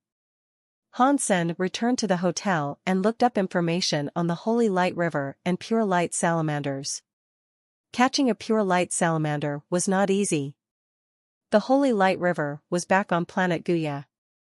Hansen had been there, but he had remained in a safe zone without any high-class gene races. Holy Light River was different. It was in a region dubbed the Dead Zone of planet Guya. Holy Light River was a mysterious, super land pulse. After a billion years, Holy Light River had created many scary gene races. God-class gene races always appeared in Holy Light River. Even many of the Qin Kingdom's top-class elites did not dare go to Holy Light River. The pure light salamanders appeared on the banks of Holy Light River. They were amphibious, but spent most of their time in the river. They seldomly ventured ashore. Holy Light River was very dangerous, and the pure light salamander could sense the presence of other gene races. If humans used a gene race before they got close to it, the salamander would escape deep into Holy Light River. If people did not combine themselves with a gene race in Holy Light River, it was practically a death wish. Therefore, capturing a pure light salamander was not easy. These were difficulties that would not hinder Han Senator. He decided to go to Holy Light River. Before he departed, he warned Mr. Yang and the others that before he returned, no one should leave the hotel. He also had Jian Bugu do his best to take care of them. That was Jade Wall City. Even Gong Shu Jin could not murder people on a whim. He had to use gene races to assassinate them. If Jian Bugu was there, it would be difficult for him to do so. As long as Mr. Yang did not leave Jian Bugu's sight, he would be fine. Plus, Gong Shu Jin's ultimate target was Han Senator. While Han Sen was gone, Gong Shu Jin would not be interested in Mr. Yang and the others. After Han Sen left the hotel, he felt as if he was being followed. He entered planet Guya. The news was quickly received by Gong Shu Jin. Gong Shu Jin looked murderous. He coldly said, "Very good." Holy Light River was on the highest highland on planet Guya, called Miladia. It was the highest river there. It had the name River in the Sky. The number of people that dared to go there were few. The entire length of Holy Light River was a few dozen thousands of miles long. It had countless smaller rivers branching off it too. Wherever the river reached, it was in proximity with a super big land pulse. In the past few billions of years, God only knew how many gene races had been birthed by it. The gene races there were not just high level. They evolved a lot. The scarier thing about it all was that there were many different types of species. They all had weird powers, and people could not predict them. Although Han Sen's body was strong, he was suppressed by this world. His detection senses were slow, so it was hard to discover rare gene races before they disappeared. One branch of Holy Light River, called Little Piano River, had a teleport station. After Han Sen exited the teleport station, he headed for Little Piano River. The pure light salamanders lived in the areas that contained shallower waters. People seldomly saw them chilling on the shores, but they were very rare creatures. They were difficult to find in any position. Little Piano River was very cold, and there were not many people there. Due to the fact it was so dangerous, few people ventured there. With great care, Han Sen proceeded. In no time at all, he saw many gene races. In the sky, there were many avian gene races in flight.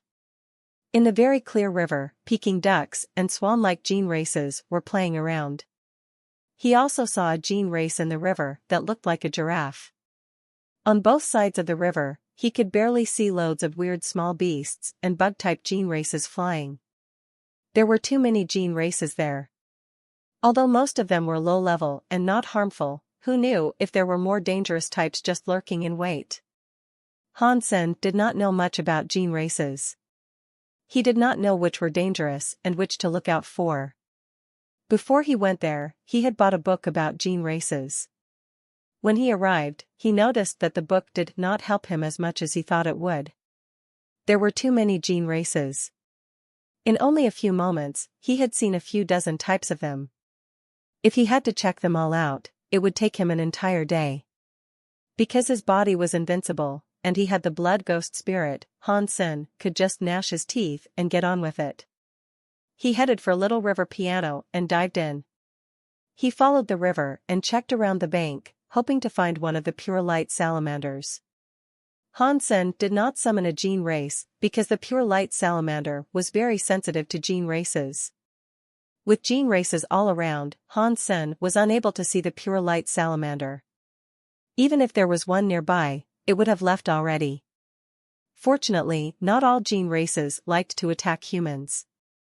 Most gene races just let humans be. Some gene races were even scared of humans.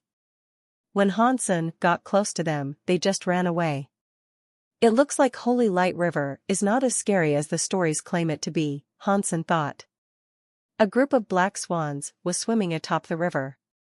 The surface shared the same color as the sky. It was like the sky and the sea had blended. The black swan looked as if it was swimming in the sky. The smell of the grass, woods, and flowers were in his nose. They made Han Sen feel very cool and comfortable. It was a shame that the entire way, he had been unable to find a trace of a pure light salamander. Han Sen had to keep walking, flicking through the book in search of a rare gene race. He could still turn those into eggs and sell them.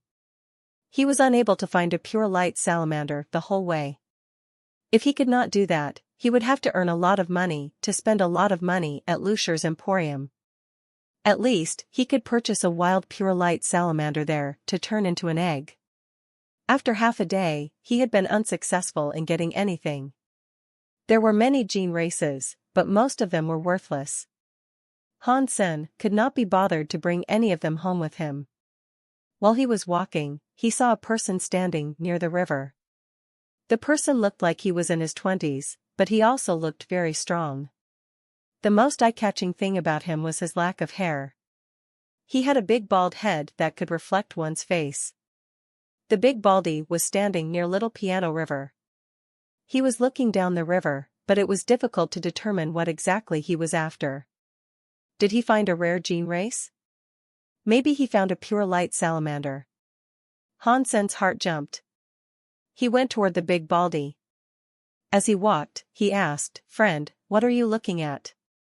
The big baldy ignored him and continued staring into the river. He was like a focused fisherman, but his hands lacked a fishing apparatus. Han Sen observed the man's face and noted how happy he looked. This just amped up his curiosity. Han Sen walked up to the big bald man and asked, "Friend, are you okay?" Again, the big baldy just ignored him. Han Sen thought this was weird. He didn't know what was wrong with the bald guy, so he tried looking toward where the man was looking. Beneath the feet of the big bald guy was the river. The depth of the running water was only a foot deep. The river was very clear. It looked like a seamless crystal in perfect condition. One could see right through and admire the river's bed. Han Sen had a closer look. It seemed as if, aside from Hesher cobblestone, there were no fish or shrimp. At the very least, there was not a pure light salamander there. Han Sen looked at the bald man and asked, "Friend, what are you looking at?" The bald man behaved as if he had not heard anything. He continued to stand where he was and stare at the river. If it was not for the fact he was still breathing, Han Sen would have taken him for a dead man. What is this guy doing? Is there something nice in the river that I cannot see? Han Sen felt confused. He looked to the portion of the river the bald man was looking toward. This time, Han Sen was focused and clear. He looked at that spot over and over.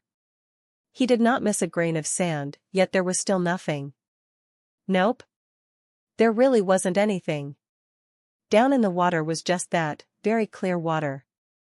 There was not even a touch of moss. Han Sen looked at the bald man. Seeing him remain so focused, it did not look as if he was pretending all this either. Han Sen frowned and examined him a bit closer. After a while, he did not think this was right. This bald man's focus does not seem to be at the bottom of the river. It is above the river. Han Sen's heart jumped. He looked at the surface. The surface had nothing either. If there was, Hansen should have been able to see it. The clear water was like a mirror. It reflected the image of two people. Hansen suddenly realized the bald man seemed to be looking at his own reflection. What is wrong with him? Why is he looking at himself in the water? Hansen looked down into his own reflection. After looking, even Hansen was frozen. Beautiful. Very beautiful. Hansen never noticed he had grown up so handsomely. The reflection of himself looked like some rare, beautiful man. He looked at himself once. It looked as if he was in love. It was like seeing a beautiful woman for the first time and not being able to take one's eyes off her. It made one's heart jump like a mad deer. Hansen was finally aware of the reason why the bald man was staring at the water and not moving. Now that he looked at his reflection in the water, Hansen only had one feeling. So King handsome. Hansen knew there was something wrong, but he could not keep his eyes off his reflection. He really liked it. He absolutely adored it. It was like he had encountered the sort of love he had been longing for all his life. Hansen and the bald man squatted near the river. Their heads were lowered. They stared as if they were obsessed. This is wrong. This is really wrong. I can't keep looking, but it looks so good. Hansen felt conflicted. He could not help himself from looking. Even with his profound willpower, he could not deny the temptation. Hansen knew this had nothing to do with his willpower. He knew he had been captured by some sort of power. It twisted his willpower, making him fall in love with the reflection he saw. Hansen was only happy that he was not in love with the bald man's reflection. When it gets dark and there is no more light, maybe I won't be able to see the reflection anymore. Hansen's heart still had some clarity. He just could not escape it completely. As time passed, the two of them remained squatted near the water's edge. He saw the sun go down and the sky go dim. Hansen thought it would be better after this, but planet Guya did not just have one moon. There were 3 of them. 3 bright moons in the sky kept the night illuminated. Their reflections in the river were still very clear. The scariest part was that Hansen was so in love with his reflection that he had the thought to hug the image. Hansen only wanted to do it. The bald man had already stood up, opened his arms, and walked into the river. He was going into the river with a smile on his face. Hansen's willpower could barely contain the desire. He forced his eyes to watch the bald man. He was swimming into the river, continuing to smile. He was going deeper into the river. The clear river covered his knees. It soon covered his waist. Hansen watched the bald man walk into the river. His face hadn't changed. His smile had grown bigger. It looked as if he was going to hug the lady he liked. It must be some sort of gene race doing this. The gene races of this world are a bit weird. What are they playing at? Hansen understood that, but he could not help but stand up. He started walking into the water. He knew this was a reflection, and he knew he should not be doing any of this. Yet he could not help but want to hold the reflection in the water. It looked as if only doing that could erase the bitterness of missing someone one loved. It felt like the storyline of a lame movie. Although one knew that person murdered a parent, one still could not help fall in love. It was like a moth to a flame. They knew they were going to die, but they didn't stop themselves. Is this Gongshu Jin? Is he playing tricks again? No way. If it was him, he could just kill me right now. I am trapped by this weird power. I cannot move. Hansen was still thinking as his body reached the river. The river was cold, but it could not stop the fire in his heart. He walked deeper into the water.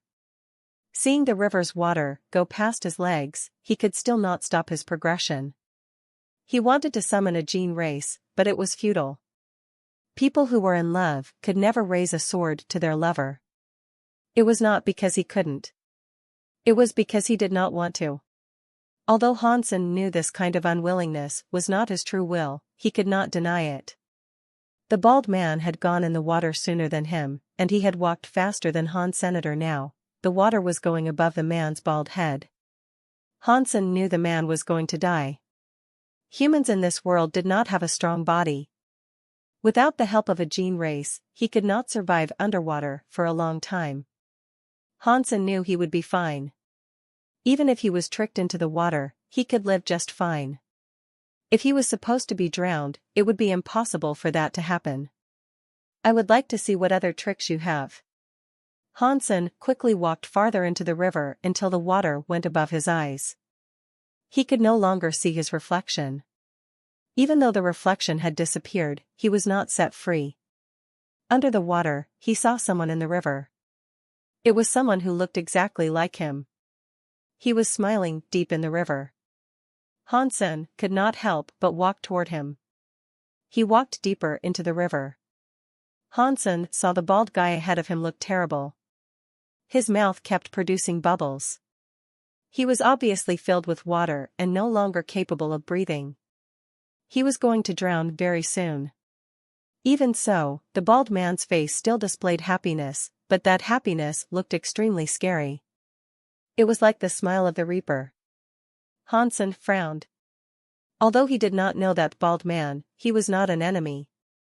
He did not want to watch someone of his same kind die in front of him. Hansen wondered if he should break the restrictions of the world when he saw a weird light. Hansen looked toward it. He saw a blurry light appear under the river. It was like there was a giant gem glowing beneath the river. The shadow that was enticing Hansen forward was the light under the river. Hansen looked at the light. It started coming into focus what that light was.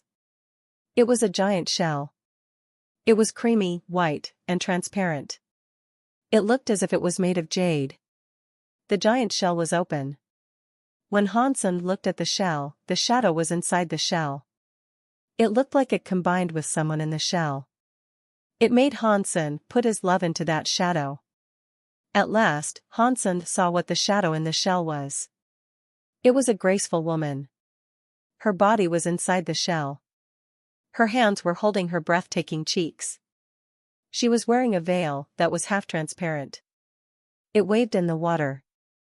It made her body look extra sexy. The woman was just lying on the side watching Hansen from her position on the shell. She said nothing and did nothing, but Hansen was like a moth flying to a fire. He walked toward her.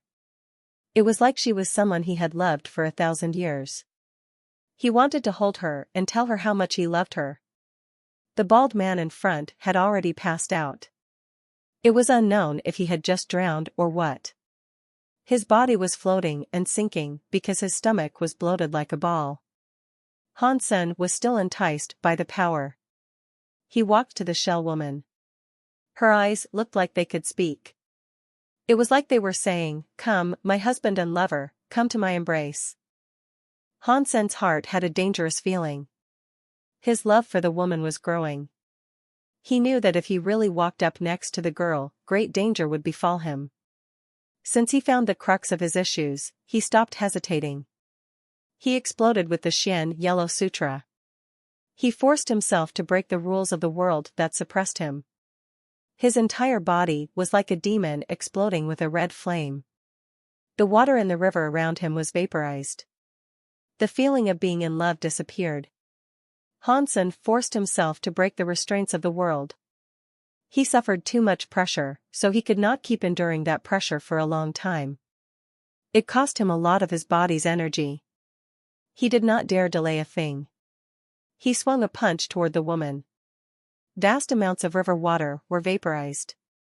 The woman's eyes looked shocked.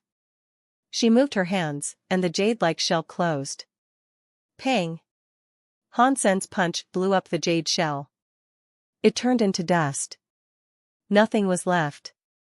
Hansen did not see the woman reappear. He wondered if she had been broken along with the shell, but he felt as if things were not so simple. Hansen looked around, but he was unable to find anything. It was like the woman had vanished with the shell. He could not fight against the restraints of the world for a long time, so he put away his power and sensed the area around him. He did not suspect anything out of the ordinary. He saw the bald guy floating in the river. It was unknown if he was dead or alive. Hansen moved forward and pulled the man up to the banks of the river. He felt the man's heart had already stopped beating, so he was probably dead already. What kind of monster is destroying my territory? A big shadow suddenly broke space and arrived in front of Hansen like a god descending. He saw Hansen and looked shocked. He was so surprised that he could not even finish his speech. Hansen knew it was a god spirit, but he was not familiar with this god spirit. He had a white beard and white hair. He looked holy and rather angelic. If he did not look so shocked, he would have looked like a god spirit. Hansen looked at the god spirit and asked, "Is there a god temple? What is your title? What level is your god spirit?" The old god spirit coughed and said, "I am Feather Fairy.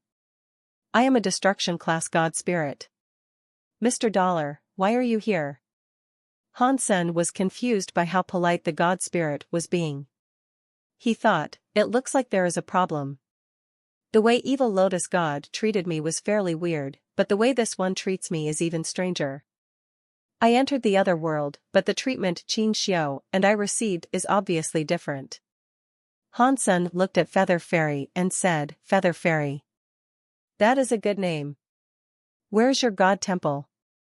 "I did not think there was a god temple on planet Guya." Feather Fairy presented a wry smile and said, "My god temple is on Holy Light Mountain where the Holy Light River begins. Because there are ultimate gene races around, ordinary humans cannot go there. It is not strange for you to not be aware of this."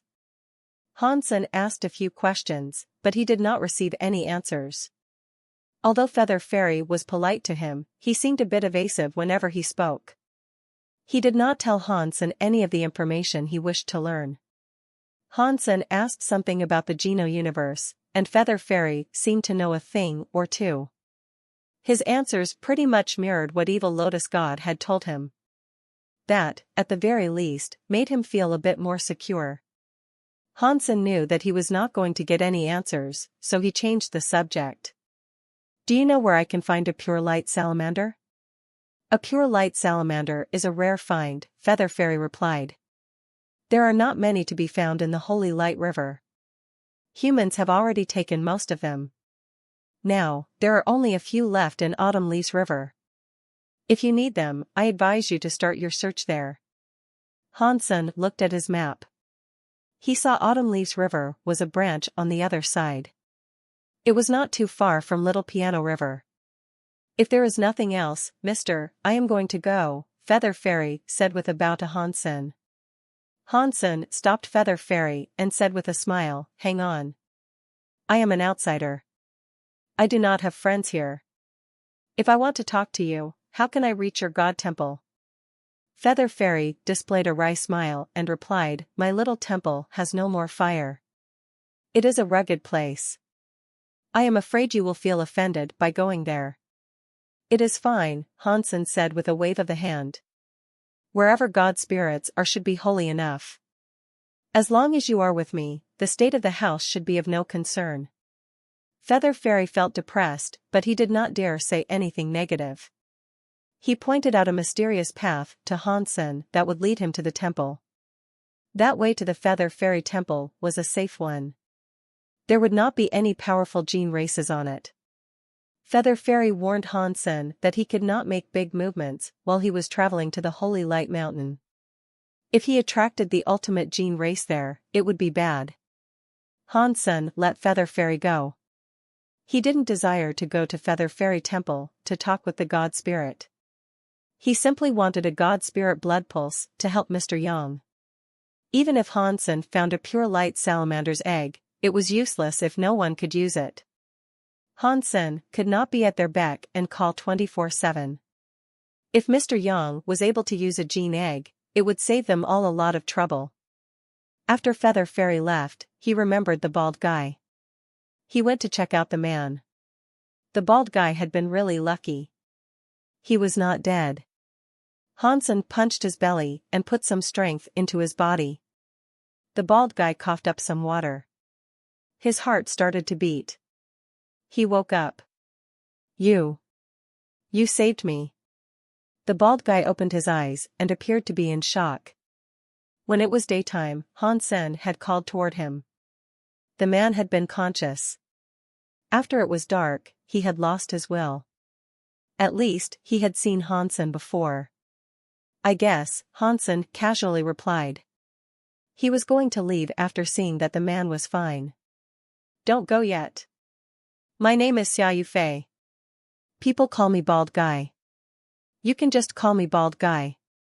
How did you handle that gene race? Was that gene race a big sky demon? Bald Guy kept talking as he followed Han Sen, trying to get close to him. What big sky demon?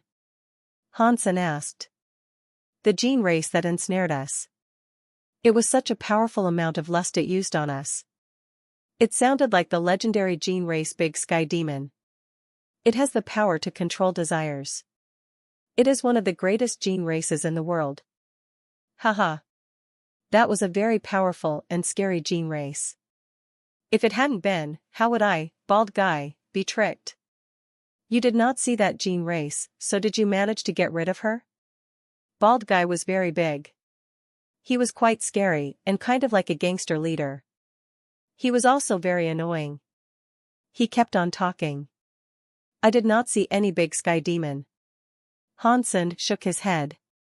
He thought there was something wrong. Based on the bald man's description, the woman he had seen really did look like the big sky demon as described.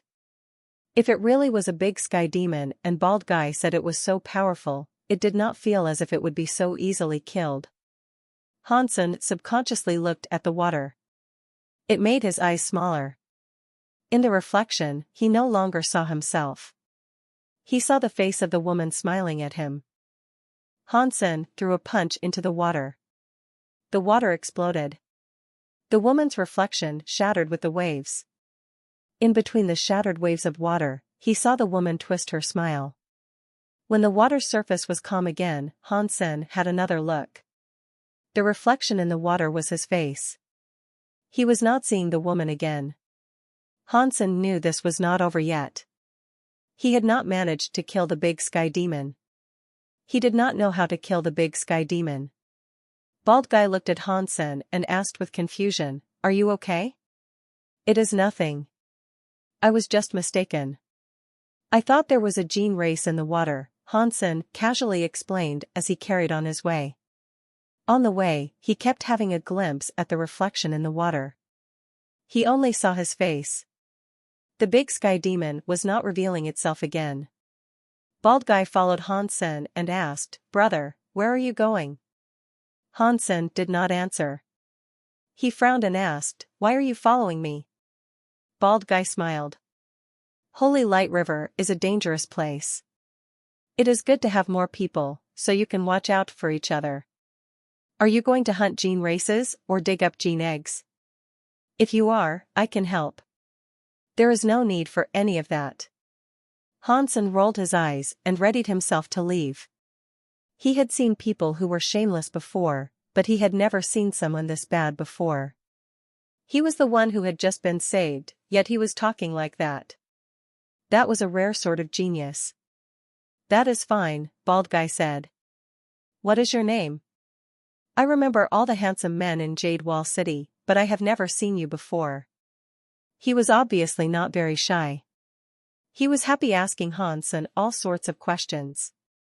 "If you do not leave now and you encounter danger again, I will not save you," Han Sen said. Bald Guy thumped his chest and said, "If it is not some scary existence like the big sky demon, it cannot do anything to me.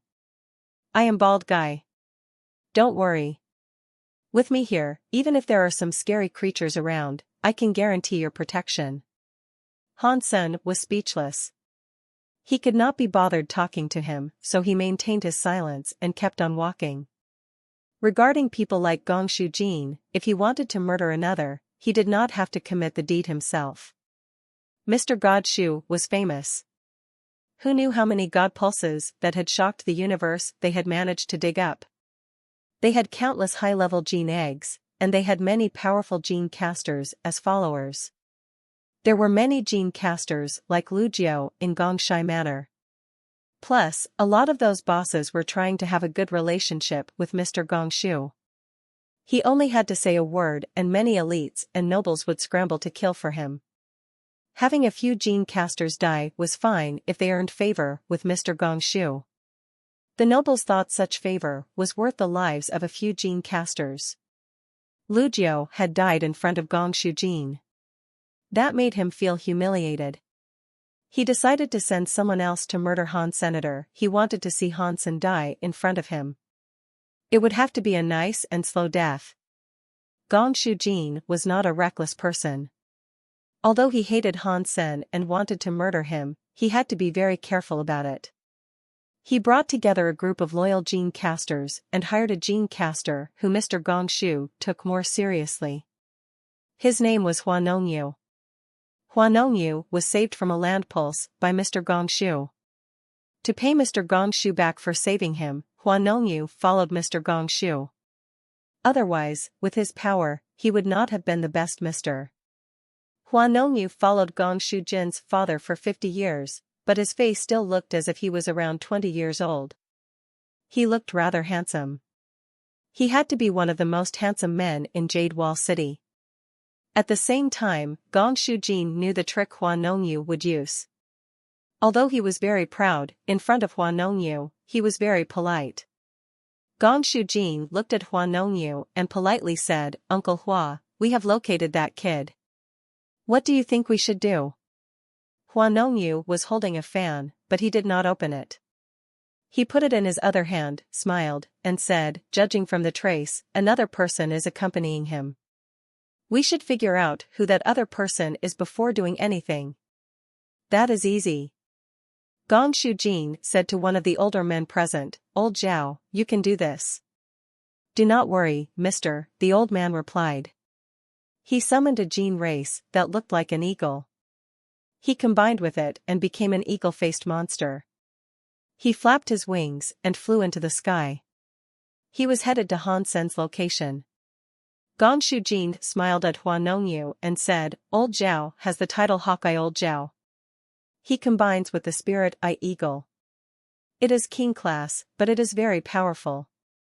It can enable your vision to see an ant that is 100 miles away. It is very good for investigative work." Hua Nongyu nodded.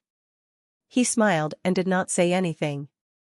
On his way, Han Sen had been thinking about how he might best remove the presence of Bald Guy, but the guy was like candy. He could not get rid of him. Bald Guy pulled Han Sen closer. He pointed to the mountain and said, "Brother Han, don't go yet. I think this place has gene eggs here. Do you have land pulse skills?" Han Sen was shocked. He looked at Bald Guy. The man was so big, but he did not look like the sort of person that could learn land pulses. Bald Guy laughed. "Of course, my master is one of the third best misters in the Qin Kingdom. I am very good at looking for land pulses and digging up gene eggs. I am not as good as him, but I am better than most misters." "That's good. You dig gene eggs here. There is something I need to go do in the meantime." After speaking, Han Sen readied himself to go on ahead. With Bald Guy following him, he could not use the Shan Yellow Sutra and turn gene races into an egg. He had already wasted so many opportunities as it was. "Brother Han, listen to me. Look here. 2 streams are coming into one. When it comes to land pulse skills, this landscape is called Sea Dragon Woman. It says that where the dragons come together is where you will get gene eggs." After that, Bald Guy had a look around. He kept checking and saying, "Holy Light River is a super big land pulse. The magnetic forces here are very strong. There is a sea dragon woman here, so the gene egg must be very unique. Brother Han, you saved my life earlier. The gene egg here is how I am going to pay you back. I will give you all the spoils." "Really? Is what you are saying true?"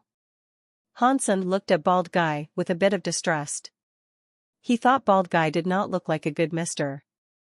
Bald Guy thumped his chest loudly. "I will say that if you cannot find any high-class gene eggs, I can give you my big bald head for a gene egg. I don't need your head. Hansen wanted to laugh. Indeed. But here, there won't be any high-class gene eggs. There'll be at least king-class gene eggs, and god gene eggs if you are lucky. Just trust me this one time, Brother Han. Bald guy looked fairly sincere. Hansen did not take gene eggs seriously, but he did want to see if bald guy was useful. He stopped trying to leave, followed bald guy, and started digging. That parcel of land had a lot of dark red grass. It looked different when compared to other places. Aside from that place, everywhere else was green and jade-like. Only that parcel of land was dark red. Bald guy said it was called dragon grass, but it wasn't just the name of this grass. Any grass that was close to the sea dragon woman's area would become dark red and be titled dragon grass. Hansen did not know what that meant. He let the man keep going on about it all. According to bald guy's location, they both started to dig. After digging 9 to 12 feet into the earth, they had yet to discover a gene egg. Hansen sat next to the hole and had a swig of water. He looked at bald guy and asked, "Bald guy, are you a genuinely reliable fellow?" Bald guy felt weird. "I do not think I am wrong. This really is the sea dragon woman. The gene egg should not be too deep inside the sea dragon woman, so I do wonder why there is nothing here yet." Bald guy kept digging while he spoke. He pushed his shovel down once more. Spring water suddenly flooded the hole where the shovel was. Hansen saw the spring water appear. It was red. Hansen shockingly asked, "This cannot be an evil spirit spring, can it?" "You know what an evil spirit spring is," bald guy said. He looked happy about it. "This is not an evil spirit spring. This is dragon blood. Only the sea dragon woman's land pulse can conjure this sort of weird scene. Not every sea dragon woman would present dragon blood water. If dragon blood water has shown up, it proves one thing. It proves that whatever lies inside this land pulse is something of extreme value. The gene egg will not be anything bad. I can guarantee you that. You can be sure that it is a god-class gene egg below here." Hansen looked at the blood water that was moving with interest. The blood water was red, but it was not an evil sort of red. It was bright and not at all dirty. It did not incite a scary feeling. It seemed lively.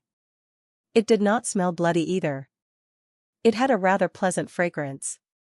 The dragon blood spring sprang out a few feet high. When it was touched by sunlight, it turned into a bloody sort of fog. It was like a blood dragon flying into the sky and clouds. Hawkeye Old Zhao was flying in the clouds. He saw the blood dragon flying into the sky weird scene. He then saw Hansen and bald guy. He did not know what a dragon blood water weird scene was. He hid in the clouds for a while, confirming that the two were trying to dig up a gene egg. He then secretly flew away. Hawkeye Old Zhao reported the situation to Gong Shujin and Hua Nongyu. They both looked at each other. Gong Shujin said, "That guy is lucky. He found a sea dragon woman land pulse, and he found a dragon blood water. There must be some good gene eggs there. That is great. Kill them and take the egg. That will pay back Mr. Lu's life."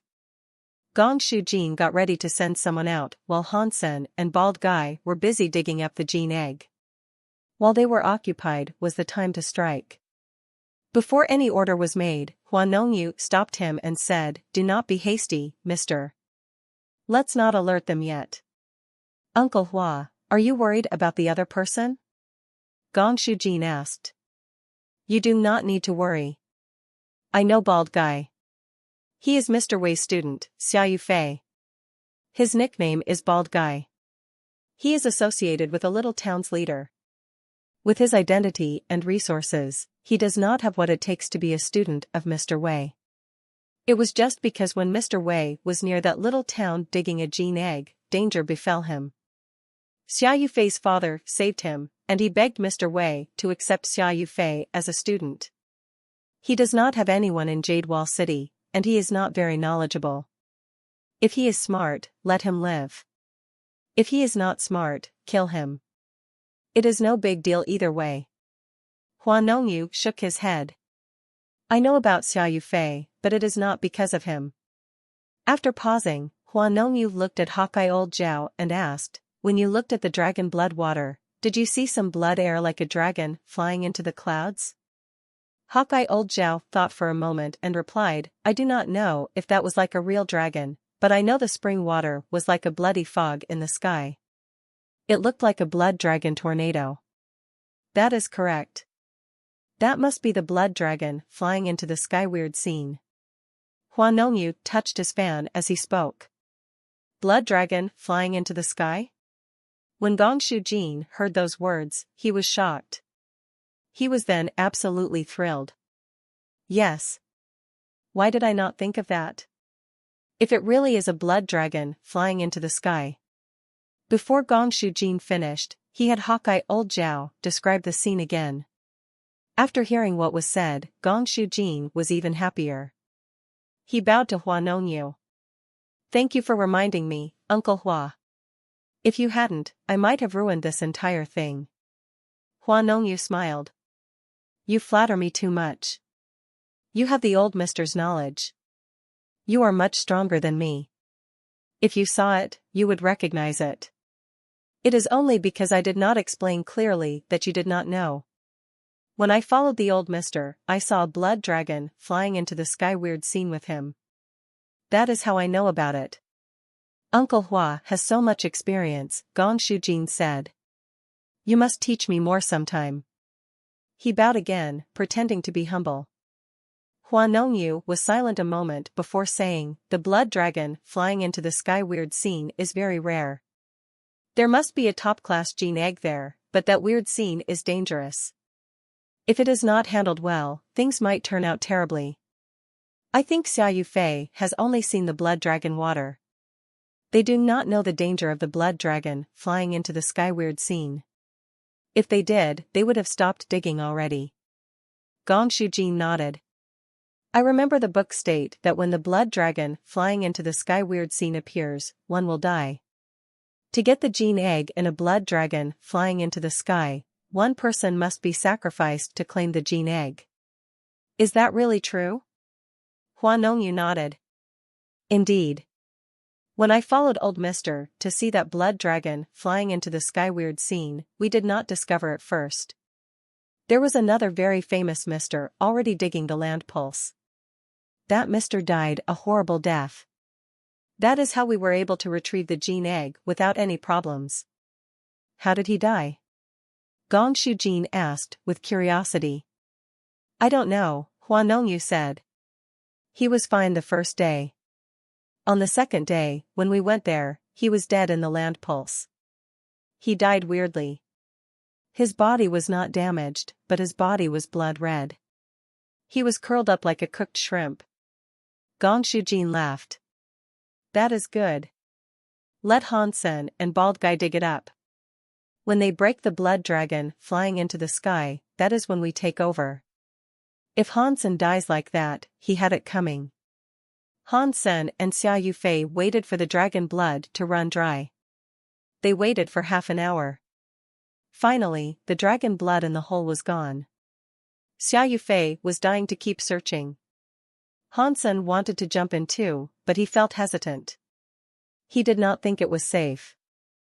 Hansen did not have land pulse skills. He also did not know what a sea dragon woman was. Neither he nor Bald Guy knew what a blood dragon flying into the sky. Weird scene was. Still, Hansen's will was extremely strong.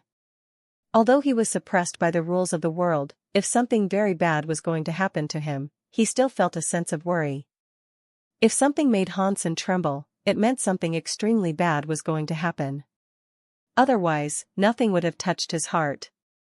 Hansen looked at the hole and said to Bald Guy, stop digging.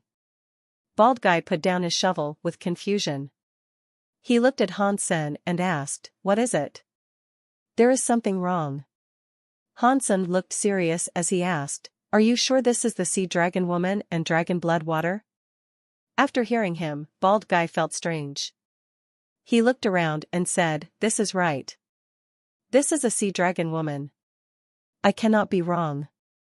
Did you not see the dragon blood spring? Hansen was quite a moment before saying, okay. You come back. I will continue digging. Does it matter who is digging?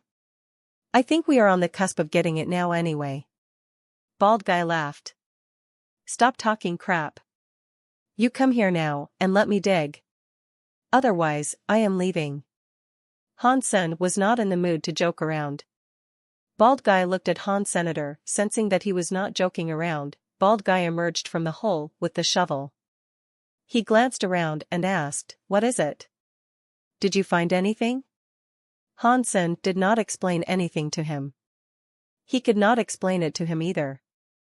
It was just a feeling he had. He could not put that into words.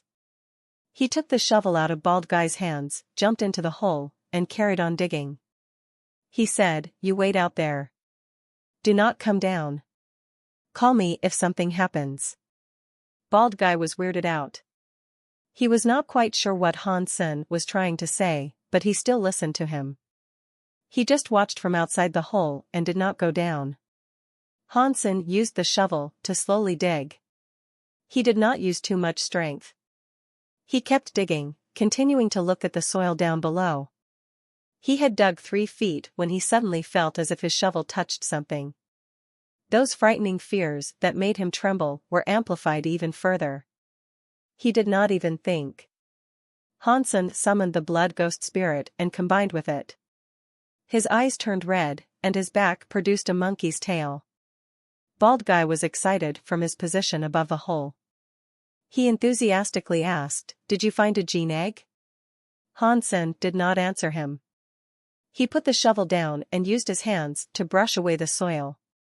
He soon felt something. Suddenly, something was coming out of the soil. Although only a part of it was visible, anyone could tell it was not a gene egg. After all, no gene egg growled like a fishbone fossil. Beneath the soil was a gray stone. The part that was showing was like a fishbone fossil, but the fishbone was not like a normal fossil. It was not gray. It was black. To be a bit more accurate, it looked like some old, dirty blood that had coagulated. It was dark red. It was so dark that it looked black. What is that? Bald Guy felt a bit confused. He wanted to jump into the hole, get closer, and have a more intimate look. Don't move. Hansen stopped Bald Guy. He used the shovel to dig around the soil. He noticed it was not a fishbone fossil, because the fossil was 12 feet long. The fossil's bones were crooked. They resembled those of a dragon. The fossil was dragon bones. Blood dragon flying into the sky. Weird scene. Oh, no. Hansen. You need to get out of there. Upon seeing the entire fossil, Bald Guy's expression face changed. He screamed. It was too late. The moment he spoke, the dragon bones shone with a blood light. It made the entire hole glow red. Looking at it from afar, one would have thought it was a lava pool. Hansen, are you okay? You need to come out, Bald Guy shouted from above. He summoned a gene race to combine with and tried to go into the hole. Bald Guy, save your power. This is a blood dragon flying into the sky. Weird scene. It requires a human sacrifice to break it, but the sacrifice will never live. You cannot die for this. Gongshu Jin led a bunch of gene casters and approached them. He coldly looked at Bald Guy as he spoke. Gongshu Jin? Why are you here? Bald Guy's expression changed. Bald Guy, you and I have no grudge, but you just had to get involved with this guy. You are very unlucky. Gongshu Jin did not explain. He waved his hands. A few of the gene casters behaved like wolves and tigers and leaped toward Bald Guy. As they traveled at a high speed, some of them turned into something that was part tiger, wolf, and man. Some of them turned into bird men. One of them was even weirder. His upper body was human while his lower body was that of a cow. Bald Guy's expression suddenly changed. Although his gene races were not bad, he was not great at even fighting 4 people at the same time. Plus, there were a dozen of them.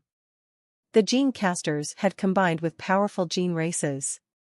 Basically, they were all king-class adults. Bald Guy was very powerful and could combine with a blue-scale pangolin. His body was covered with blue scales. His hands were so sharp that they were like metal. Alone, he fought everybody. Yet, he was just as strong as a tiger. But he was just one person. Under the siege, he was quickly pushed onto the ground, which looked like fire. Suddenly, a few more gene casters jumped forward and kept him pinned to the ground. Gongshu Gene, if you wanted the gene egg, I would have given it to you. Why murder me? Bald Guy shouted as he struggled to break free. Gongshu Gene laughed. I want the gene egg, but I need to murder too. You just need to blame your very stupid idea of being friends with a dead man. After that, Gongshu Gene put his hands up to his neck and performed a cutting gesture. He stopped looking at Bald Guy and looked toward the hole. The blood light coming from the hole was still burning like lava. It was shining with a red light. One was not able to see what was inside the hole. The gene casters each held a sharp blade. They were seconds away from decapitating Bald Guy, who was terrified. No matter how he tried to struggle, he could not move. He looked at the knife coming toward him and shouted. I am so sorry. I am not powerful, and I got you killed. Brother Han, I will serve you in hell. I will pay you back in the next life. Boom. Blood light exploded from the hole. In that shining blood light, a blood-red shadow burst out of space. It suddenly went toward the bald man. It held the hand that was going for Bald Guy's head. A hand touched the cold gold knife, which was made of a king-class gene race called cold gold cow horn. It suddenly broke. It shattered into pieces that splintered everywhere. Are you not dead? Gongshu Gene looked at the blood shadow, but his eyes grew smaller. He could not help but scream. The blood shadow was Han Senator. When the dragon bones burst with a red light, it felt like a power went inside him. It was burning and seemingly able to turn steel into steel juice. Although Han Sen's body was very powerful, in that burning, he felt like he was covered in lava. Although it did not hurt his body, it didn't feel good. A burning power surged through Han Sen's body. It made the heat in his body rise. It was like the last purple light of a setting sun. This power. It seems to be changing my body's genes. Han Sen felt like the cells of his body were being invaded by the heat. It seemed as if he was undergoing some strange changes. Got Blood Dragon God genes. Blood Dragon God pulse opened. In Han Sen's brain, an announcement played. Han Sen was shocked. He checked out his information and discovered that there was an option called God Spirit Blood Pulse.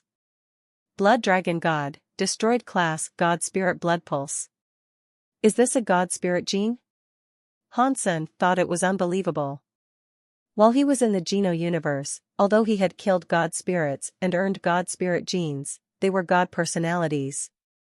However, he was not able to absorb them and use them. Han Sen had always wondered if true gods really were the final level that a human could evolve to. Now, however, he had absorbed the God Spirit Blood Pulse. That was not normal. Is this a real God Spirit gene? Is this world the same in which humans can get a God Spirit Blood Pulse from God temples?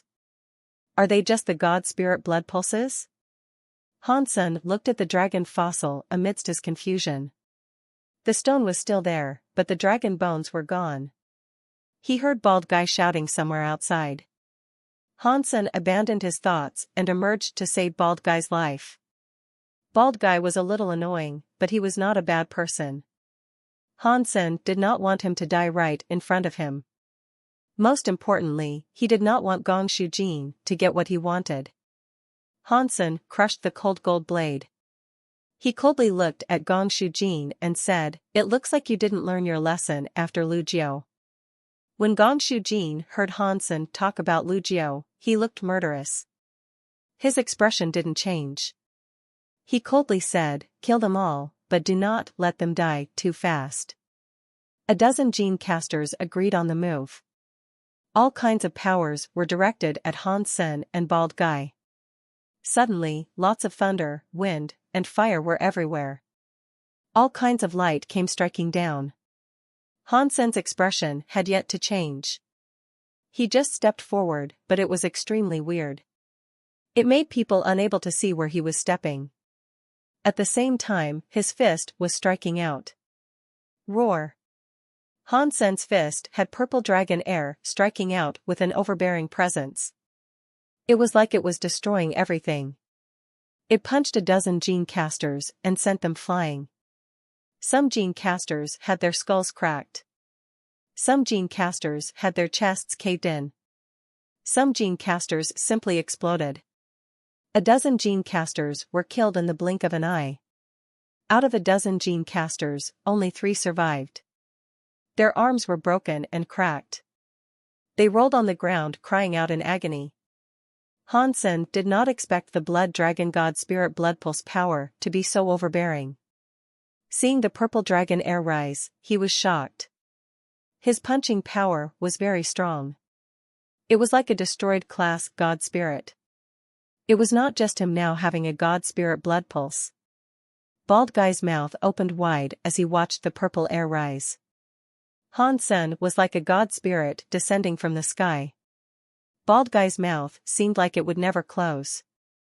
Gong Shujin's face was pale. Han Sen killed a dozen gene casters who had combined with King-class gene races in a single punch. Even for him, who had a God-class gene race, that sort of power was not something he could achieve. God-spirit combination. He was chosen by a god. A real god-blood noble. Hua Nongyu's expression changed. He ran next to Gong Shujin and pulled him away. They moved far from there like a bolt of lightning. Hua Nongyu knew how scary a god-blood noble was. It meant he could communicate with god spirits. Something as powerful as someone being able to combine with a god spirit was not something they could challenge. Each god-blood noble had a very strong existence. They were the true leaders and guardians of a kingdom. Every king in the 7 kingdoms was an individual chosen by a god. They were very high-class people. They were able to combine with god spirits. Nobles like that existed in every kingdom, but there were not many of them. After all, not all humans earned the blessing of a god spirit. It was not just something as simple as a god spirit blessing. It was about fighting with god spirits. Even the lowest class god-blood noble had a scary battle power that ordinary people did not have. Gong Shujin's face turned pale the moment he heard the words God-blood noble. Mr. Gong Shu had lots of people, but no one would dare to offend a god-blood noble. Impossible. He's just a redneck from a small town. How could he be a god-blood noble? Gong Shujin was in complete disbelief. Are you going? Han Sen's body was enveloped in a purple mist that was like purple dragon air. His body moved. He was already on cloud 9, but he suddenly arrived behind Hua Nongyu and Gong Shujin. Hua Nongyu's eyes looked sharp. His hands pulled Gong Shujin far away. His body released lightning. His hair was like a demon god and stood straight up. Red mist light covered his body. It had an aura that could destroy the universe. He waved a punch at Han Sen. Han Sen was still swinging a punch like normal. The purple dragon air was like an overbearing dragon in the sky that was breaking the universe. It broke Hua Nongyu's lightning mist. Hua Nongyu's body was hit by the purple dragon air. He turned into petals that shattered. He was like a sakura flower being blown everywhere. He then looked like a humanoid again, but his face was pale. His clothes were tattered, and he was bloody. Clearly, he could not get rid of all the blood dragon god spirit blood pulse powers. Upon seeing all this, Gong Shujin was frightened. He knew how strong Hua Nongyu was. Even Hua Nongyu had almost been killed with a punch. He thought there was an 80% to 90% chance that Han Sen was a real god-blood noble. Gong Shujin kept flapping his wings in a bid to fly away. He was like an engine. He wanted to fly away really fast. Although he was fast, it was a shame he was not as fast as Hansen's blood dragon god spirit blood pulse. Hansen stomped the ground. His body tore through space. He flew behind Gong Shujin with his purple dragon air rising. He was like a demon god quickly approaching. He threw a punch at Gong Shujin. Pang! A fist struck Gong Shujin in the back. The shadow of a crane appeared on it. The crane's shadow spread its wings to protect Gong Shujin's body. Hansen's purple dragon air punched the crane. The crane's shadow was broken, but the purple dragon air was stopped. There was a catch noise. The crane necklace on Gong Shujin's chest blew up. Some smoke came out of it. It displayed the face of a white-haired elder. I am Gong Shuji. It does not matter how my son offended you, but I will bear the consequence of his actions. Please stop attacking and let my son go free. That old man's shadow was that of the famous Gong Shuji from the Qin kingdom. Responsibility? How are you going to accept responsibility? Hansen coldly looked at Gong Shuji's shadow. I have some savings, Gong Shuji said. If you let my son go, I can give you money or gene eggs. If you want to be a leader of a town, I can help you do that too. It is a shame that money cannot buy life, Hansen coldly said. If you wanted to murder someone, you should have expected the chance of being murdered too. You cannot buy back your son's life. He should have learned. Purple dragon air was raging on his body. It was similar to a volcano erupting. Gong Shujin thought he had a chance to live. After hearing Hansen, his expression changed. His body emitted a weird light. He kept flapping his wings, wanting to fly far away. Gong Shuji's light was shouting, if you kill my son, I, Gong Shuji, will not stop hunting you down. Boom! Before Gong Shuji finished talking, a scary purple dragon air, which looked as if it was swallowing the sky and ground, was headed for Gong Shujin. It vaporized Gong Shujin and Gong Shuji's shadow. There was no stopping it. Hansen's body was like a dragon. He was in the sky, chasing the escaping Hua Nongyu, who looked pale. Although he was very fast, he was not quicker than Han Senator. Seeing the purple air coming closer to him, Hua Nongyu gnashed his teeth and opened his fan. He waved it at Hansen. Suddenly, there was some crazy wind that was like a typhoon. The wild wind pulled out the rocks and old trees. All of it was tossed at Hansen. Purple air was everywhere. Hansen looked invincible. He blew up the stones, old trees, and typhoon. Nothing was able to stop the blood dragon, God spurt blood pulse power. Pang! Hua Nongyu's body vanished. He turned into petals. This time, the petals were not able to escape. They melted in the raging purple air. Some leftover petals landed on the fan on the ground. They went inside the fan and disappeared. Hansen was shocked. He landed atop the mountain and picked up the fan. The fan looked like it was made of black bones and white paper. It resembled a sakura flower tree. Many petals were falling from the old tree. While they were falling, an elegant scribe stood beneath the old tree. It looked like he was admiring it. The scribe had blood seeping out his lips. Can this person go into a drawing? Hansen was shocked. The scribe in the drawing was obviously Hua Nongyu. If you destroy the fan, you can kill him. He did this to you. How could you let him live? A beautiful woman whispered in Hansen's ears. It made him want to commit murder. Seeing the scribe in the fan, Hansen suddenly closed it. He did not destroy it. He turned around but did not see a woman behind him. Big Sky Demon, you are still following me, Hansen coldly said.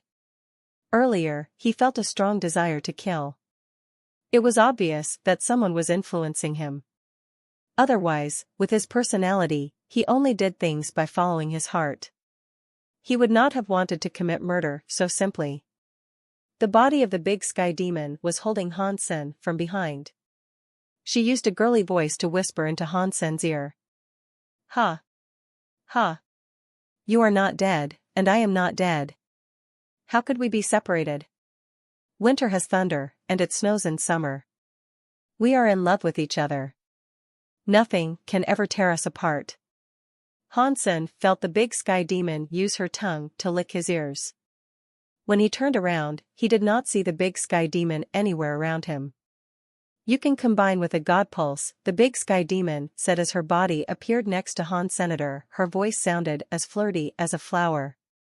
This is becoming interesting. Your body and heart are something I am taking for myself. Her body was suddenly gone again. It was like some kind of ghost. Hansen frowned. He had a blood dragon god spirit blood pulse. It gave him the power of a destroyed class god spirit, but he was still unable to find the big sky demon's true self. Can a gene race be that powerful? Hansen wondered. He thought about Qin Xiu's world king god and figured that explained it. Brother Han, you are a god blood noble. Bald guy merrily rushed over. He circled Hansen as if he was admiring an animal in the zoo. Hansen looked at Bald guy and asked, "Did you see something?" "No, I did not see anything," Bald guy quickly said. "We never met the Gongshu family people before." Hansen knew Bald guy had misunderstood him, but he still managed to receive the answer he wanted. It seemed as if Bald guy had not seen the big sky demon, so the big sky demon hadn't actually appeared next to him. The demon had only used some tricks to talk to him. Hansen put away the blood dragon god spirit blood pulse power and thought, where's the big sky demon's true body? Brother Han, ignore that for now, Bald guy said. The blood dragon flying into the sky weird scene has been broken. You can go get that gene egg down there safely now. You have a break while I go excavate it. He then jumped back into the hole. Hansen allowed him to dig it up while he investigated the fan he was holding. The fan sticks were black. They looked as if they were made of something that was like bone. The surface was white like snow. It was soft and shockingly bouncy. It was unknown what sort of texture it was. Hansen knew for sure that the scribe inside the fan was Huanongyu. No matter what he tried, he could not activate the fan. He did not understand how it worked. I found it. I found the gene egg, Bald guy sounded very happy inside the hole. Hansen walked toward the hole and saw Bald guy holding a gene egg that looked to be the same size as a football. He happily jumped up. The gene egg was big and round. It glowed with a purple light. It was like some god light was glowing on it. Some strange symbols were lit up across the shell's surface, making it appear quite mysterious. I have never seen a gene egg like this. Although I cannot tell which level it is, there was a blood dragon flying into the sky weird scene. Therefore, it has to indicate it is something good. Bald guy happily gave Hansen the gene egg. You have saved me twice now. This gene egg cannot pay back the kindness you have shown me, so I will make it my duty to keep paying you back. Hansen did not want a relationship with people, so he coldly said, this time, it was my fault. It is okay. We do not owe each other anything now. I still owe you, Bald guy protested. I pay everybody I owe stuff to. That is up to you, but I have things I must do now. They have to be done privately, so I request that you stop following me. Hansen really didn't want to get involved with him. He had also just killed Gongshu Jin. He knew Gongshu Ji was not going to take that lying down. He was going to want others to pay with their blood. Fine. Go do your thing. I will look for you later.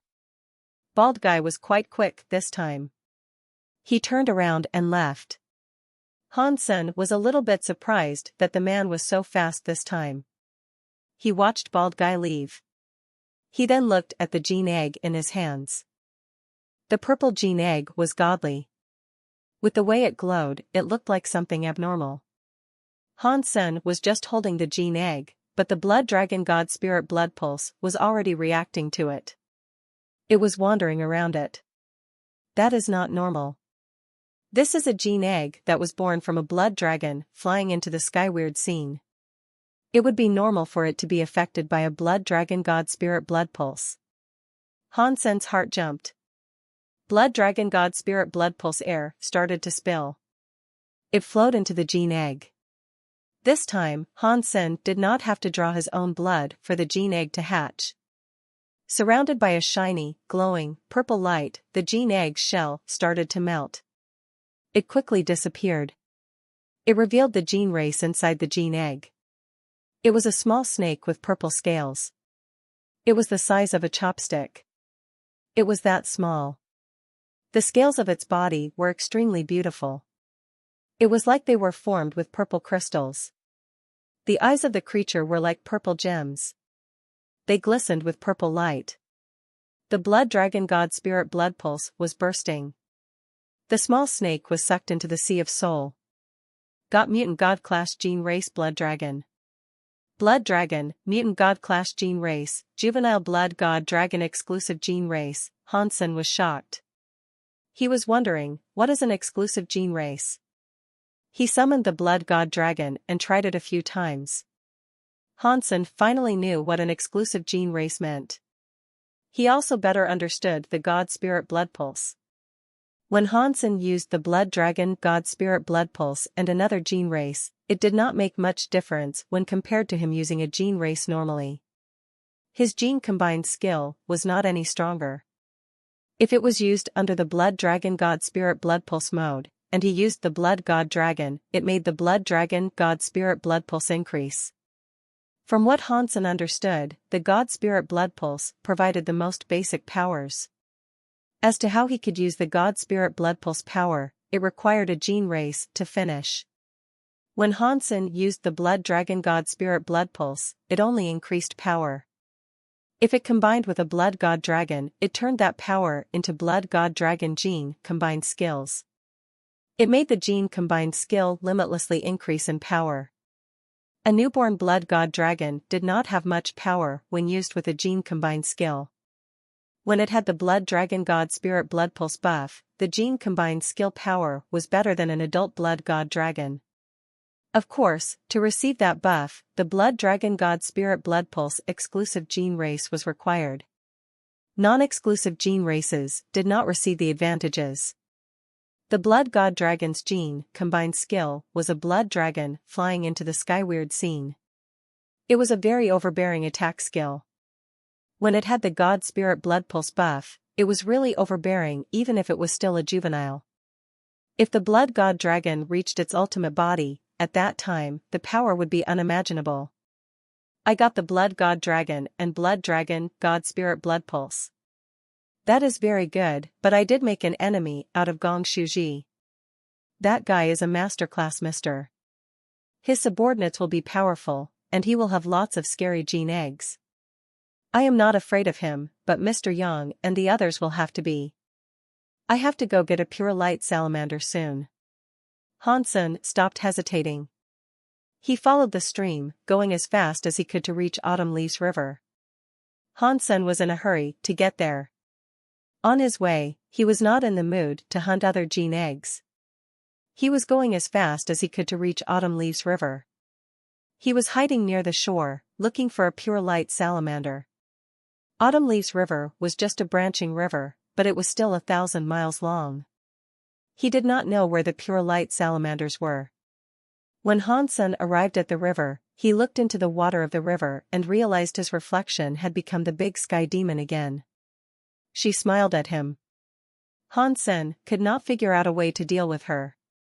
He pretended he did not see anything. Do you want to find a pure light salamander? I can help you, my little lover. This time, the big sky demon was worse. She turned into his shadow and spoke to him. Okay. How can you help? Hansen smiled as if he was talking to a friend. The big sky demon was shocked. She smiled harder. Follow the river. When you see a white jade cliff, you will see the pure light salamander. After that, the big sky demon's reflection was gone. Hansen's reflection was ordinary again. Hansen could not find it, so he just did what the big sky demon told him. He followed the river. When it was nighttime, he saw the river had a canyon. The two sides were composed of white jade-like stone that emitted a crystal, holy light.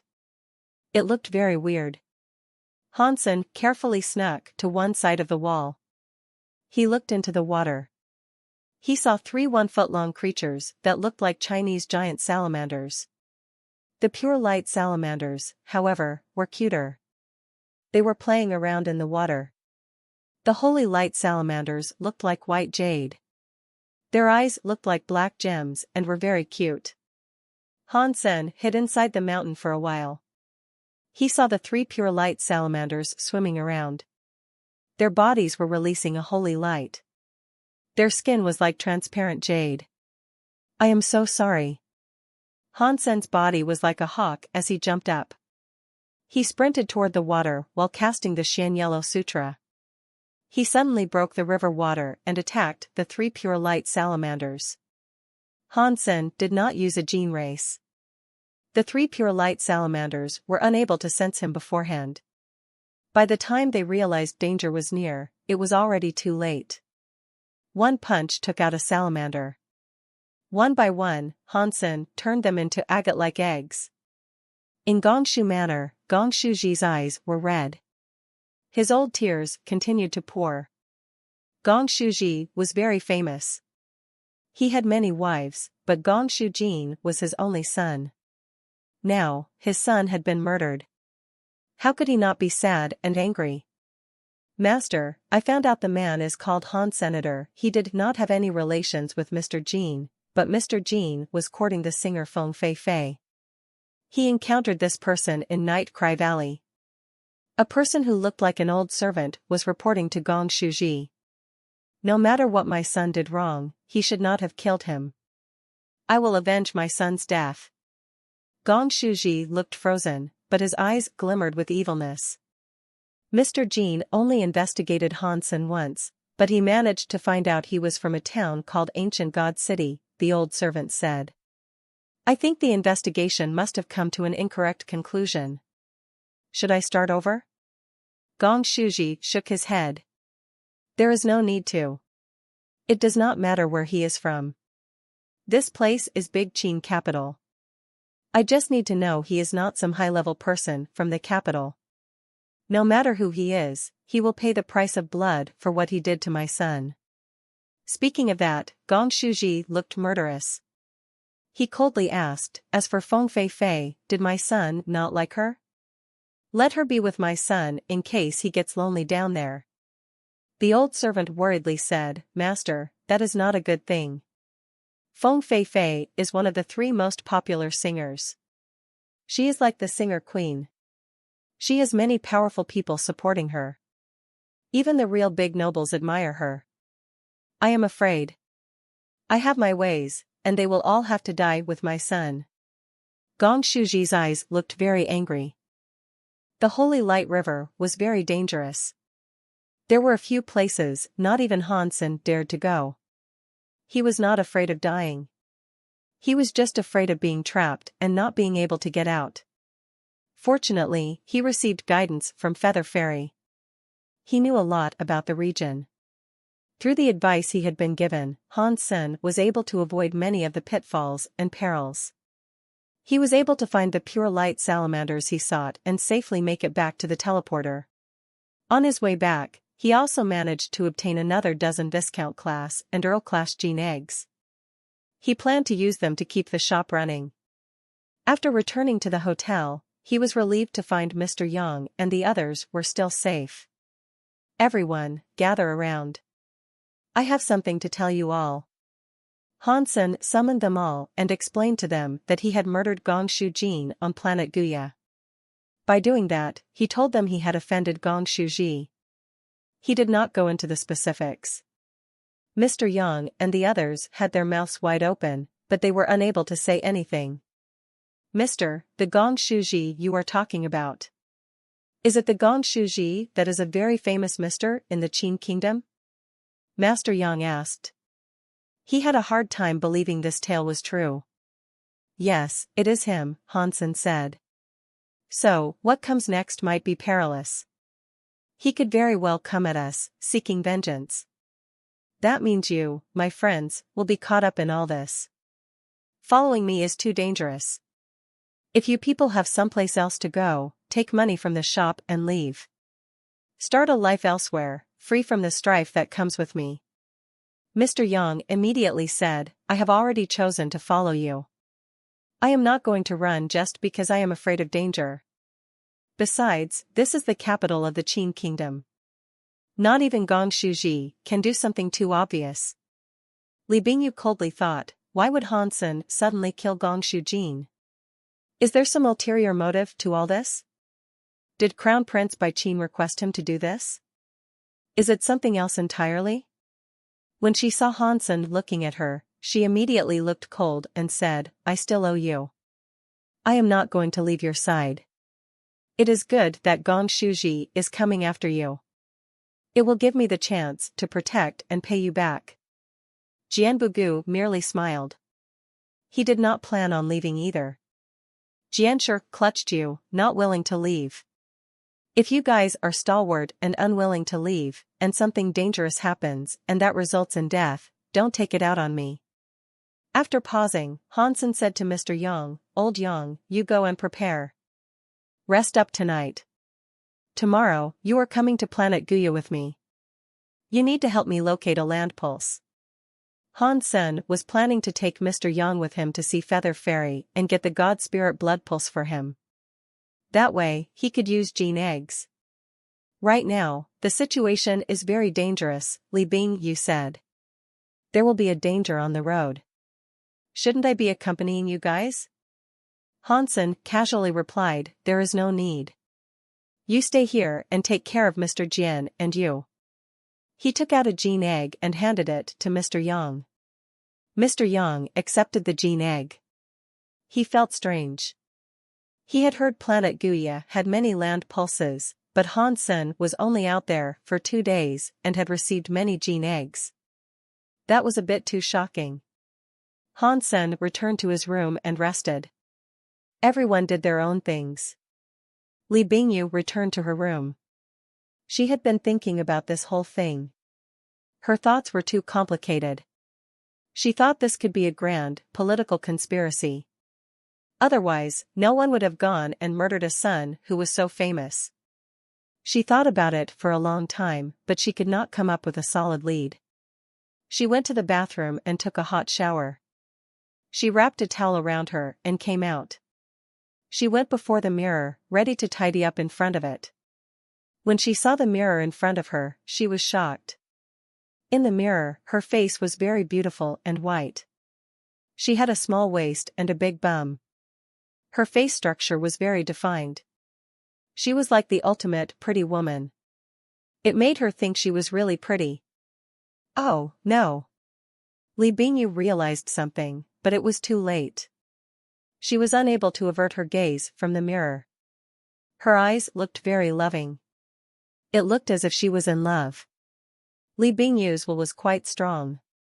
If Han Sen had been unable to fight something like that, there was no way she could resist. Not long later, she sank into falling in love with her reflection. That reflection had not changed at all. In Li Bingyu's eyes, the reflection in the mirror was slowly changing. It turned into the image of Han Sen. Han Sen was lying on the bed, thinking about how to deal with whatever method of revenge Gong Shuji would try. He wasn't just going to sit and wait for Gong Shuji to attack. If Gong Shuji was going to treat him like an enemy, he knew it would be best for him to strike first. While he was thinking, he suddenly heard the door be pushed open. He frowned. Mr. Yang and the others would not have just pushed the door like that. If it was someone sent by Gong Shuji, they would not enter so obviously either. Han Sen was confused. He looked toward the door and was shocked. He saw a pretty woman with only a white towel around her. Her boobs were very white and full. He could even see her butt crack. Her long, white legs made him dizzy. She had long, half-wet hair that looked like a waterfall. Her eyes were dripping with lust. It made Han Sen freeze in his place. Ghost kill, what is it? Han Sen was frozen. He recognized her as Ghost kill. She always wore the night ghost mask and was always cold. Now, however, she was behaving differently. If Han Sen was not an alert man, he would have thought of her as a completely different person and not ghost kill. Li Bingyu did not speak. She closed the door and locked it behind her. She then behaved like a wild, hungry cat as she approached the bed. She crawled up and placed her hands on Han Sen's shoulder. Her eyes, which looked so in love, were only 3 inches away from Han Senator. With her tongue, she licked his cheeks. "Are you insane?" Han Sen pushed Li Bingyu's shoulders to stop her from getting any closer. Although there were some nice things to see, Han Sen felt as if something was wrong. This was obviously not ghost kill. Li Bingyu was not stopping. She felt as if the man in front of her was the one she would love forever. She wanted to give him everything and take everything of his. Her whole body was lying on top of Han Senator. There was a gasp that made people jump. As Han Sen frowned, he suddenly heard the big sky demon's voice. "Do you like this woman? If you are willing, I can make all the pretty women come into your arms. I can have them all fall in love with you like mad. They will do anything for you. They will give you their lives." The shadow of the big sky demon was right next to Han Senator. Her lips nibbled Han Sen's ears. As she spoke, it was like there was some perfume being sprayed onto Han Sen's ears that made him itch. "Of course, I like pretty women, but I do not like dolls that are being controlled," Han Sen coldly said. His eyes looked still. They were like arrows, piercing into Li Bingyu's luxurious eyes. Li Bingyu felt a chill. She woke up from the love spell. Her entire body was lying on Han Sen like a wild cat. Her arms were still around his neck. They stared at each other in that position. Li Bingyu's face turned red. She looked as if she had been electrified. As she leaped off Han Senator, she grabbed the white towel, covered her body, and ran out of Han Sen's room. Big Sky Demon's power was too strong. It was an irresistible power. Li Bingyu was able to see what was happening, but there was nothing she could do to stop it. It was not done by her own will, but she could not resist the temptation of the demon. Li Bingyu knew it had to be the power of some gene race, but she did not know it was the Big Sky Demon. She thought about that as possibly being Gong Shuji's revenge. Damn, that Gong Shuji. If you want to exact revenge, go after him yourself. How dare he use that gene race on me? Li Bingyu was back in her room. She looked terrible. After being forced to watch the things she did to Han Sen, she wanted to dig a hole and hide in it. After Li Bingyu departed, Han Sen examined his room. He did not see the Big Sky Demon anymore. The demon was able to just come and go. Not even Han Sen could detect if she had really been present. "I need to find a way to get rid of her. I can't just have someone keep following me. It is starting to get annoying." Han Sen frowned because he could not think of a way to achieve that. He took out a pure light salamander egg and placed it in his hand. He tried to use the Blood Dragon God Spirit Blood Pulse power to activate it and see if he could turn it into a Blood God Dragon exclusive gene race. Han Sen was disappointed by the results. Perhaps it was because there was some elemental conflict, but the Blood Dragon God Spirit Blood Pulse did not connect with the pure light salamander. The power could not enter the pure light salamander.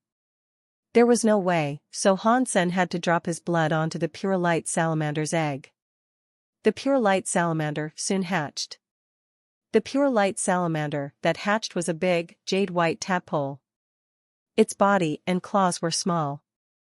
Its body was half-transparent. It looked as if it was a carving on some old jade. It looked very tiny and cute.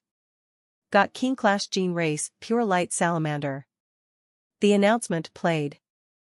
Han Sen tried to combine with the Pure Light Salamander. It was still a juvenile, so the Pure Light Salamander's power was bound to be weak. Han Sen felt a purified power melt inside him. His head quickly grew a white jade horn. If a gene race entered the proximity, the jade horn emitted a response.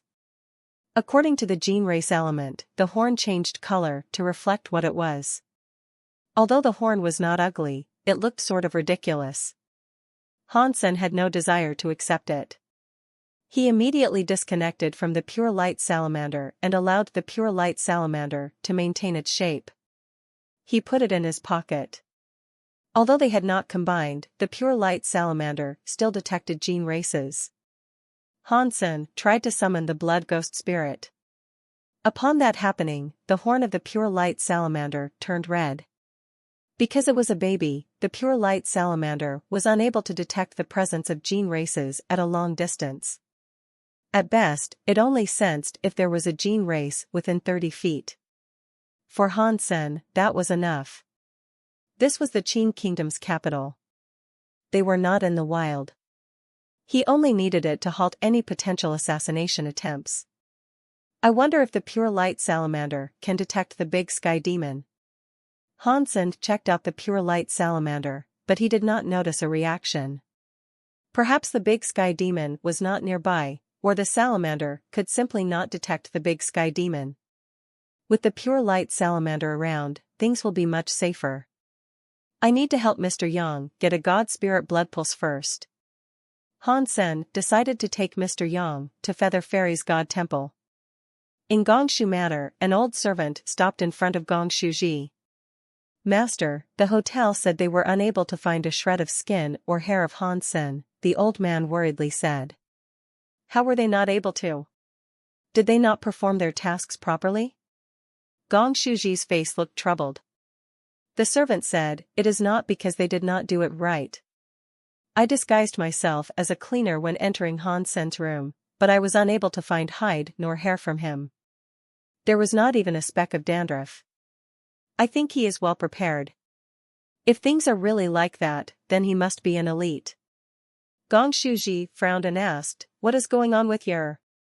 Yer is Feng Fei's best friend, the old servant said. During the past few days, she used the excuse of celebrating Feng Fei's birthday to stay at her house. It should not be difficult finding Feng Fei's hair.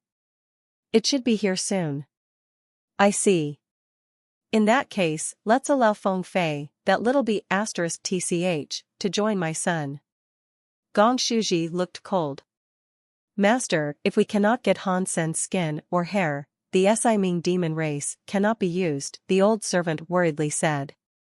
How would we deal with Hansen then? Gongshu Ji coldly laughed. Old Mister has traveled the universe for 100 years. I have dug up so many god pulses that shook the sky. I have more than one powerful gene race.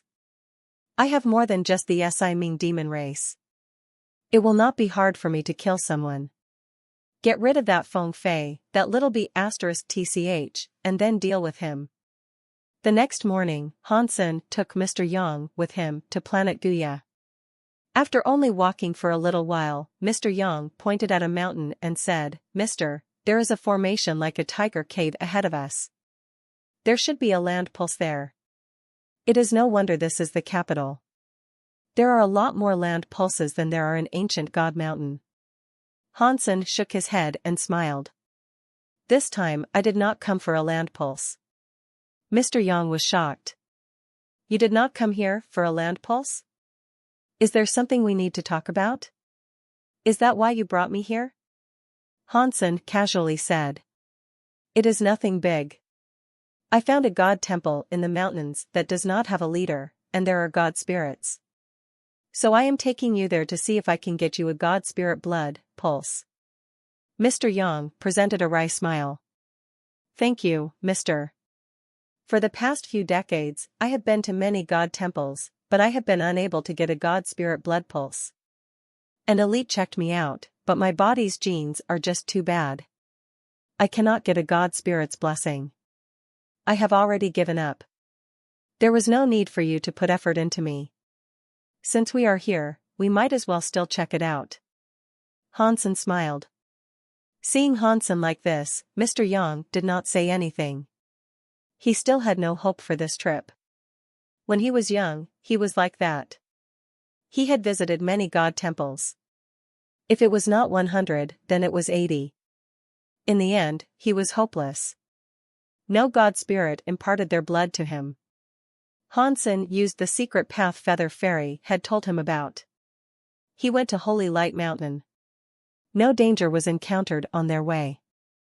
They met a few gene races, but Hansen only had to use the blood ghost spirit to scare them away.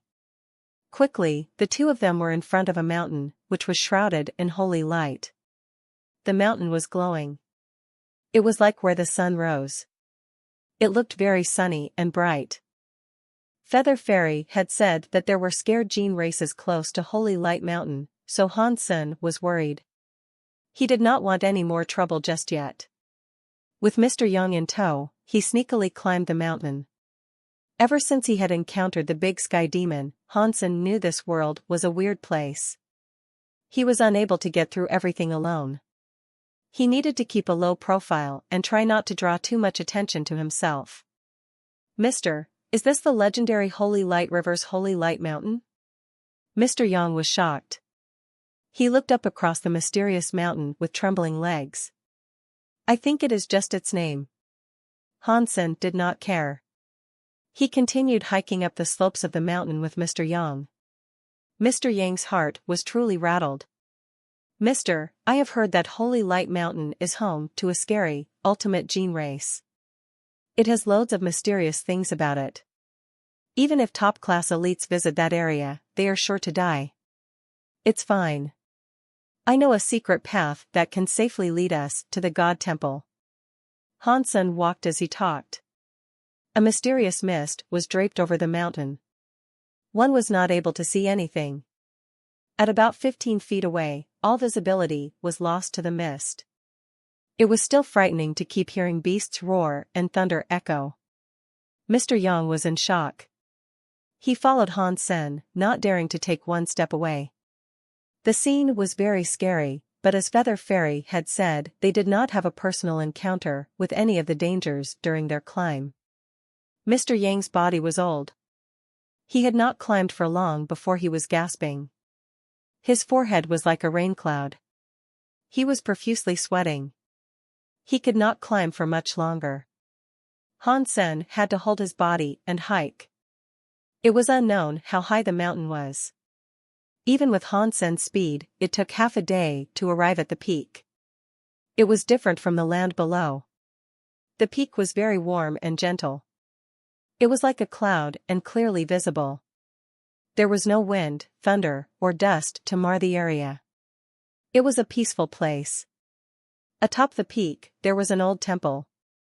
It was made of green bricks and slate. It looked mysterious and old. It seemed like there would be no fire inside it. "Mister, there is a god temple there." Seeing the god temple, Mr. Young felt safer. Hansen raised his head to look upon the grandeur of the temple's door. The words "Feather Fairy God Temple" were on it.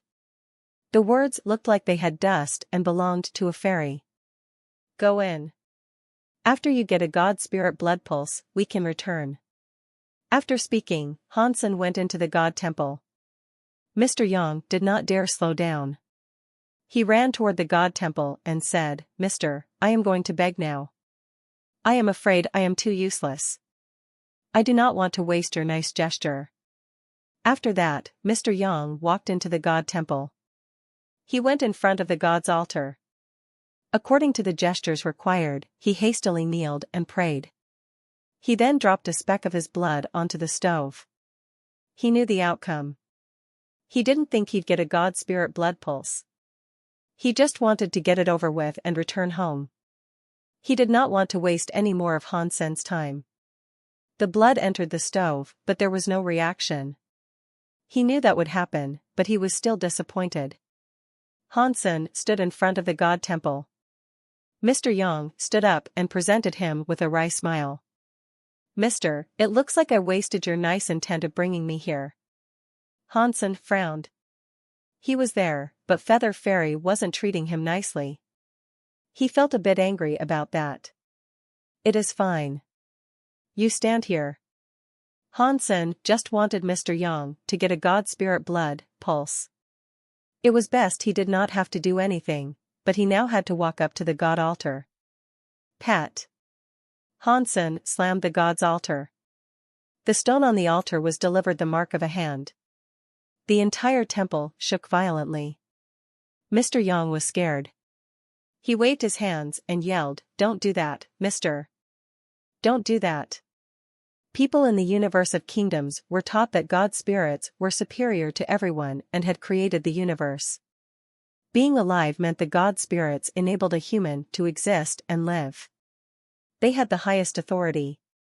The God temples were signatures of each god's power. At all costs, they were not to be offended. If they were, the God spirits would surely dole out punishment. This dogma existed due to the ability of God spirits to bless the blood of others. Most importantly, it resided in the education of the kingdom. Mr. Yang could not be blamed for feeling the way he did. That was how he had grown up and taught to be. Seeing Hansen slap the altar, Mr. Yang thought it was a grand blasphemy. Even the Qin Kingdom's king would have never dared do such a thing. Hansen ignored Mr. Yang and coldly shouted, "Where is Feather Fairy?" After hearing what was said, Mr. Yang was shocked. Hansen had slapped the altar and shouted the God spirit's name out loud. He must have had a death wish. In the next second, Mr. Yang's face turned pale. He saw Feather Fairy's god statue start to glow with holy light. It was scary. An old fairy-like man appeared and floated down from the altar. Oh, no. Oh, no. A god spirit has revealed itself. This is bad. We have to go, Mr. Mr. Yang ran to Hansen and tugged at him. Since Mr. Yang was old and had no gene race buff, he was too slow. He had only just touched Hansen's arm when the old fairy god spirit floated down before them. Mr. Yang's face looked gray. He thought, this is bad. We are going to die. Surprisingly, the god spirit bowed to him. He behaved politely to Hansen and said, "Little god, did not know you were here. I did not come out to greet you, so please forgive me." Mr. Yang's entire body appeared petrified. His eyes were open wide. He looked at Feather Fairy and Hansen in awe. His brain was empty of thoughts. He could not compose one. Hansen pointed at Mr. Yang and said, "This guy is my servant. I brought him here to accept a god spirit blood pulse. Can you give him something?" Feather Fairy looked at Mr. Yang. He then looked at Hansen and carefully asked, "Mister, what kind of blood pulse would be suitable?" Feather Fairy felt depressed. He controlled a god spirit blood pulse, but it cost him god power to give it out. If he gave his blood pulse to someone weak, he would not achieve much. There was nothing for him to gain. Mr. Yang, who was standing in front of him, was the sort of person with very bad genes. Under ordinary circumstances, he would never have even dreamed of giving someone like him a blood pulse. But Hansen was asking him directly, so Feather Fairy could not reject the request. Even though that person was too weak, he still had to give out his god spirit blood pulse. Just give him something. Hansen looked like he was smiling but not smiling at Feather Fairy. Feather Fairy gnashed his teeth and thought, this time, I am to lose something no matter what. Instead of fighting back and allowing Mr. Dollar to be upset with me, why don't I do him a favor? Thinking of this, Feather Fairy lit up the god stove. The god stove's holy light was like a volcanic eruption. Many snow-white feathers arose. They covered the entire god temple. It was like a million goose feathers were falling from the sky. Suddenly, thousands of feathers started flying toward Mr. Yang. They melted into his body. It made Mr. Yang's body feel as if it was in heaven. It was like a dream. Perfect god spirit blood pulse. Mr. Yang was suspicious about whether or not this was all just a dream. Actually, it was like he had never even dreamed of this. He now had a god spirit blood pulse, and it was a complete god spirit blood pulse. Not many people earned a perfect god spirit blood pulse. Mr. Yang felt as if he was dreaming. He could not believe what was happening to him atop that holy light mountain. The superior, well-respected god spirit had listened to Hansen's commands. He even referred to him as a Mr. Hansen just casually told him to do something, and the God Spirit provided him with a perfect God Spirit blood pulse. It made Mr. Young admire Hansen even more. What is he really like? He was born inside a gene egg, but even God Spirits admire him. Can someone actually be as great as him? Mr. Yang's heart was trembling. Based on what he knew of the world, he could not imagine where Hansen might have come from. There was one thing Mr. Young knew for sure. Hansen was more powerful than the God-blood nobles. The God-blood nobles were able to be with gods, but that was because they were approved by the God Spirits and allowed to use their power. That relationship made it so they considered each other as equals.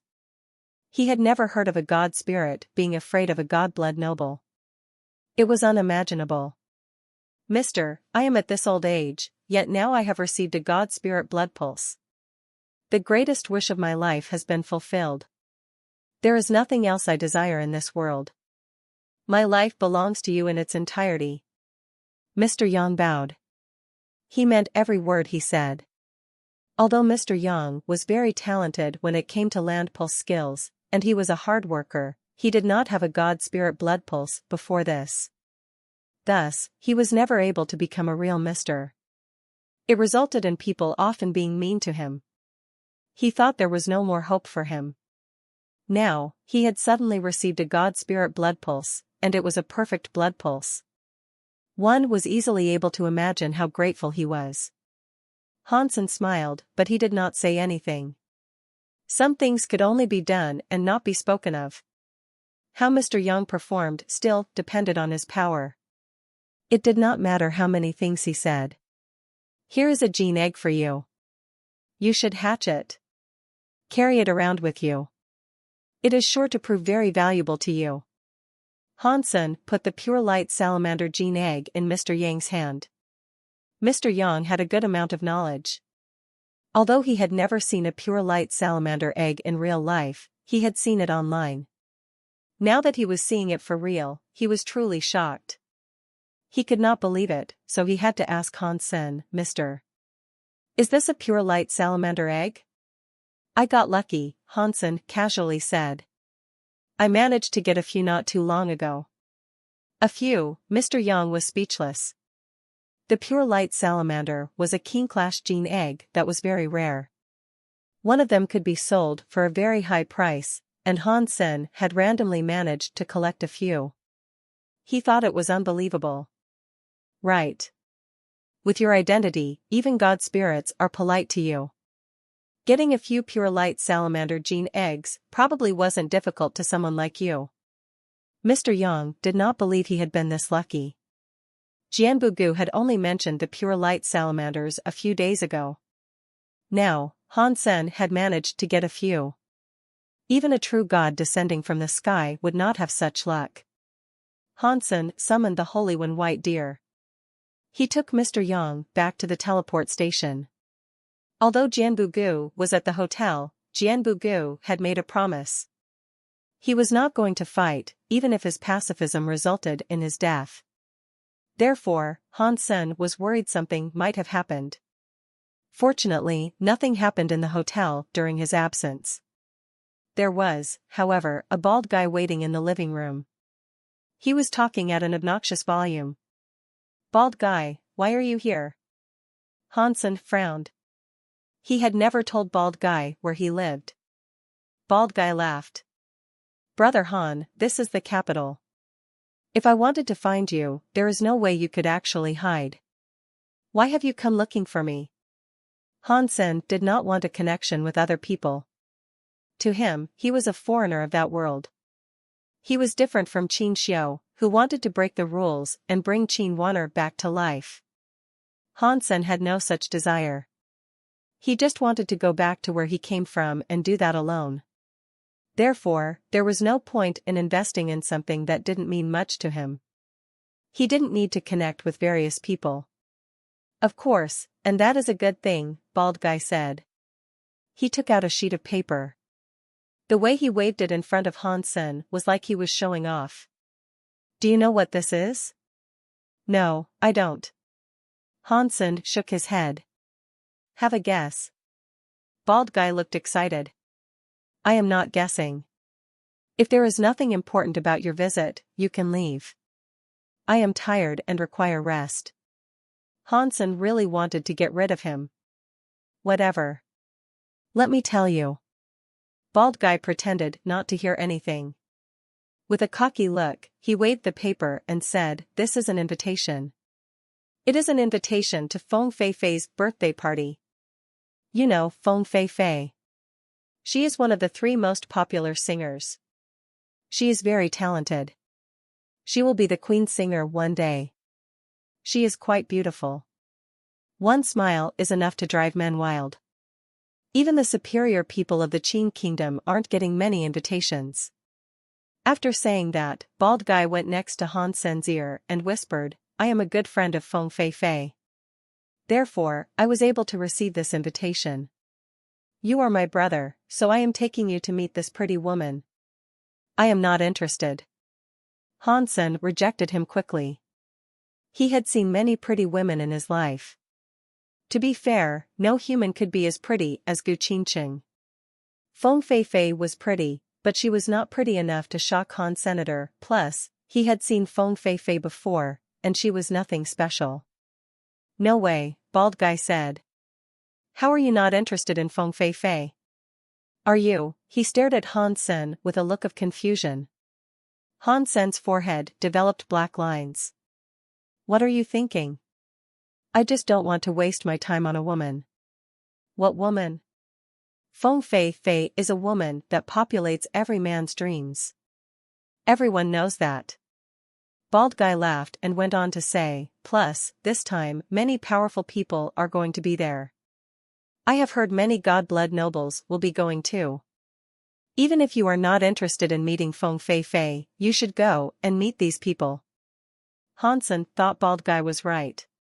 He did not know much about the Qin kingdom's elites, and he did not know anything about god-blood nobles. It was probably best that he met them. Bald Guy sensed that Hansen was relenting, so he immediately tried harder to convince him. He finally convinced Hansen to attend Feng Feifei's birthday party. While they were at the birthday party, Hansen learned that the whole story about being a close friend was utter nonsense. They were in a big castle, and there were 1,000 guests. Bald Guy was merely one of them, and he was only there to eat and drink. He did not get to see Feng Feifei personally. Fortunately, Han Sen was not there for Feng Feifei. He ate with Bald Guy, who introduced him to the people around.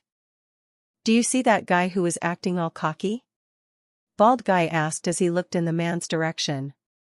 "That is one of the 4 big misters in Jade Wall City. He is Mr. Godwin." Hansen looked over and saw a guy who was very handsome and elegant. He was like a sun surrounded by planets and girls.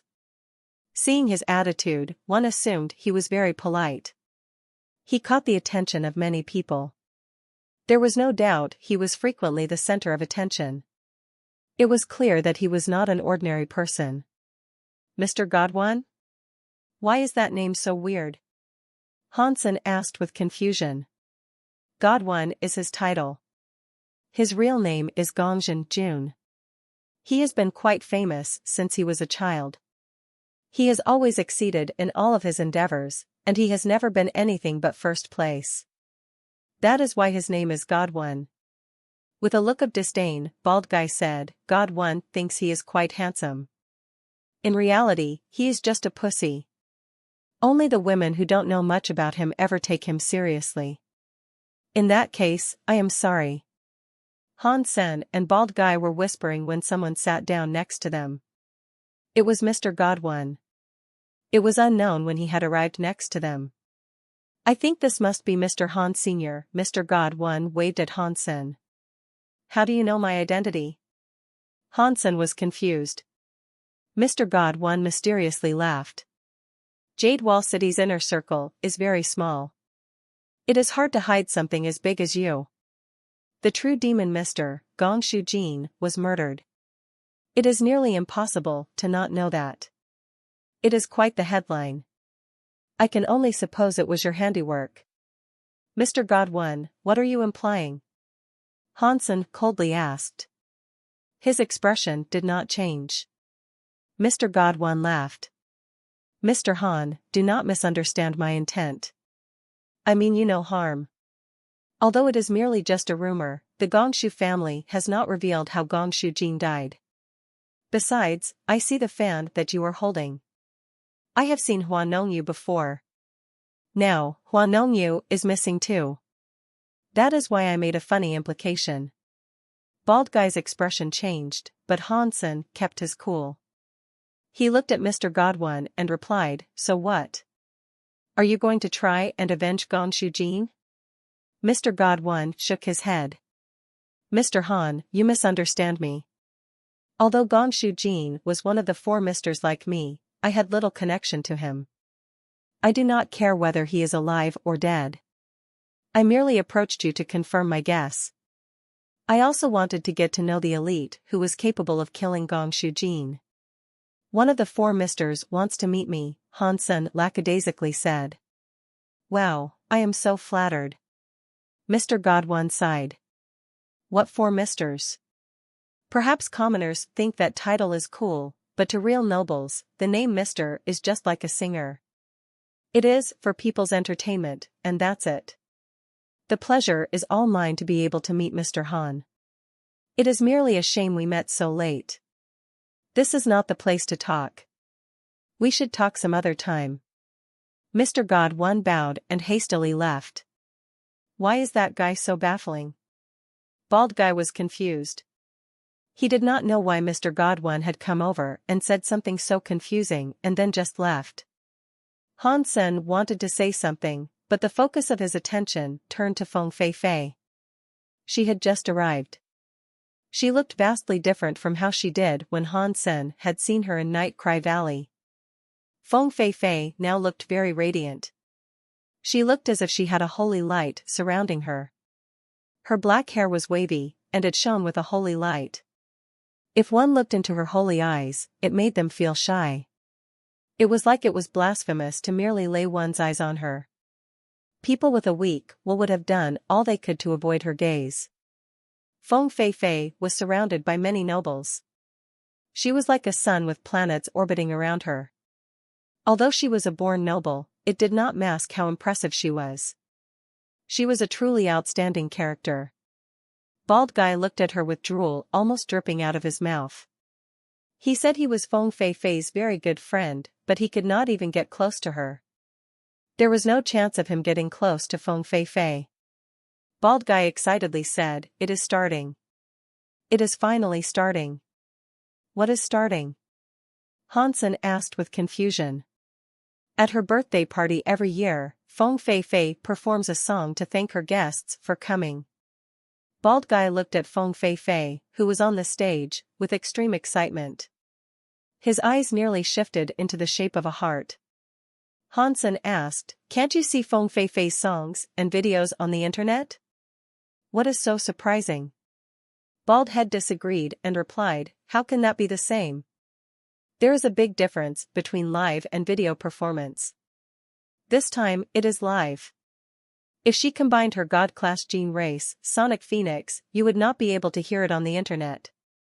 After saying that, Bald Guy stopped. The entire party had become silent. Everything went dark. Suddenly, a woman's voice took the stage. The voice sounded like a fairy from heaven. Upon hearing it, one's heart was captured. It made people helplessly lose themselves in the acoustics of her vocal cords. After a while, a light shone on the stage.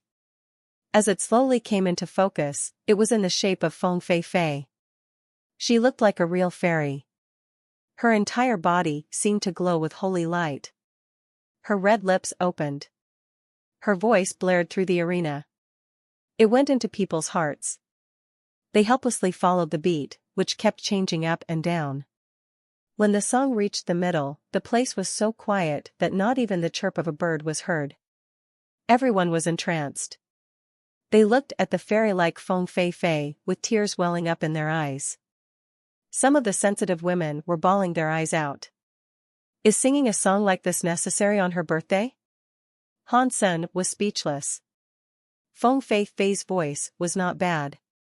If she did not have a sonic gene race, she would not have been so effective. He could only say that she was talented when it came to music and used a gene race very well. That didn't matter to him. Hansen did not understand music much. He only knew how to play a few songs on an ocarina, and he did not play them well. The effects of a gene race did not work on him either. That was why Hansen thought Feng Feifei was not bad. He was not touched by her music. At the party, even the real nobles opened their hearts to her singing. They could have blocked the sonic power, but no one stopped its penetration. They allowed themselves to sink inside it. Everyone looked mesmerized. Hansen glanced everywhere. He stood out like a sore thumb. Plus, Feng Feifei knew him. When she looked over the crowd, she saw him. Why is that guy there? Feng Feifei was shocked. He was also not listening to her song. He was looking around, which annoyed her. Feng Feifei was not going to let something so insignificant annoy her, but she still wanted to test Han Sen's mind. She put a drop of mysterious power into her singing. It was the phoenix voice from the Holy Phoenix. The grudge between Han Sen and Gong Shujin was something no one knew more about than Feng Feifei. Now, Gong Shujin had died. Although it was only a speculated rumor, Feng Feifei was suspicious about Han Sen's involvement. She supposed it had something to do with Han Sen, but she did not want to believe it. Seeing Han Sen there, she decided she might as well use her voice to test his fortitude. She wanted to know if Han Sen was telling the truth and if he had the power to murder Gong Shujin. Feng Feifei was very good with voice and sonic powers. She controlled them well. It was no wonder she was one of the 3 top singers of the Qin Kingdom. She put the phoenix sound power into her voice. As she did so, people believed she was starting to sound better than ever. Hansen felt as if there was some scary sonic power suppressing him. It was like thunder exploding in his ear. It was like the sound of booming thunder that existed between the sky and the ground. Hansen frowned. He looked around. Everyone was still enthusiastically enjoying the performance. They did not feel what he was feeling. He knew Feng Feifei must have only been doing it to him. Hansen did not move. The sound was unbearable. It would have been utterly frightening to other people, but Hansen was able to completely ignore it. All he had to do was focus, and the sound became as quiet as a mosquito. He did not even need a gene race to fight it. When Feng Feifei witnessed Hansen display no reaction, and he even had the audacity to wink at her, she was shocked. She really wanted to win. As she increased the phoenix sound power. It was in her voice. It was like the sound of a phoenix on cloud 9. It started to break the sky. It was like it was going to draw Hansen into a vortex. Other people could not hear it at all. Even Bald Guy, who was next to Hansen, had no such feelings. He still looked drunk in the pleasure of hearing Feng Feifei's voice. Hansen looked as if he did not feel anything either. Although he heard the sounds did not affect him in the least. Feng Feifei saw Hansen smiling at her. For some reason, she felt as if the smile was extra spiteful. She powered up the phoenix sound power. So, no matter how far Feng Feifei increased the phoenix sound power, Hansen shrugged it off as if he did not hear it. He just kept smiling at her, which made Feng Feifei believe her phoenix sound power might have a problem. The song was almost over, but she was still unable to affect Han Senator. It triggered Feng Feifei's desire to win even more. When she sang the last sentence, Feng Feifei used the Holy Phoenix and combined with her gene skill, Phoenix's Cry Together. The sonic power of the Phoenix's Cry Together was able to break platinum. Although Feng Feifei did not try her best, she could no longer hide her sonic powers. Even her voice started to sound weird. At this time, many true elites noticed Feng Feifei's voice was a bit strange. They frowned. They looked at Han Sen, who was getting attacked by the center point of that Phoenix's Cry Together part. Hansen behaved as if he could not hear the scary shockwaves. He let the sound wash over him and sat unaffected. He smiled at Feng Fei. Bald guy, who was sitting next to him, now had to plant his hands on his ears. He looked as if he was in intense agony. He was sitting too close to Hansen, so he was suffering its effect. Fortunately, Feng Fei was one of the 3 top singers. A scary power like that was still something she was able to hide very well. The power was not strong enough to damage Bald Guy. By doing that, everyone's attention now turned to Han Senator. He and Bald Guy had suddenly become the focus of attention. Everyone held their hurting ears. They looked at Bald Guy, but the people that realized that the problem was Han Senator, he was behaving extremely chill. Feng Fei, the professional singer, was using Phoenix's Cry Together to deal with a person who was attending her birthday party. Everyone was interested in who this individual was. Mr. Godwin was looking at Hansen, thinking of something. He smiled. Feng Fei knew it was a bit too much this time, but she could still see that smile on his face. It was so annoyingly wretched that it made her feel awful. If I knew that, I would have tried my hardest with Phoenix's Cry Together on the final sentence of the song, Feng Fei thought. The power of Phoenix's Cry Together was incredibly strong. If she had tried her hardest, the entire arena would have been affected. At the end of the day, that wouldn't have been what she wanted. Happy birthday, Auntie. After Feng Fei sang the song, a pretty little girl approached the stage with a birthday cake in her hands. She walked in front of Feng Fei. When Hansen saw the little girl, he was given a fright. His pupils went smaller, and the corner of his eyes became teary. That little girl was only 5 or 6 years old, but she looked just like Xiang Yin. It was like a child version of Xiang Yin. Impossible. Does that mean Xiang Yin died and was reborn here? Hansen looked at the little girl and felt his eyes become blurry. He thought about what he had been through with Xiang Yin and how nice she had treated him. He felt as if his heart had been cut. Although Hansen could not confirm the little girl was the reborn Xiang Yin, he had not heard about her for many years. Thus, she probably had already been reborn. Plus, that little girl looked exactly like Xiang Yin. It was difficult for Hansen not to think that way. Thank you, little Yin. Feng Fei stopped looking at Han Senator. She squatted down and smiled at the little girl. Her name is Little Yin? Hansen was shocked. Hansen's heart was like iron, but he got sad sometimes. The touching feelings Xiang Yin evoked was something he had never felt from others. While everyone was celebrating, Feng Fei blew the candles out on the cake. It looked like she was everyone's focus. In Hansen's eyes, the focus was only on the little girl. Is she Xiang Yin's big sister? Hansen felt terrible. He did not know what to feel. Hansen was planning to leave early, but he stopped thinking about doing that now. He wanted to find a chance to interact with that girl called Little Yin. He wanted to find out if she was little big sister Xiang Yin. The little girl remained with Feng Fei, and Feng Fei was perpetually surrounded by nobles. Hansen and Bald Guy did not have what it took to penetrate that circle. Hansen could not wait any longer. For the past few years, few things made his heart jump that fast. Now, his heart was beating rapidly. My little dear, do you want her? Then, go get her. If you are willing, I can help you.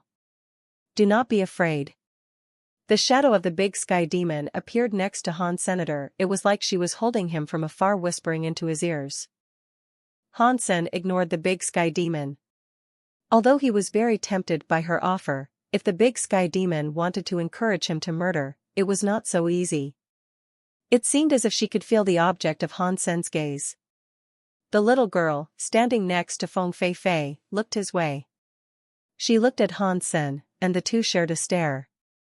The little girl appeared shocked. She looked confused. There was a sprinkle of confusion in her beautiful eyes. After a second, the little girl ran from the crowd. She ran toward Hansen. Everyone's focus was still fixed on Feng Feifei.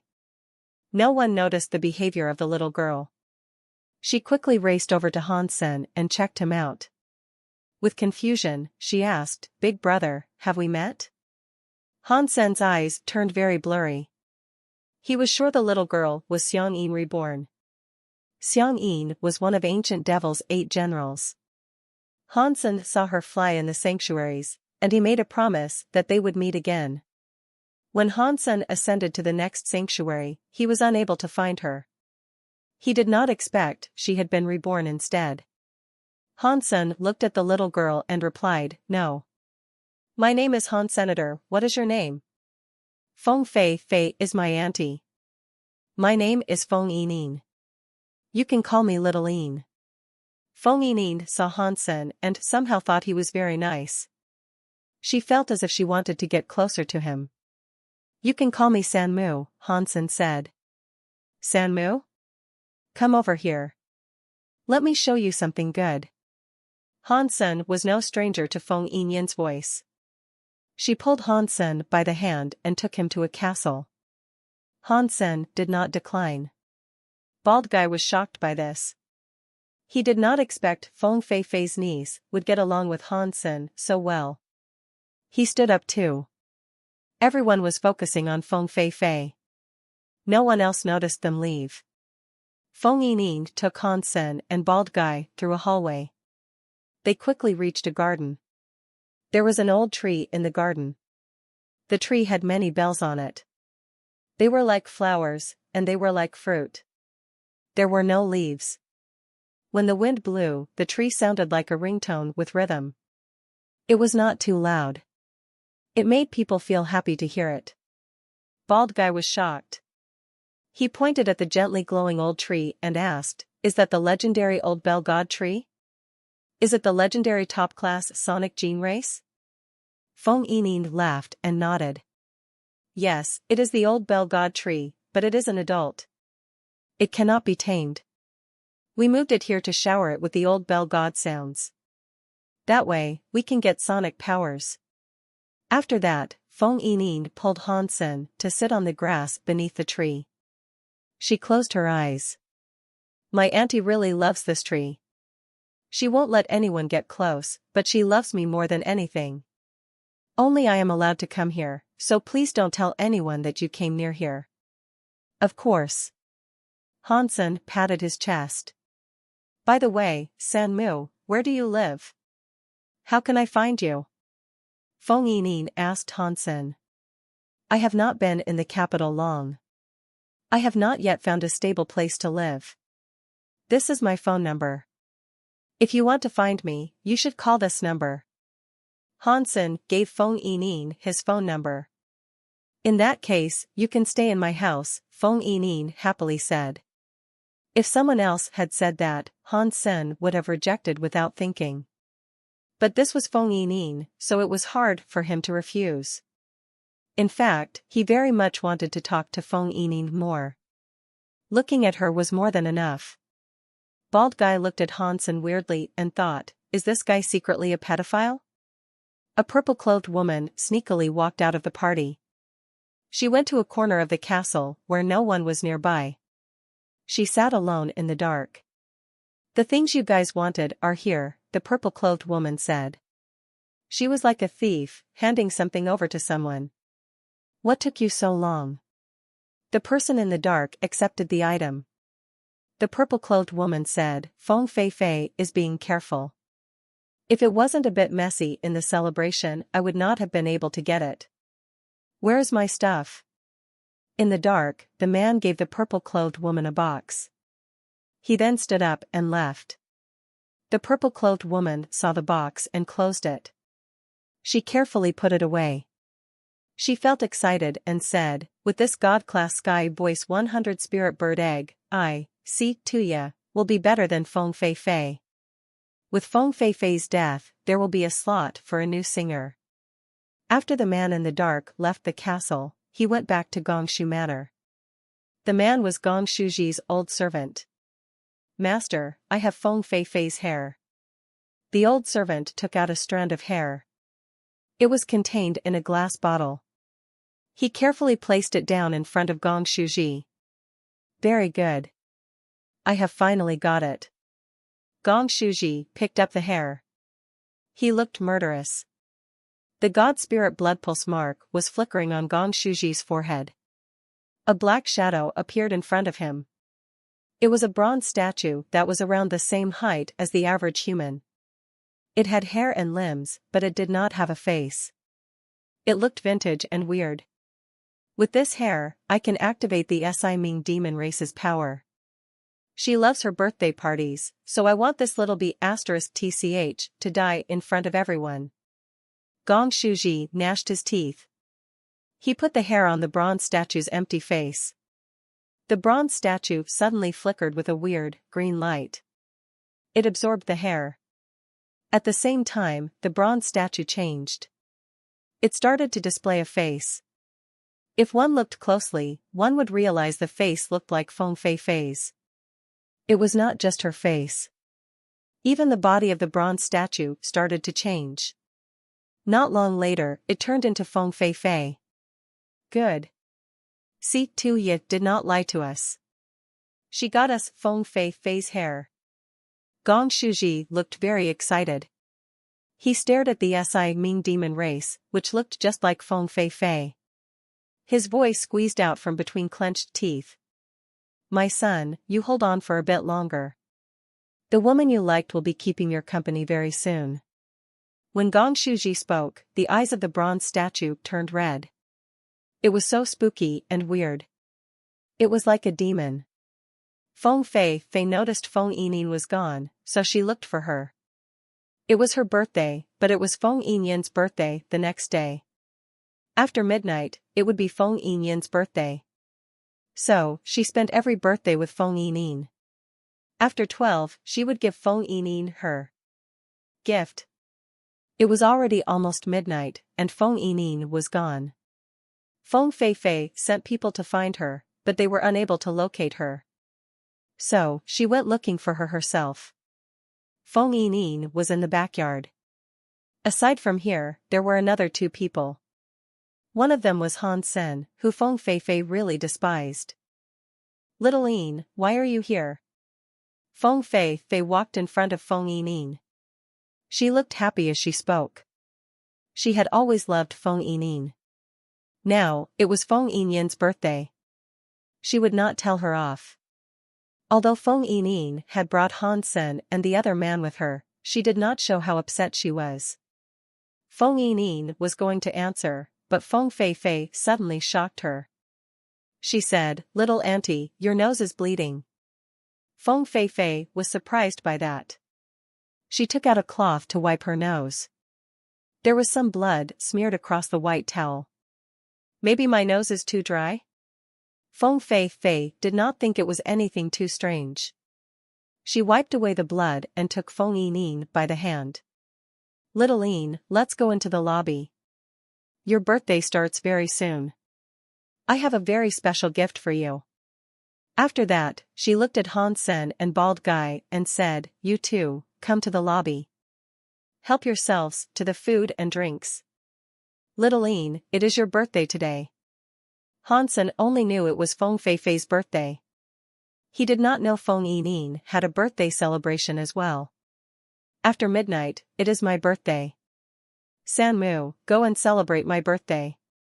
Little Yin held Feng Feifei's hand, and she also held Han Sen's hand. She happily went to the lobby. Feng Feifei was shocked.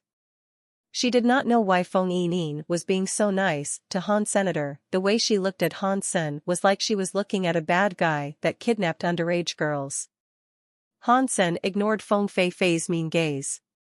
Feng Feifei kept walking and asked Feng Yining, Little Yin, since when did you make a friend like this? I had no idea. I met him at the party, Feng Yining said.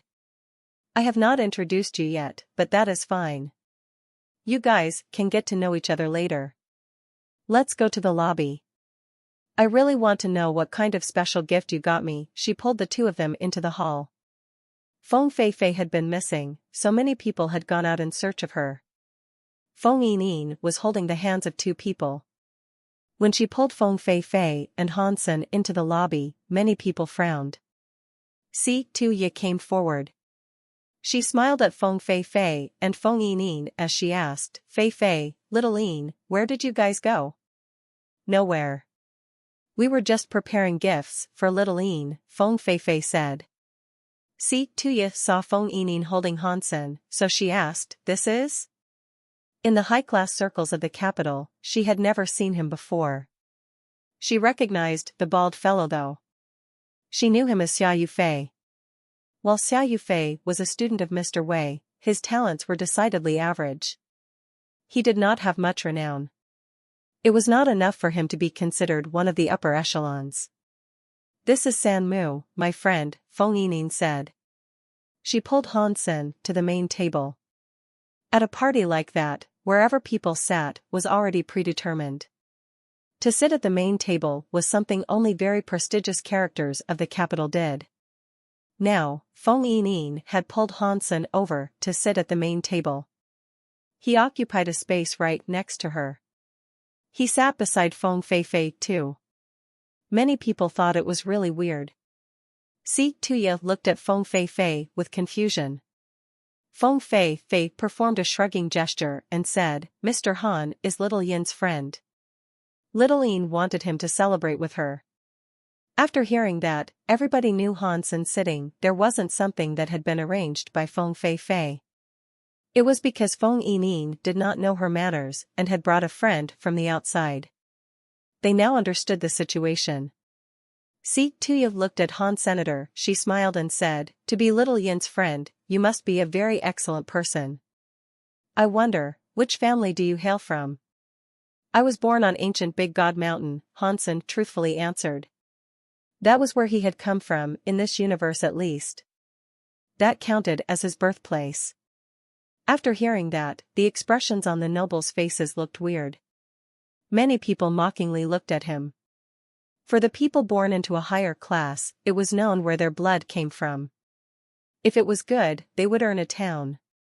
Hansen said he was from ancient Big God Mountain. It proved he was a villager that did not even own a town. An identity like that was only one level higher than a slave. Without a background of prestige, even having a god spirit blood pulse didn't do much. To be a town leader was the best they might one day achieve. Being a town leader meant nothing in that place.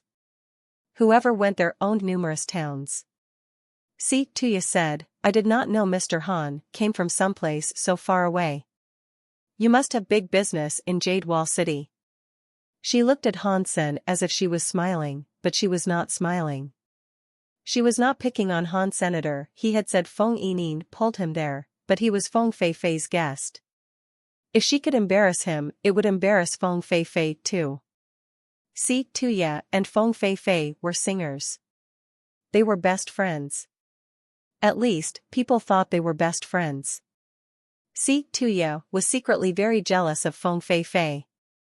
If she wasn't, she would not have helped Gong Shuji harm Feng Fei. Because Si Tuya did a very good job in the service, Feng Fei thought she was like a good sister. It is not big business.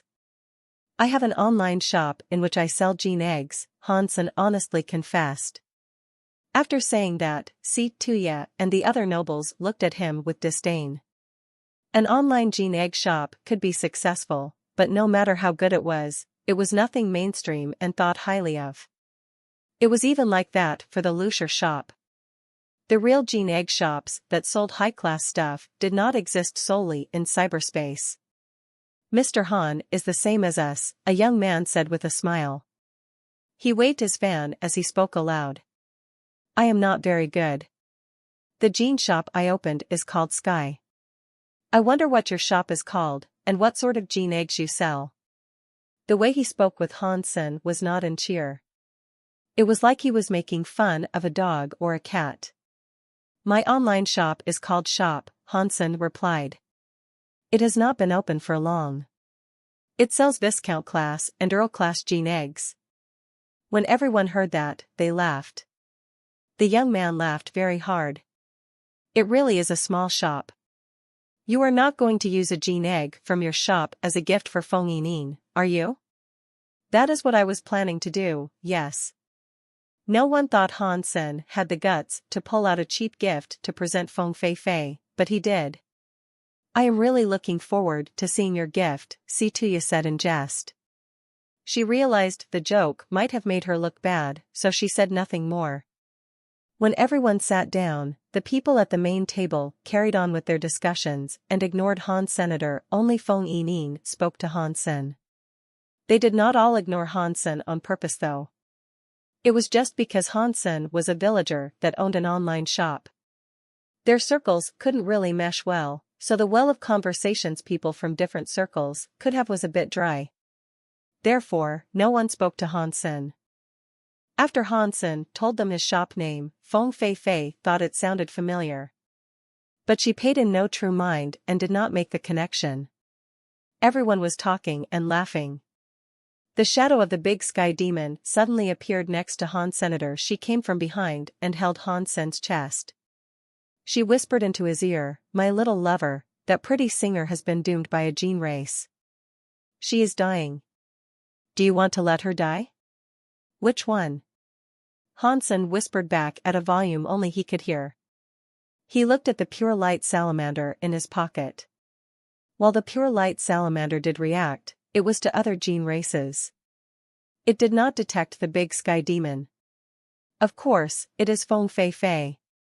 She is such a beautiful woman, even I like her. Later, she will be bleeding all over her face. Her skin will fall off, and she will die. What a shame. The big sky demon placed her lips right next to Han Sen's ear. She used a seductive tone to speak into Han Sen's ear. Han Sen looked at Feng Fei. Although he did not know much about gene races, he had learned a thing or two. He could not tell whether or not Feng Fei was doomed by a gene race, but he could tell Feng Fei was not well. Her face looked strangely red. Other people would have thought she had makeup on, such as some blush on the cheeks girls frequently used. Han Sen knew the red possessed an evil power. There was a tint of blood in Feng Fei's black eyes. One would have been unable to tell it was there if one did not look closely. It was weird. It was like blood snakes were writhing around. Thinking about Feng Fei suddenly bleeding from her nose earlier, he thought what the big sky demon told him might be true. How do I break the clutch that gene race has on Feng Fei? Han Sen quietly asked. If it was just the average Feng Fei having this issue, he would not have cared. But Feng Fei was little Yin's auntie, and they seemed close. Han Sen did not want to see little Yin be upset. Now that he knew this, he could not just sit and watch. It is a Si-Ming demon race, the big sky demon said with a smile. It is a rare god-class gene race. Its master grew this Si-Ming demon race to the ultimate level. If you had noticed sooner, you might have been able to get rid of it. Now, her soul has been wholly consumed by it. You cannot remove its presence now. So, can she be saved? Han Sen asked. The big sky demon sighed and said, "No. If you really like her, I can try to save her. But it will be very hard. I will require your assistance." "How do I help you?" Han Sen asked. "It is very simple," the big sky demon said. "Just use your blood to draw a spell, my love. Put the blood spell on her, then you can remove the Si-Ming demon race power." Han Sen smiled. He did not believe a word big sky demon was telling him. The big sky demon wanted a blood spell to probably go against his own wishes. "My love, if you do not save her, she really will perish," the big sky demon calmly said. "Look at her ears if you do not believe me." Han Sen looked at Feng Fei's ear. Due to the fact he and Feng Fei were sitting next to little Yin, he could see Feng Fei's left ear was extremely red. It was like she was drunk. It was a red that most people assumed wasn't a problem. When Han Sen looked closer, he saw her ear possess vibrant, strained veins that were spreading like a web. The Si-Ming demon race was something too rare. Even many nobles had never heard of its existence. It was also the best part of the party. No one had noticed something had happened to Feng Fei. They would have assumed she had become drunk with ease. Although Hansen knew Feng Fei had something wrong with her, he did not know much about gene races. He did not know how to erase the gene race power on Feng Fei. Seeing Hansen not do anything, the big sky demon sighed and said, "Little loser, you think too much. If you do not want to lose your blood, there is only one other way. You have got a blood ghost spirit gene race. That blood ghost spirit power can suppress the Ming demon race, but it can only suppress it. You cannot completely erase it. For that, you require a special skill." "What do I do?" Hansen quietly asked. "On V." The big sky demon was fast. She told Hansen the method required. He had no idea what she was thinking. The party went on swimmingly. Once it was past midnight, the place flickered in the glow of fireworks. Everyone was celebrating Feng Yin's birthday. After the celebration, Feng Fei put a box in front of Feng Yin. She nicely said, "Little Yin, this is a gift from your auntie. See if you like it." "Thank you, auntie." Feng Yin opened the box immediately. She did it every year, so she was used to it. When Feng Yin opened the box, she saw a gene egg inside it that was shining like a gem. There was even magical music coming out from the gene egg. Feng Yin only knew this was a gene egg. She did not know what sort of gene egg it was. Si Tuya saw the gene egg and became extremely jealous. She maintained her calm and said, "Little Yin, your auntie is so nice to you. This is a very famous sonic gene race. It is an autumn cicada. Although autumn cicadas are a Marquise gene race, it is a very rare one. It is especially useful for singers. The autumn cicadas can provide the wielder a very cold, autumnal voice. The voice might be a bit rough, but the songs you sing will be very touching. Many singers want autumn cicadas." The last sentence Si Tuya said was true. She wanted an autumn cicada, but the autumn cicadas were too rare. Although it was Marquise class, to singers, it was more important than a King class gene race. No matter who it was, they would cherish the autumn cicadas. No one would sell it. It was something most people could not buy with money. "Thank you, auntie. I love it." Feng Yin grabbed Feng Fei by the neck and kissed her. "I am glad you like it. The autumn cicada actually suits adults more. I was planning to give you a mutant 8-sound bug since that would be more suitable for you, but..." Feng Fei stopped talking. She thought about the mutant 8-sound bug costing 10 million. It was not something she was able to purchase. The young man next to them said, "The 8-sound bugs are not hard to find, but the mutant 8-sound bug is a priceless treasure. It is rarer than an autumn cicada. It will be very hard to find. You already did well for finding an autumn cicada." Everyone said something similar. Feng Yin said she liked the autumn cicada too. "I wonder what Mr. Han will provide as a gene race," a woman said. "It cannot be a mutant 8-sound bug." She was making fun of him. That woman was supposed to be on the main table, but Feng Yin sat Hansen in her seat and kicked her away. She felt humiliated, so she hated Han Senator. She could not help but mock him and make him look bad. Feng Yin patted Hansen's hand and said, "You being here is enough of a gift for me." She did not want Hansen to feel bad.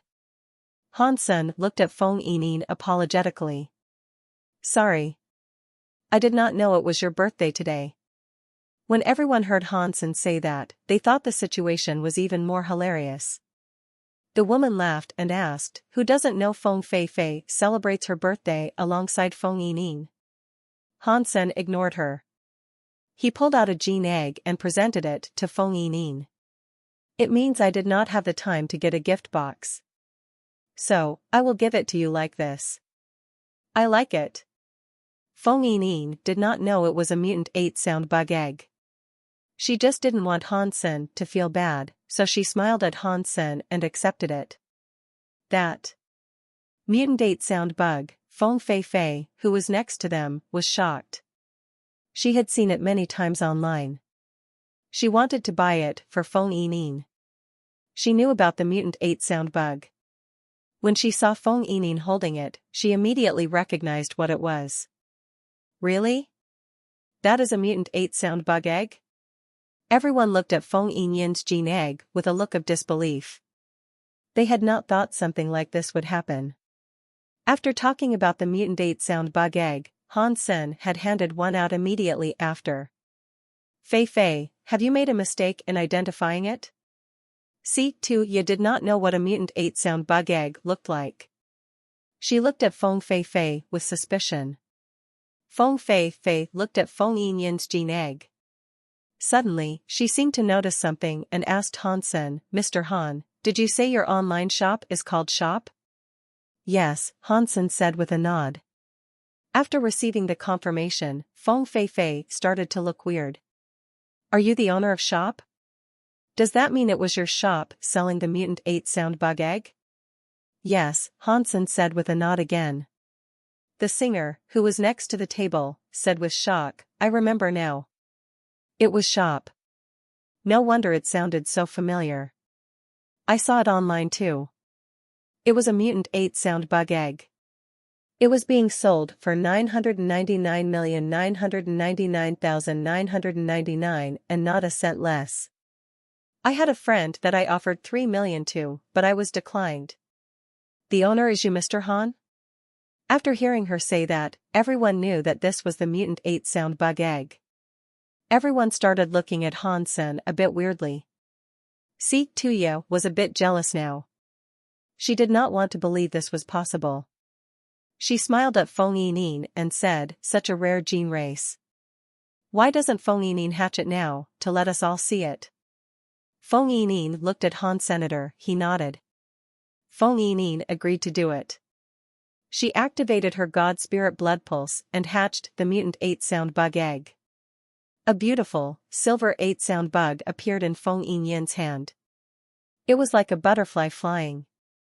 Si Tuya was even more jealous. I tried my hardest to achieve all that I have today. I have suffered so much to get to where I am, but she receives these things so easily. Why? Si Tuya was incredibly jealous, but her smile managed to fake it. With the mutant 8 sound bug egg for a gift, all the other amazing gifts she received from others paled in comparison. Feng Fei Fei was really suspicious about what Han Sen did. It was such a profound treasure, so she couldn't quite believe he had given it to Feng Yining. She did not know what he was trying to achieve. It was not like Han Sen was trying to befriend her by doing that. When Feng Fei Fei wanted to buy the mutant 8 sound bug off Han Sen, he had not agreed. Furthermore, he had offended Gong Shu Jin by declining. Now, he had merrily given Feng Yining the egg.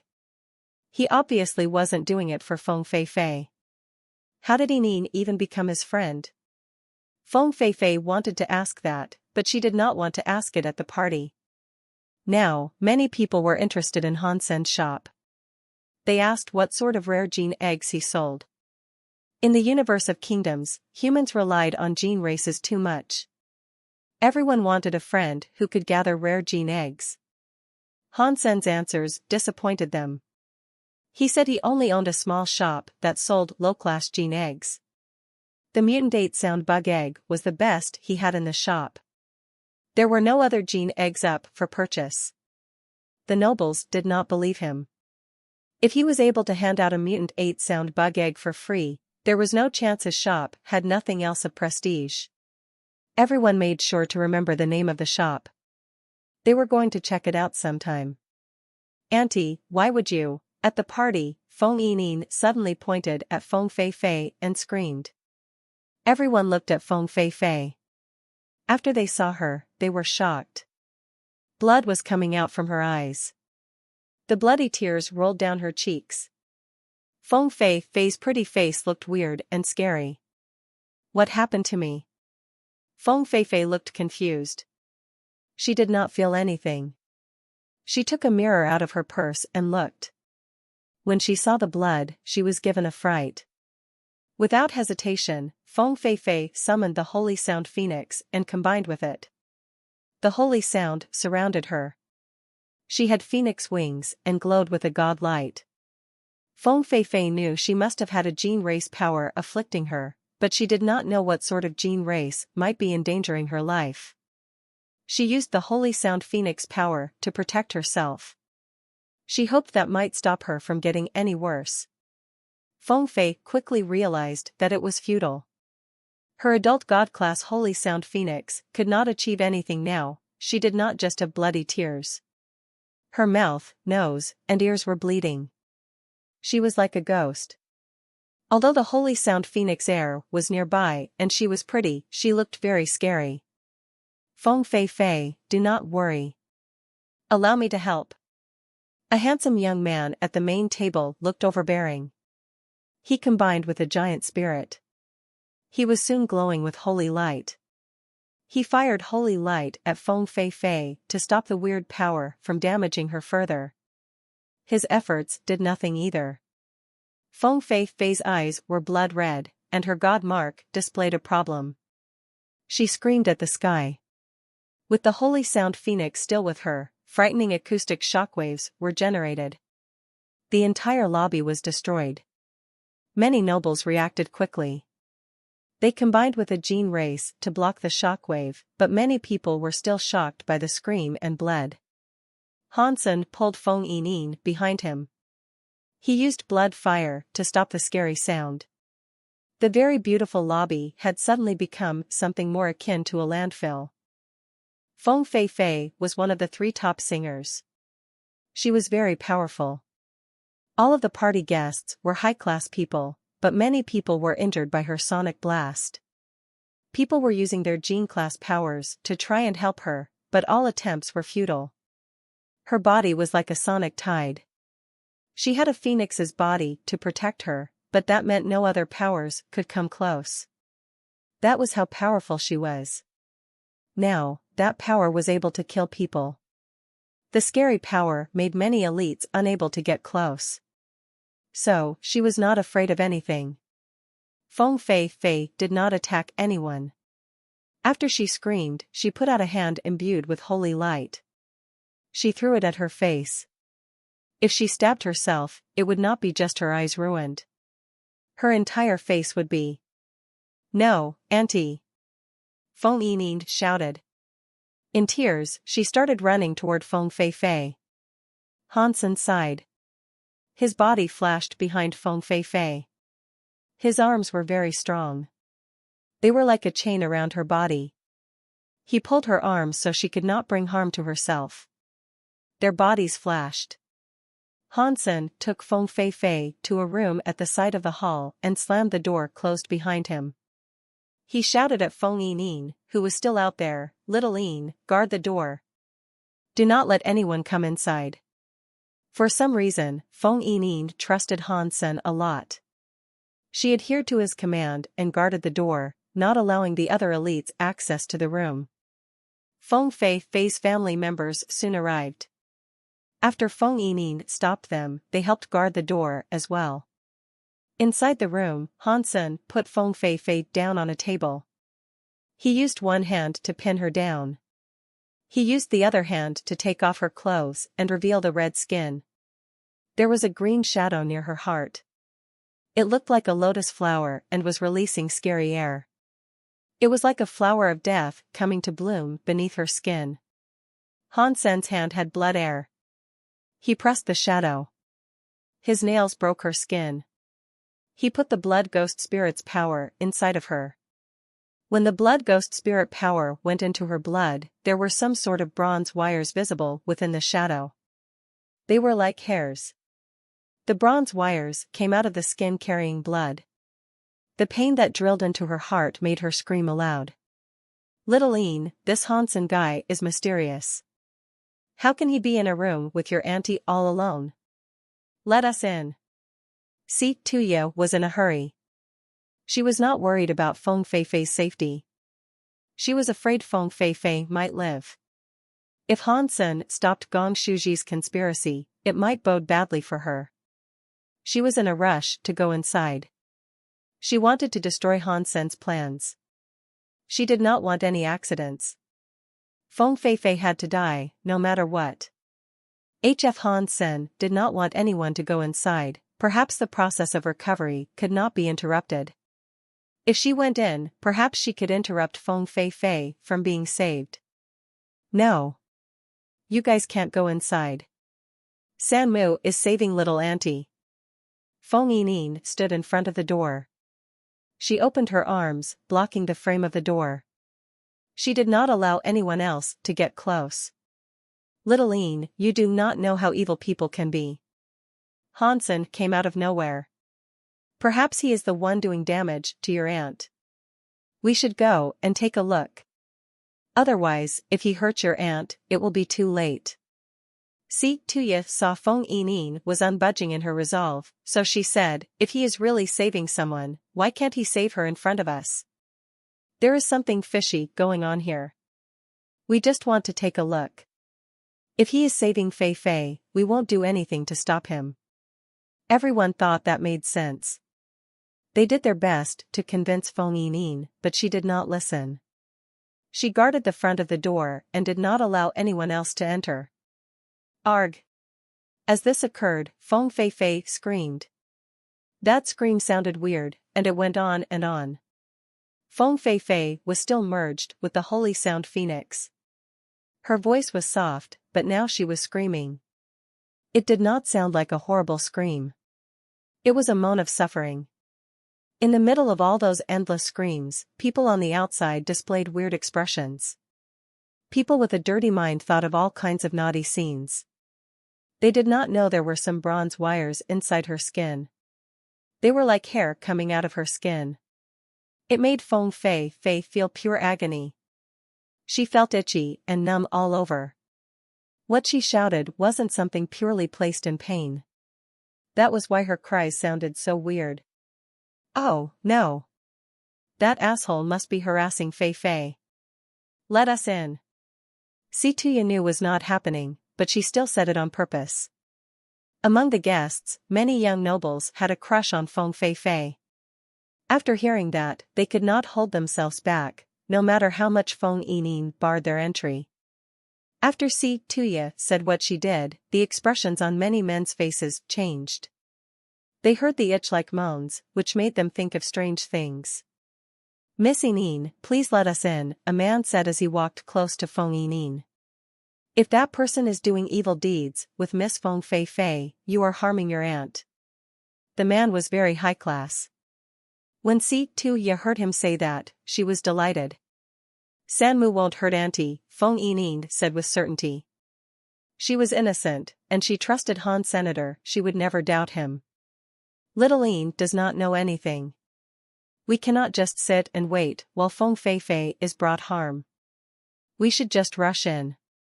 Si Tuya went toward the room. Feng Fei Fei's family wanted to stop her, but Si Tuya immediately said, Little Yin is too young to understand, I get that. But do none of you understand it either? We just want what is best for Fei Fei. If you guys are worried, we can all go in together. The family members were hesitant. Han Sen was suspicious, and the screaming from the room was very weird. While the family members hesitated, Si Tuya raced inside. She picked up Feng Yining, who was next to the door, and told the people, let's all go inside. We cannot allow that scumbag to harm Fei Fei.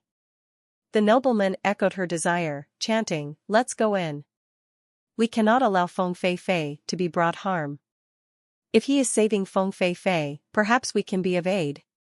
The family members wondered what Han Sen was doing to her too. They did not know if they should interfere, but that noble was of a very high level. While they wondered, the noble, with a few other nobles, followed Si Tuya to the door. Feng Yining was too young. She was picked up by Si Tuya and unable to run. She shouted, let me go. I will not let you guys go in. Uncle Lu. What are you doing? Hurry up and stop them. Be still, little Yin.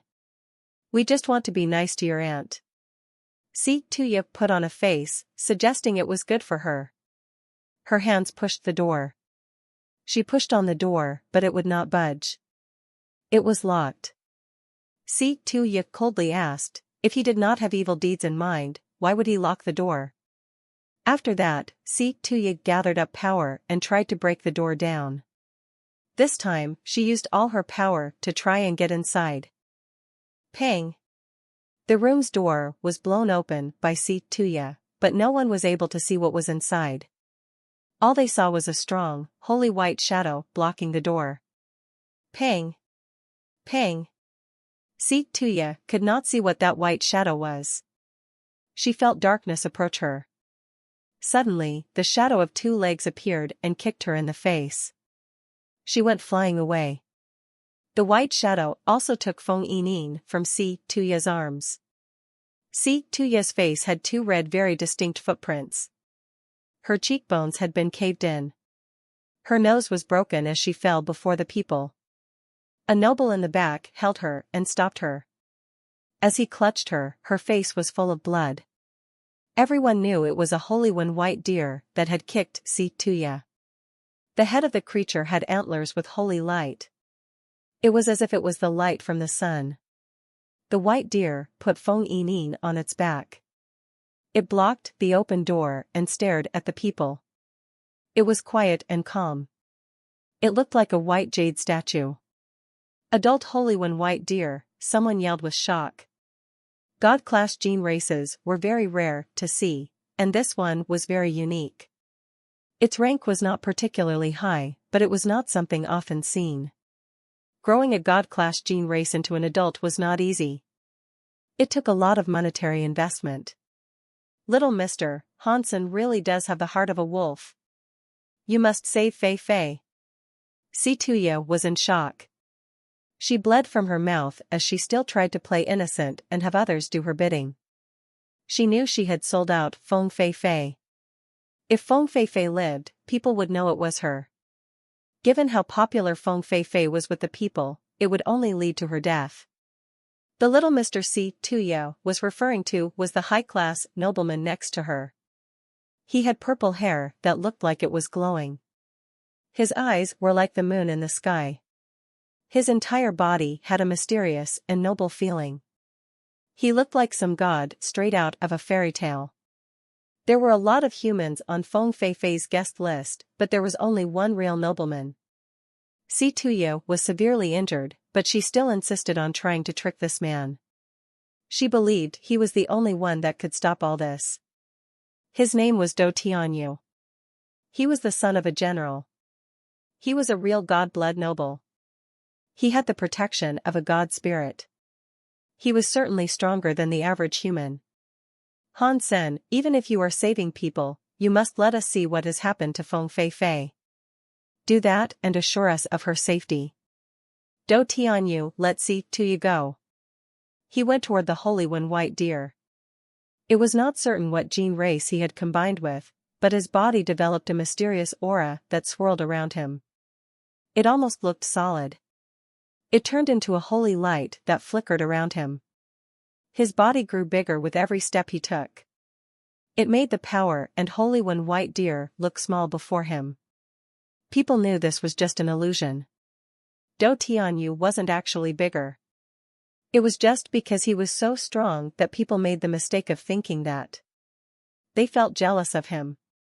Only the true god-blood nobles who were blessed by god spirits could possess such a power. That was someone born with noble blood and loved by the gods. Even the adult holy one white deer was scared before him. If it was not for Han Sen's command, it would have probably run off by now.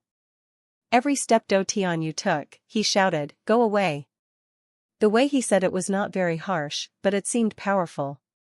It was very overbearing and suppressive. The holy one white deer could not help but take a step back. Its body trembled. Because of Han Sen's command, it did not run away. If things are like that, then you cannot blame me for what I will do, Do Tianyu coldly said. His fist carried a scary god light. He threw a punch toward the holy one white deer. Si Tuya was watching from the back. Her face was injured, but she looked happy. She remembered that was the gene-combined skill Jade Demon Punch. Do Tianyu had combined with the god-class gene race Jade Crystal Demon. Legends claimed that the punch was indestructible, but it had very soft power. One such punch was able to reduce a mountain into dust. Even so, the mountain would stay still. It would remain complete as if nothing happened. When the wind blew, the mountain would fall apart. It resulted in a sky full of dust. Even God-class gene races could not accept such a strike. To have been invited to the party, the people there had reputations. They recognized Do Tianyu's punch. Even if they did not recognize it, they all knew something about it. People thought it was a great shame. It was such a nice, holy one white deer, but it was now going to be blown up. It was soon to be reduced to dust. Seeing the jade demon punch hit the holy one white deer, the room was filled with a red punch power. It struck Do Tianyu's jade demon punch. Boom! After that explosion, people were shocked to discover that Do Tianyu had been struck by that red punching power. Do Tianyu's hair waved. His clothes were ruffled. His face had some weird red on it. He had not taken the advantage. How is that possible? He blocked Do Tianyu's jade demon punch. So scary. Hansen has a big problem. He blocked the jade demon punch. Not many people in Jade Wall City can do such a thing. This red light is so weird. What kind of gene race power is that? Do Tianyu's eyes glowed. He stared at the holy one white deer that was blocking the doorframe. He coldly said, "The blood ghost spirit." "You have the blood ghost spirit." "Who are you?" After he said that, the lobby fell silent. Everyone in the Qing kingdom knew about the blood ghost spirit. Emoli used the blood ghost spirit, which was one out of 3 gene races, to assassinate the king of the Wei kingdom to save the Qing kingdom. It made him a savior. No way. He is just a villager. How could he have a blood ghost spirit gene race? Si Tuya could not believe it. Do Tianyu coldly asked, "If it was not blood ghost spirit, how could any other gene race cancel my jade demon punch in such a fashion? This must be the blood ghost spirit." Suddenly, the many high-class men in the lobby looked weird. They thought Hansen was just a villager with an online shop. They never expected him to give out a mutant 8-sound bug egg and have gene races like a holy one white deer and blood ghost spirit. Even a god blood noble like Do Tianyu was punched away. How scary was he? "I am just a villager who opened a shop." Hansen's voice sounded from the room. There was nothing special about it. He was still removing the Si Ming demon race from Feng Fei Fei. "If you are not telling us, then I will come in and take a look." Do Tianyu's eyes possessed a god light. His body flickered. He was like a god spirit going into the room. The holy one white deer moved aside as Hansen bid him to. He went in front of Do Tianyu just as a blood-like punch came from the room. "Very good." Do Tianyu coldly shouted. His fist emitted a jade light. It was like a sun punching toward the red punch. Do Tianyu's jade demon punch was so evil and overbearing because a god spirit blood pulse was an exclusive gene race. The power it was able to cast was more normal than an ordinary god-class gene race. No matter how overbearing and cruel he was blocked by the red punches. He could not get close to the room. Everybody was shocked. Do Tianyu and the other god blood nobles used all their powers to attack, but they were still blocked outside the door. They were unable to imagine how powerful Hansen was. "Interesting," Mr. God once said. He was standing far away, watching Do Tianyu and the red fists fighting. He was intrigued. Si Tuya was shocked. The stronger Hansen was, the higher the chance to erase the gene race power that was claiming Feng Fei Fei's life. To her, this was terrible news. In the room, Hansen's purple dragon air and red power were combined into one. He waved one fist to block Do Tianyu outside the door. Another hand was inside the skin of Feng Fei Fei's chest. He was pulling out the copper wires from her chest. All of those copper wires were being pulled out, one by one. The lotus shadow beneath the skin was becoming dim. Feng Fei's red eyes grew dimmer. A bit of clarity returned to her mind. What is he doing? Feng Fei started to wake up. Her body was surrounded by purple and red lights. Han Sen was like a demon god. She was extremely shocked. When she realized what was happening, she was even more shocked. A god-blood noble. He's a god-blood noble, Feng Fei witnessed Han Sen reaching out a fistful of light. It kept Dou Tianyu at bay outside the door. He did not even look at the door.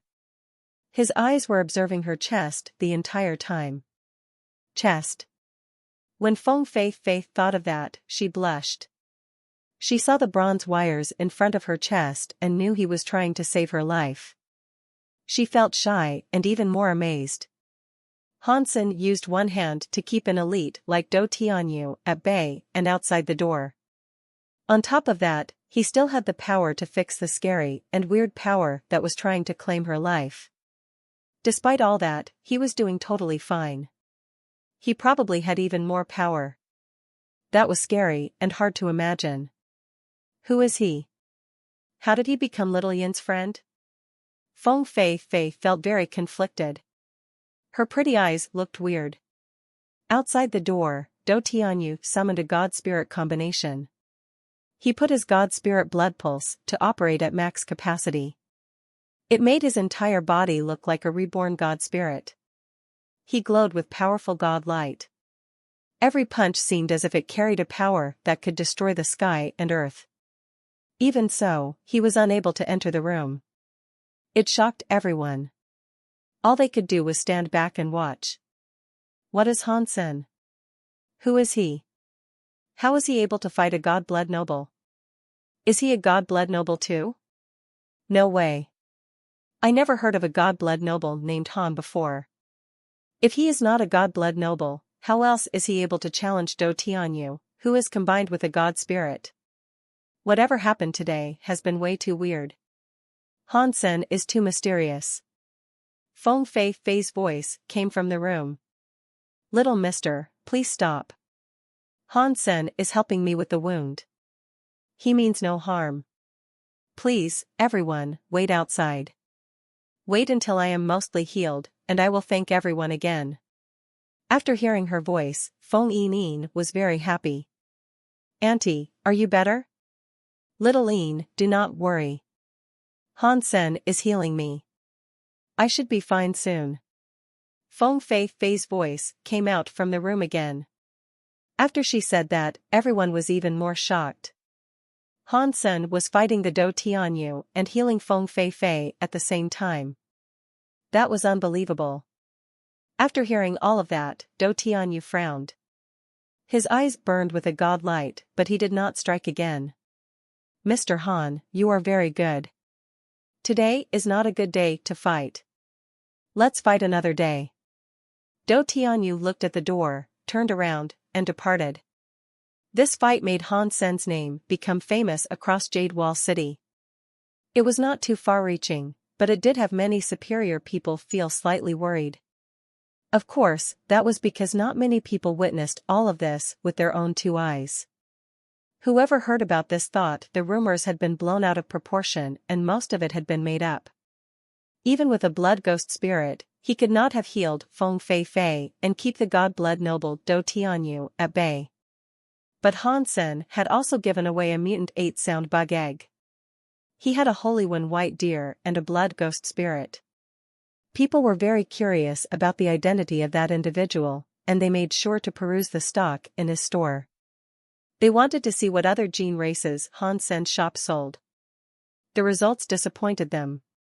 Han Sen's shop had mutant 8-sound bugs for sale, but the prices were too high. They were not worth the money they were priced at. Aside from that, there were just some Viscount and Earl-class gene races. They were rare, but they were not really good stuff. Some strange people bought some rare gene eggs from the shop. In Gongshu Manor, Gong Shuji was frozen. He saw the Si Ming demon race, which looked like Feng Fei, releasing black smoke. Suddenly, it no longer resembled Feng Fei. It looked like a faceless bronze statue. Gong Shuji's body shook. He coughed out blood. Impossible. That is impossible. Who destroyed the Si Ming demon race power? Gong Shuji's eyes were full of shock. Master, are you okay? The old servant picked up Gong Shuji. I am fine. Go and get Si Tuya. Ask her what happened. Gong Shuji pushed the servant away. He gave the order in a fit of rage. After he said that, Si Tuya, who had messy hair and a lot of blood on her face, rushed in. She asked, Mister, is your Si Ming demon race broken? What did that B*TCH Feng Fei Fei do? Gong Shuji madly asked. Si Tuya's face looked like soil. She knew Gong Shuji's Si Ming demon race was broken. She told him about Han Sen being able to fight Dou Tianyu while healing Feng Fei Fei at the same time. She did not stay and watch Feng Fei Fei come out. In a panic, she ran straight to Gong Shuji. Gong Shuji's expression changed. Does Han Sen have such power? Mister, what do we do now? Si Tuya quickly asked. Feng Fei Fei will not let this go. Gong Shuji's face kept contorting. A while later, he said, do not worry. I have a way for them to be killed and not be brought back. What way is that? Si Tuya asked. Mr. Mu always wanted my Si Ming demon race and a few other gene races. I did not want to make the trade, but I have to do it this time. Gong Shuji had a look of murder in his eyes as he said, my son is dead. It is pointless for me to hold on to these gene races. If Mr. Mu can help us, those two assholes will die. This Mr. Mu you speak of, is he the mister that guards Ice Snow God Temple? Si Tuya was shocked and happy. Gong Shuji said gnashed his teeth and said, yes. Regardless if he can beat Dou Tianyu against Mr. Mu, he will die.